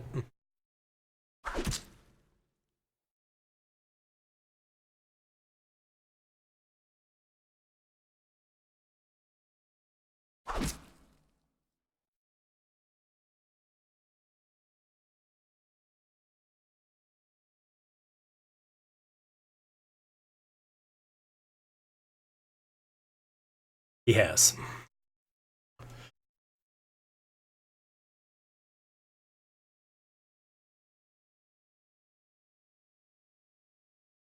Okay.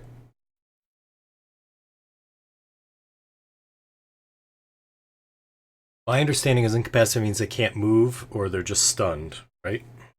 I don't know if it makes their movement 0. I don't know. Not sure the answer to that. I'd have to look it up. You can go ahead and do your magic. Yep.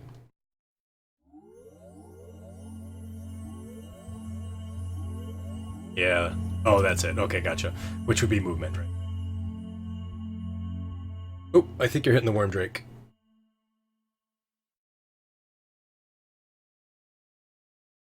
I mean, if you want to make sure it's dead, you could put a couple in them. I don't have a problem with that.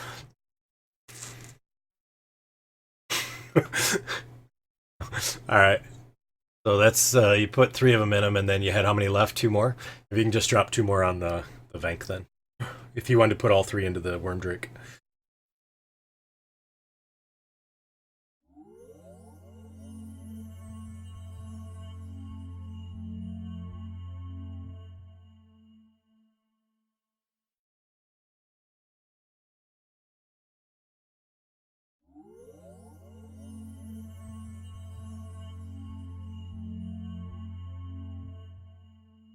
Just the rider.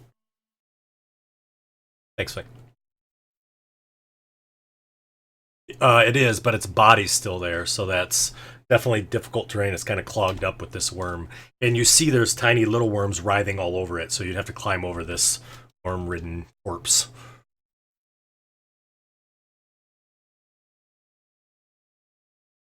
Okay.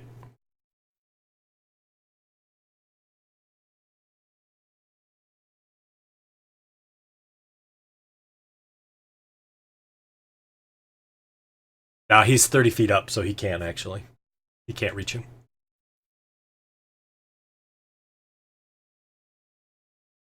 Black Angus still hiding in the corner. Oh, sorry. Okay. Sorry, Snowflake. 1 sec. Go ahead for Blank Angus.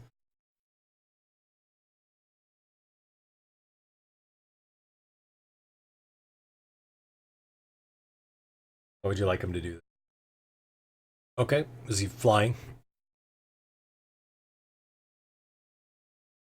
Bring something down? Yeah, I got you. So he's flying up top. All right. Snowflake.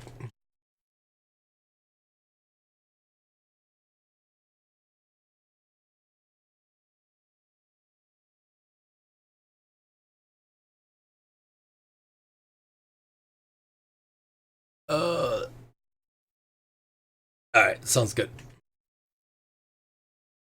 He's flying up high, though. Yeah, he's up. Okay. Sounds good.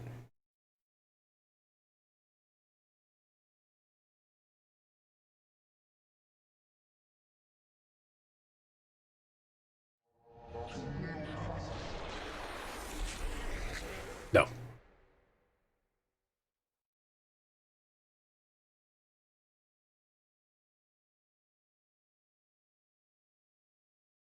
Okay.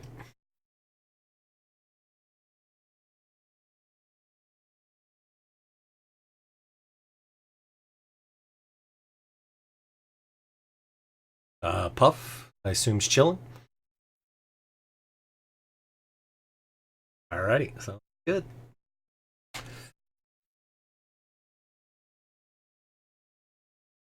Alrighty.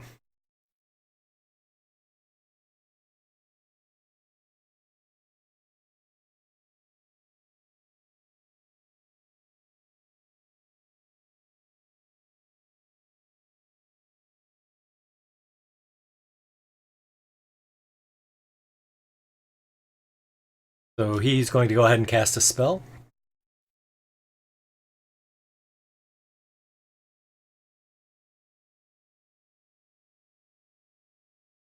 Okay, what level are you casting at?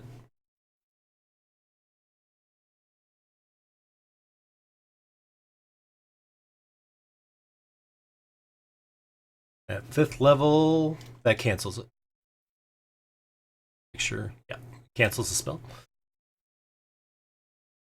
Oh, oh, maybe it will, maybe it won't. We'll find out.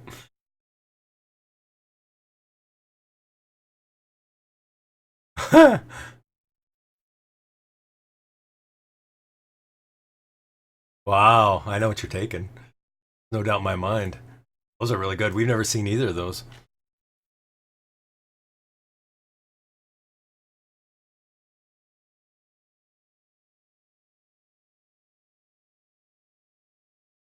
So it's your level, which is 18, D4 hit points. Oh, I don't blame you. Same thing. Um,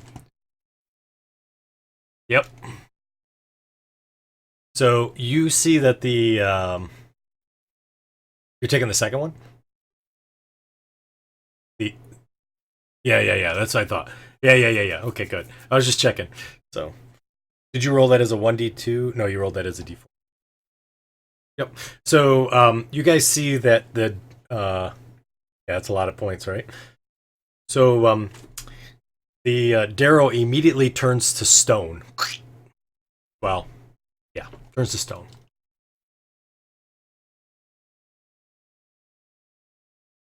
Yep, the Venk.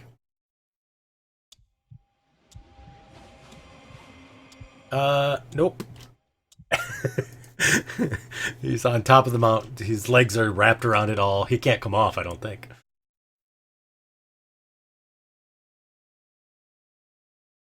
He's petrified. Uh, we, we have either of them.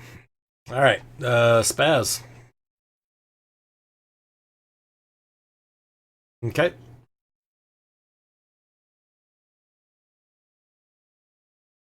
Alrighty.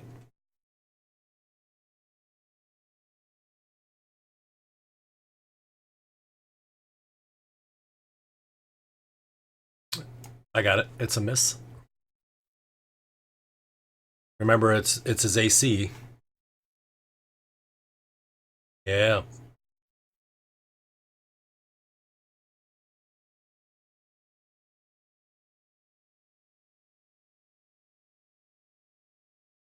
that hits though.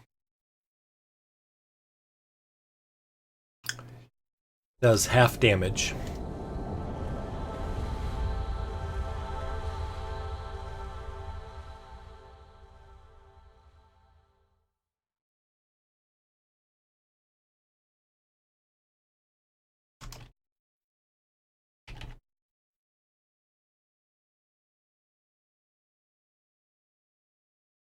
No.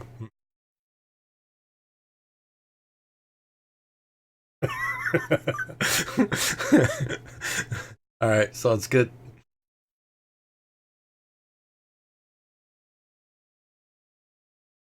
Haleth.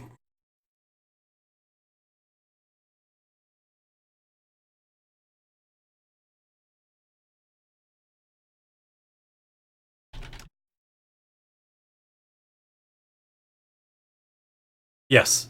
Yep.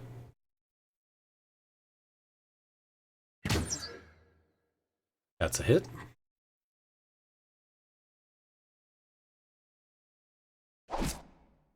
Notice it resists your damage from being a stone. Nope, half of it.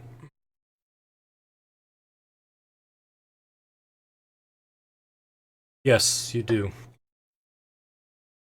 Nope, that's okay. I guess the petrified button, we've never used it, doesn't actually put any of the effects on. All right.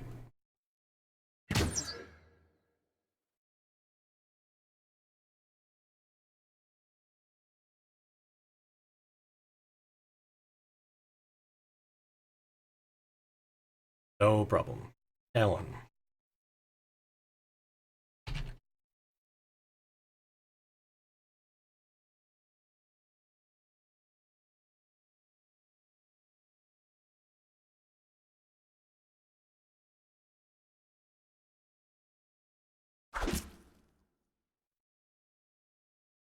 Yep, that's a hit.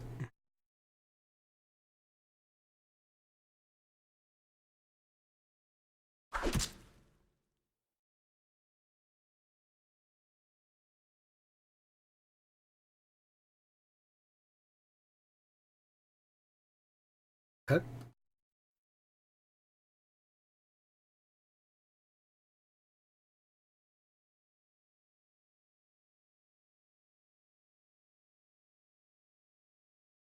Sure, no problem.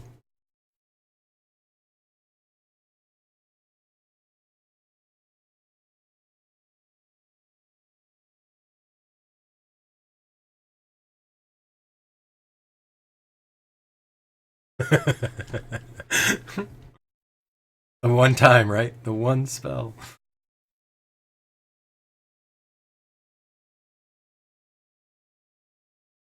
Yeah, absolutely. You're right next to him.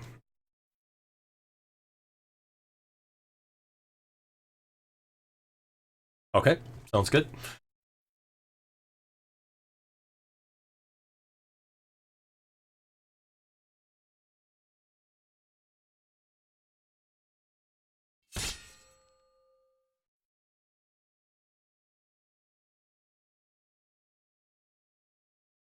Yes, it does.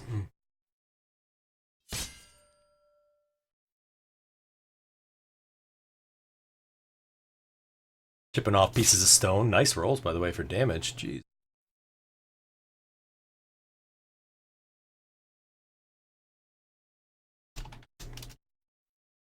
All right, Black Angus flies over, picks up Ren.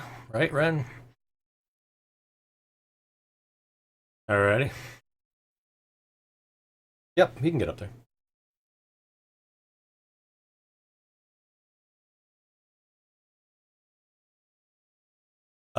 It's up to you. You could fly under him and then fly up on the other side. So you're on the opposite side? Yeah. Yeah, you can fly there. Next to him. Here we go. Alright. Snowflake.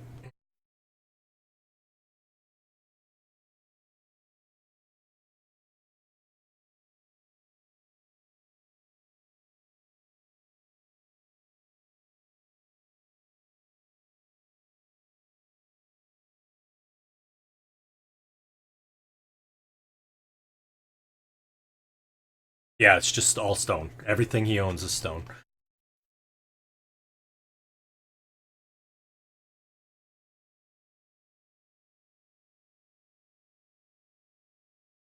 Okay, sounds good.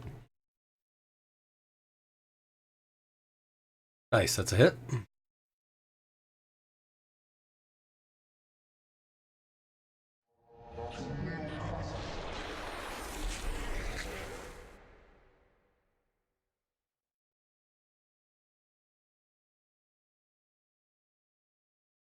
Okay.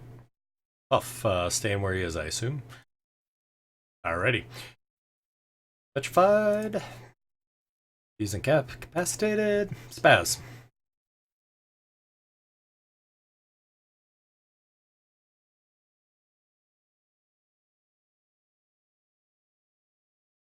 Okay. Nice. Yep. I gave you the 2. That was nice.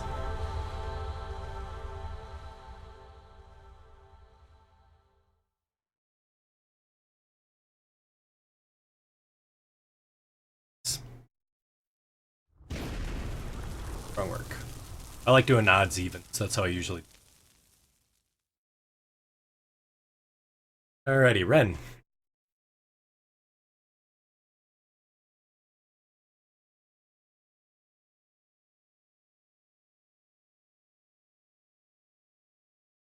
Sure.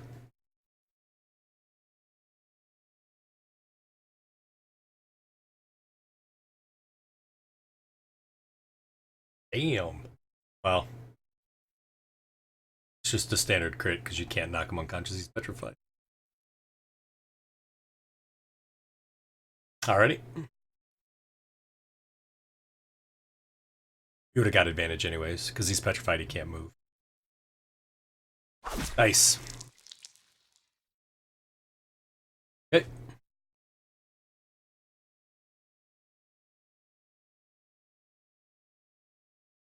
Hmm. Yep. Yep.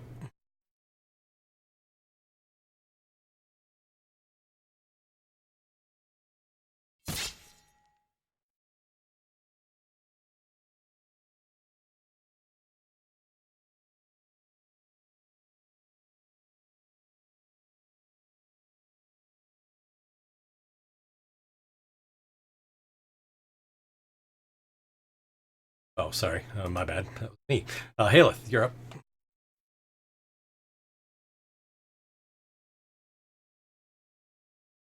Yep. Nice. A hit.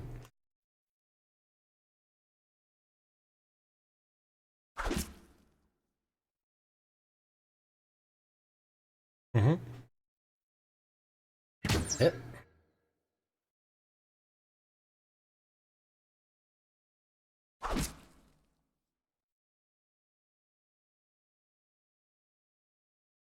I don't remember.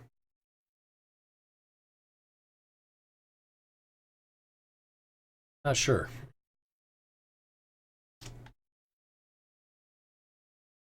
Alan.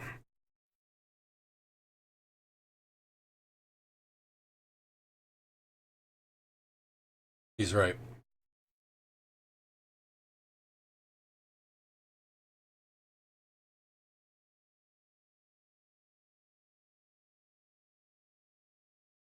That's a nice shot. That's a hit.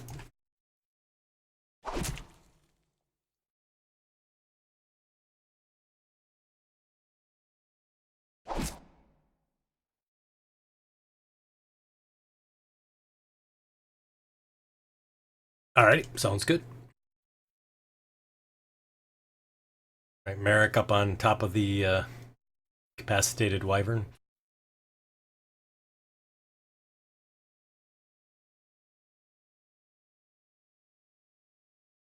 That's a hit.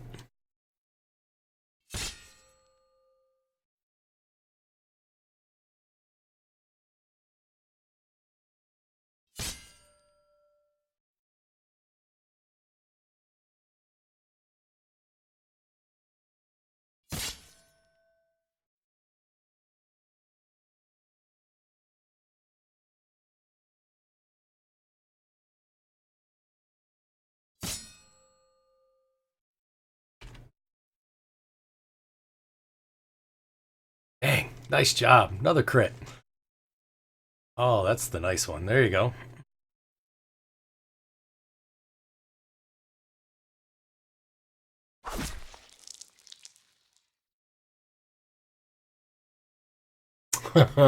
That's interesting. Yeah, we'll say he's flying. He's up there. Why not?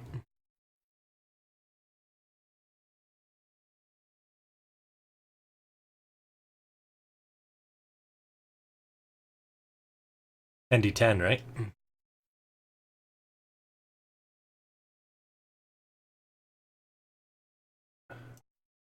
Wow.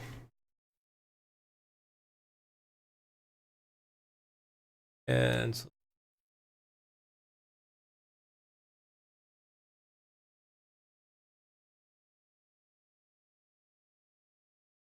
additional damage. Alrighty, and he hits the wall and is... oh, he hits the wall. I'll open it up a little.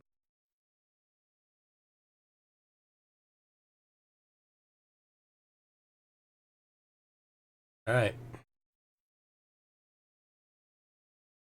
Black Angus. So, Ren, you're on Black Angus, and he got shot right over your shoulder and went right down the hallway. Yep, so you fly up and over. He's actually on the ground now, though, so you end up, I assume, landing.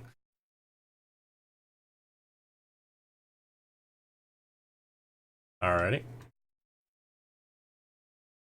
Snowflake.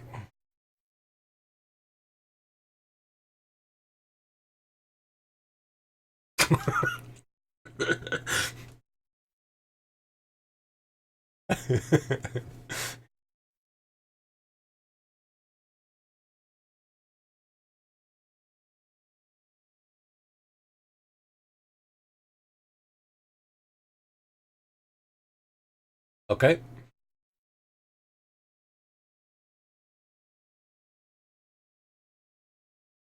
Alrighty.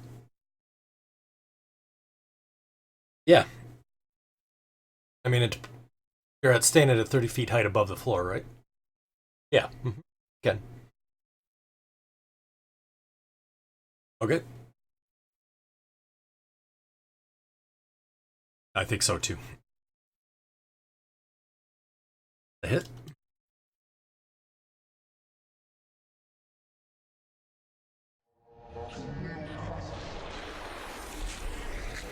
Yeah. Okay.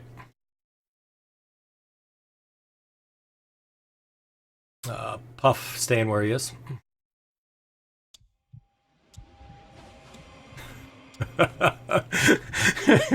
Sounds good. So, Ren and Snowflake and Merrick, you see that Venk now changes back from being stone back to his normal appearance. And he decides to cast a spell. Alrighty, it's a level. Go ahead. Alright, it's a level 8 spell.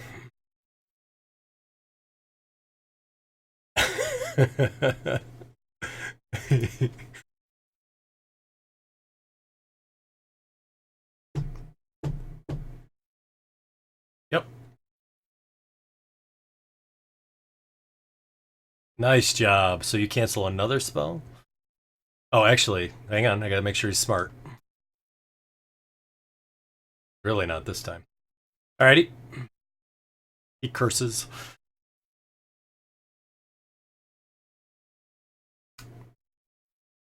It's amazing, isn't it?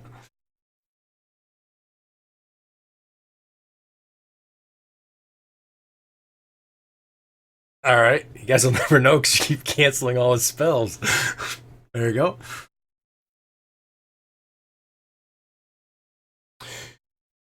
Hey, Spaz. So you are below him, so I don't know if you can see him unless you're flying. Because you're 10 feet below, and there's a big, huge creature in front of you. He's all the way down the tunnel there. And he's crawling with worms. Yep.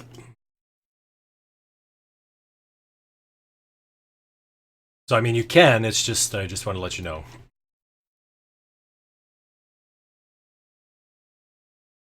I will. No problem.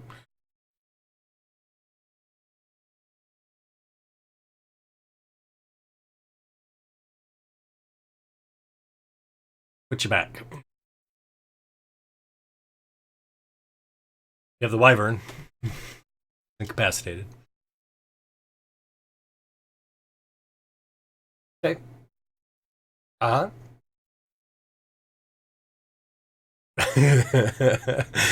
All right, gotcha. Here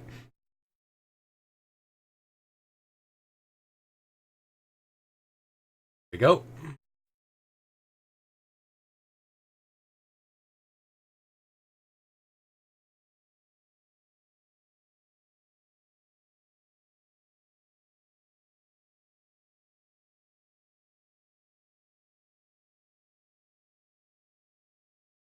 It's before the spell's cast.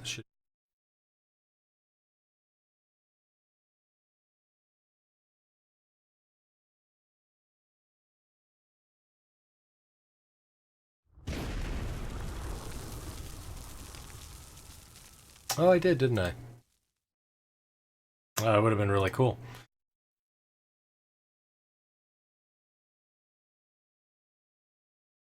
Oh my god. Okay. Um, we're getting all kinds of stuff that we've not gotten before.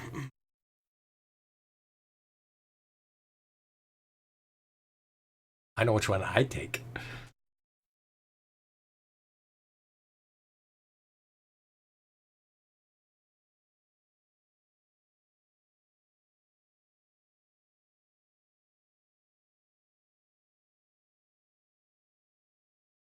Problem is, it was your Misty Step, right?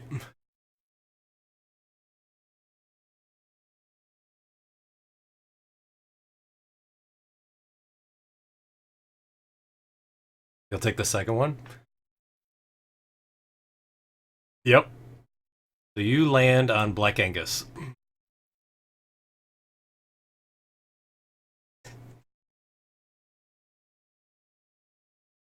Like, hey. Hey, Ren. All right. All right.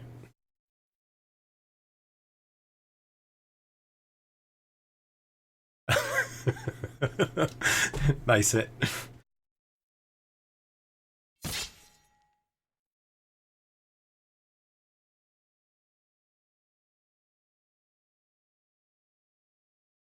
All right.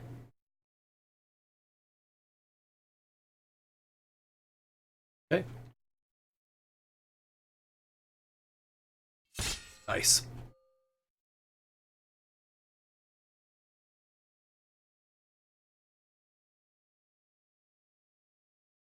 All righty. Haleth, I see you.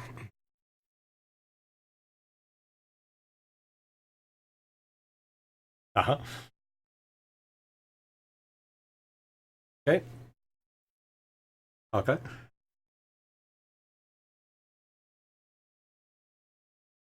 Uh-huh. Oh, see, that's 5, 10. You'll need, yeah, you'd have to go probably up a lot higher than that. So probably another, probably 25, I would say. All right. Yep, sounds good.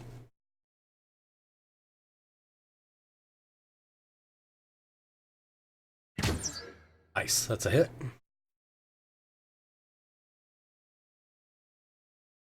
There you go. You take him out. Alrighty. Alan. Okay.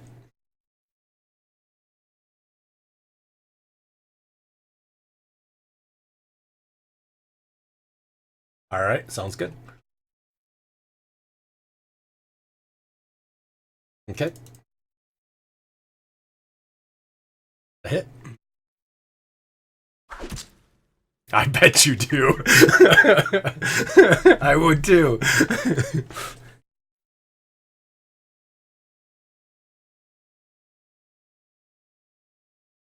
Okay. Yep.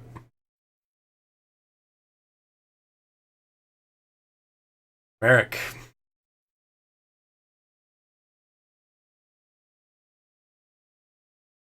Oh yeah, it's wide awake. It looks back at you.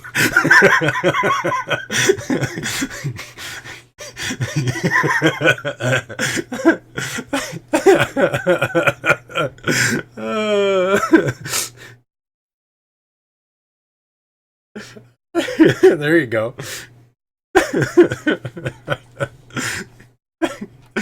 Yeah. Oh no. Now it really looks at you. I don't know how you missed. Like you're sitting on him.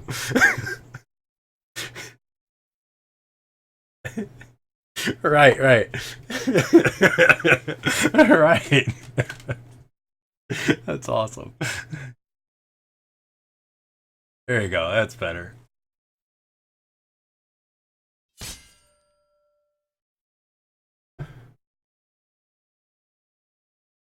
Oh, is it? Okay, gotcha. Yeah, that's all right. Go ahead and um, I'll put the damage on the right one.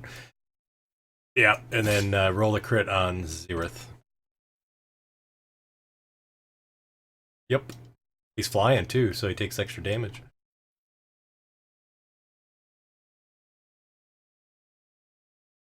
That's awesome, man. I love it. Yeah, no kidding. Just go ahead and put another D7 out there. Or a D8, I mean.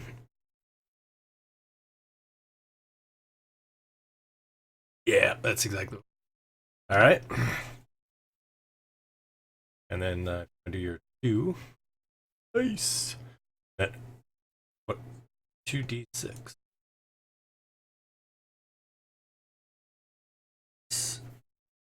Wow.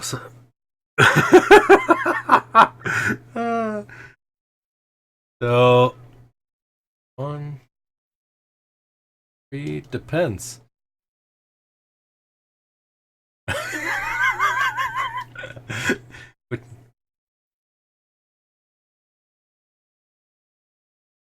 Which what direction would you like him to fly? He can either go down all the way to the north or all the way to the west. Alrighty. So he goes all the way to here. And so that's 2, 3, 5, 6, 10. It's 38 points of damage. And he bangs up against the wall. He's not petrified, so he doesn't fall on the Kyuss float down to the ground. Oh, you're okay. Fair enough. I'll put you halfway then. All right. And what else you got there, Merrick? Alrighty, sounds good. So he is 10 feet above the ground.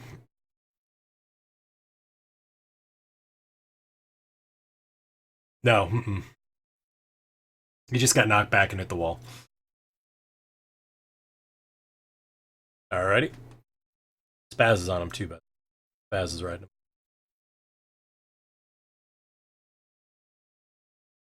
Alright, that's a hit.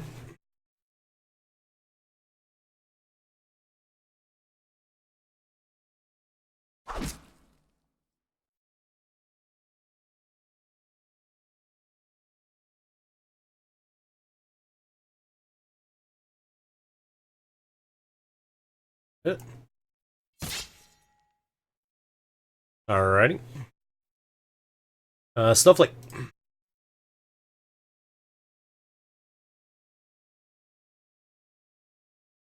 Yeah, I don't blame you.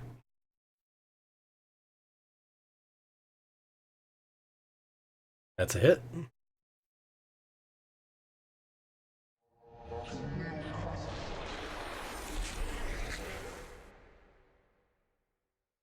Alrighty. Assume Puff is still eating popcorn. Alright, Zereth.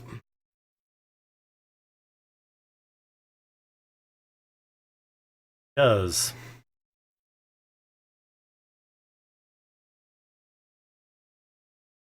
Alright, so Zereth uses its tail and tries to sting Spaz.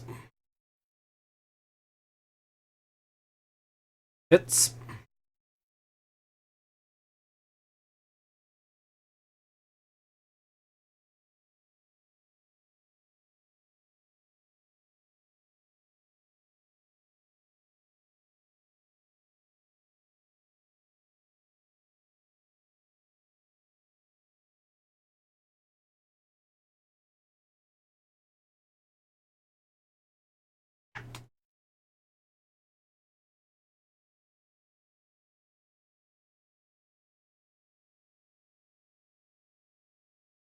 Alright.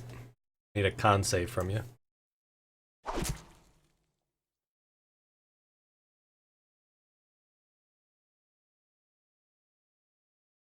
Okay. Nice. You take half damage.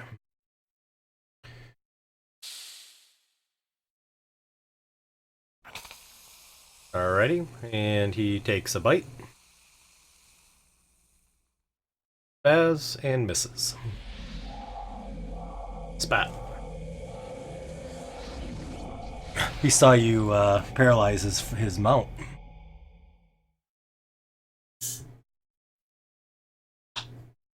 Yep, you are, because you're on top of the griffin who's been attacking. So you are. You can hit him.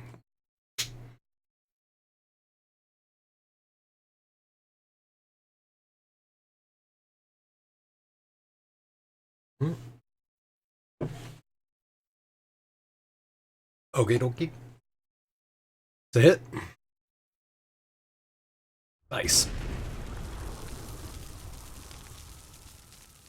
Okay. That's a hit. No problem. Still a hit. Nice.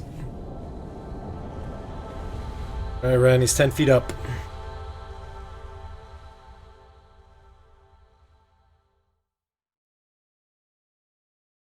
There you go. If you stand on Vank, you can. You just need a little step stool. Nah. You're gonna hit him regardless with your... Oh. Alright.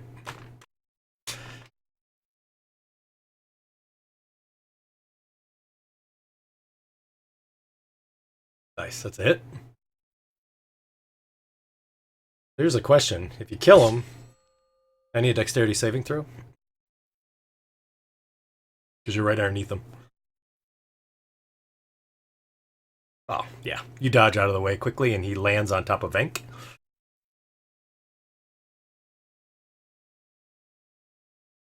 Alright.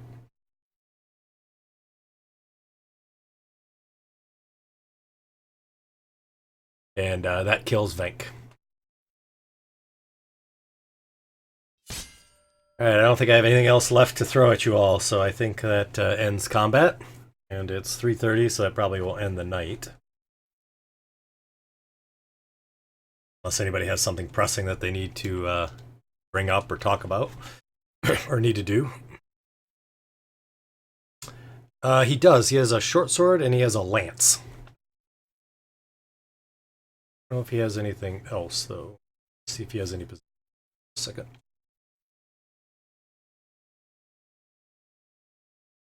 Does not have any possessions on him. Just quickly to describe the room, just for a real quick minute. So, you do see there's a door there, Ren, right behind you. That's there. There's also a door on the other side, which is open. And then the other doors are open as well. So, that's where we're at. That large body's there.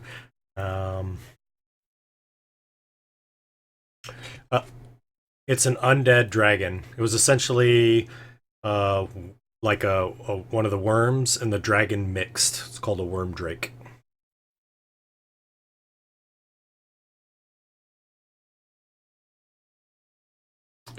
crawling in worms, so you can, right? Yep, no problem.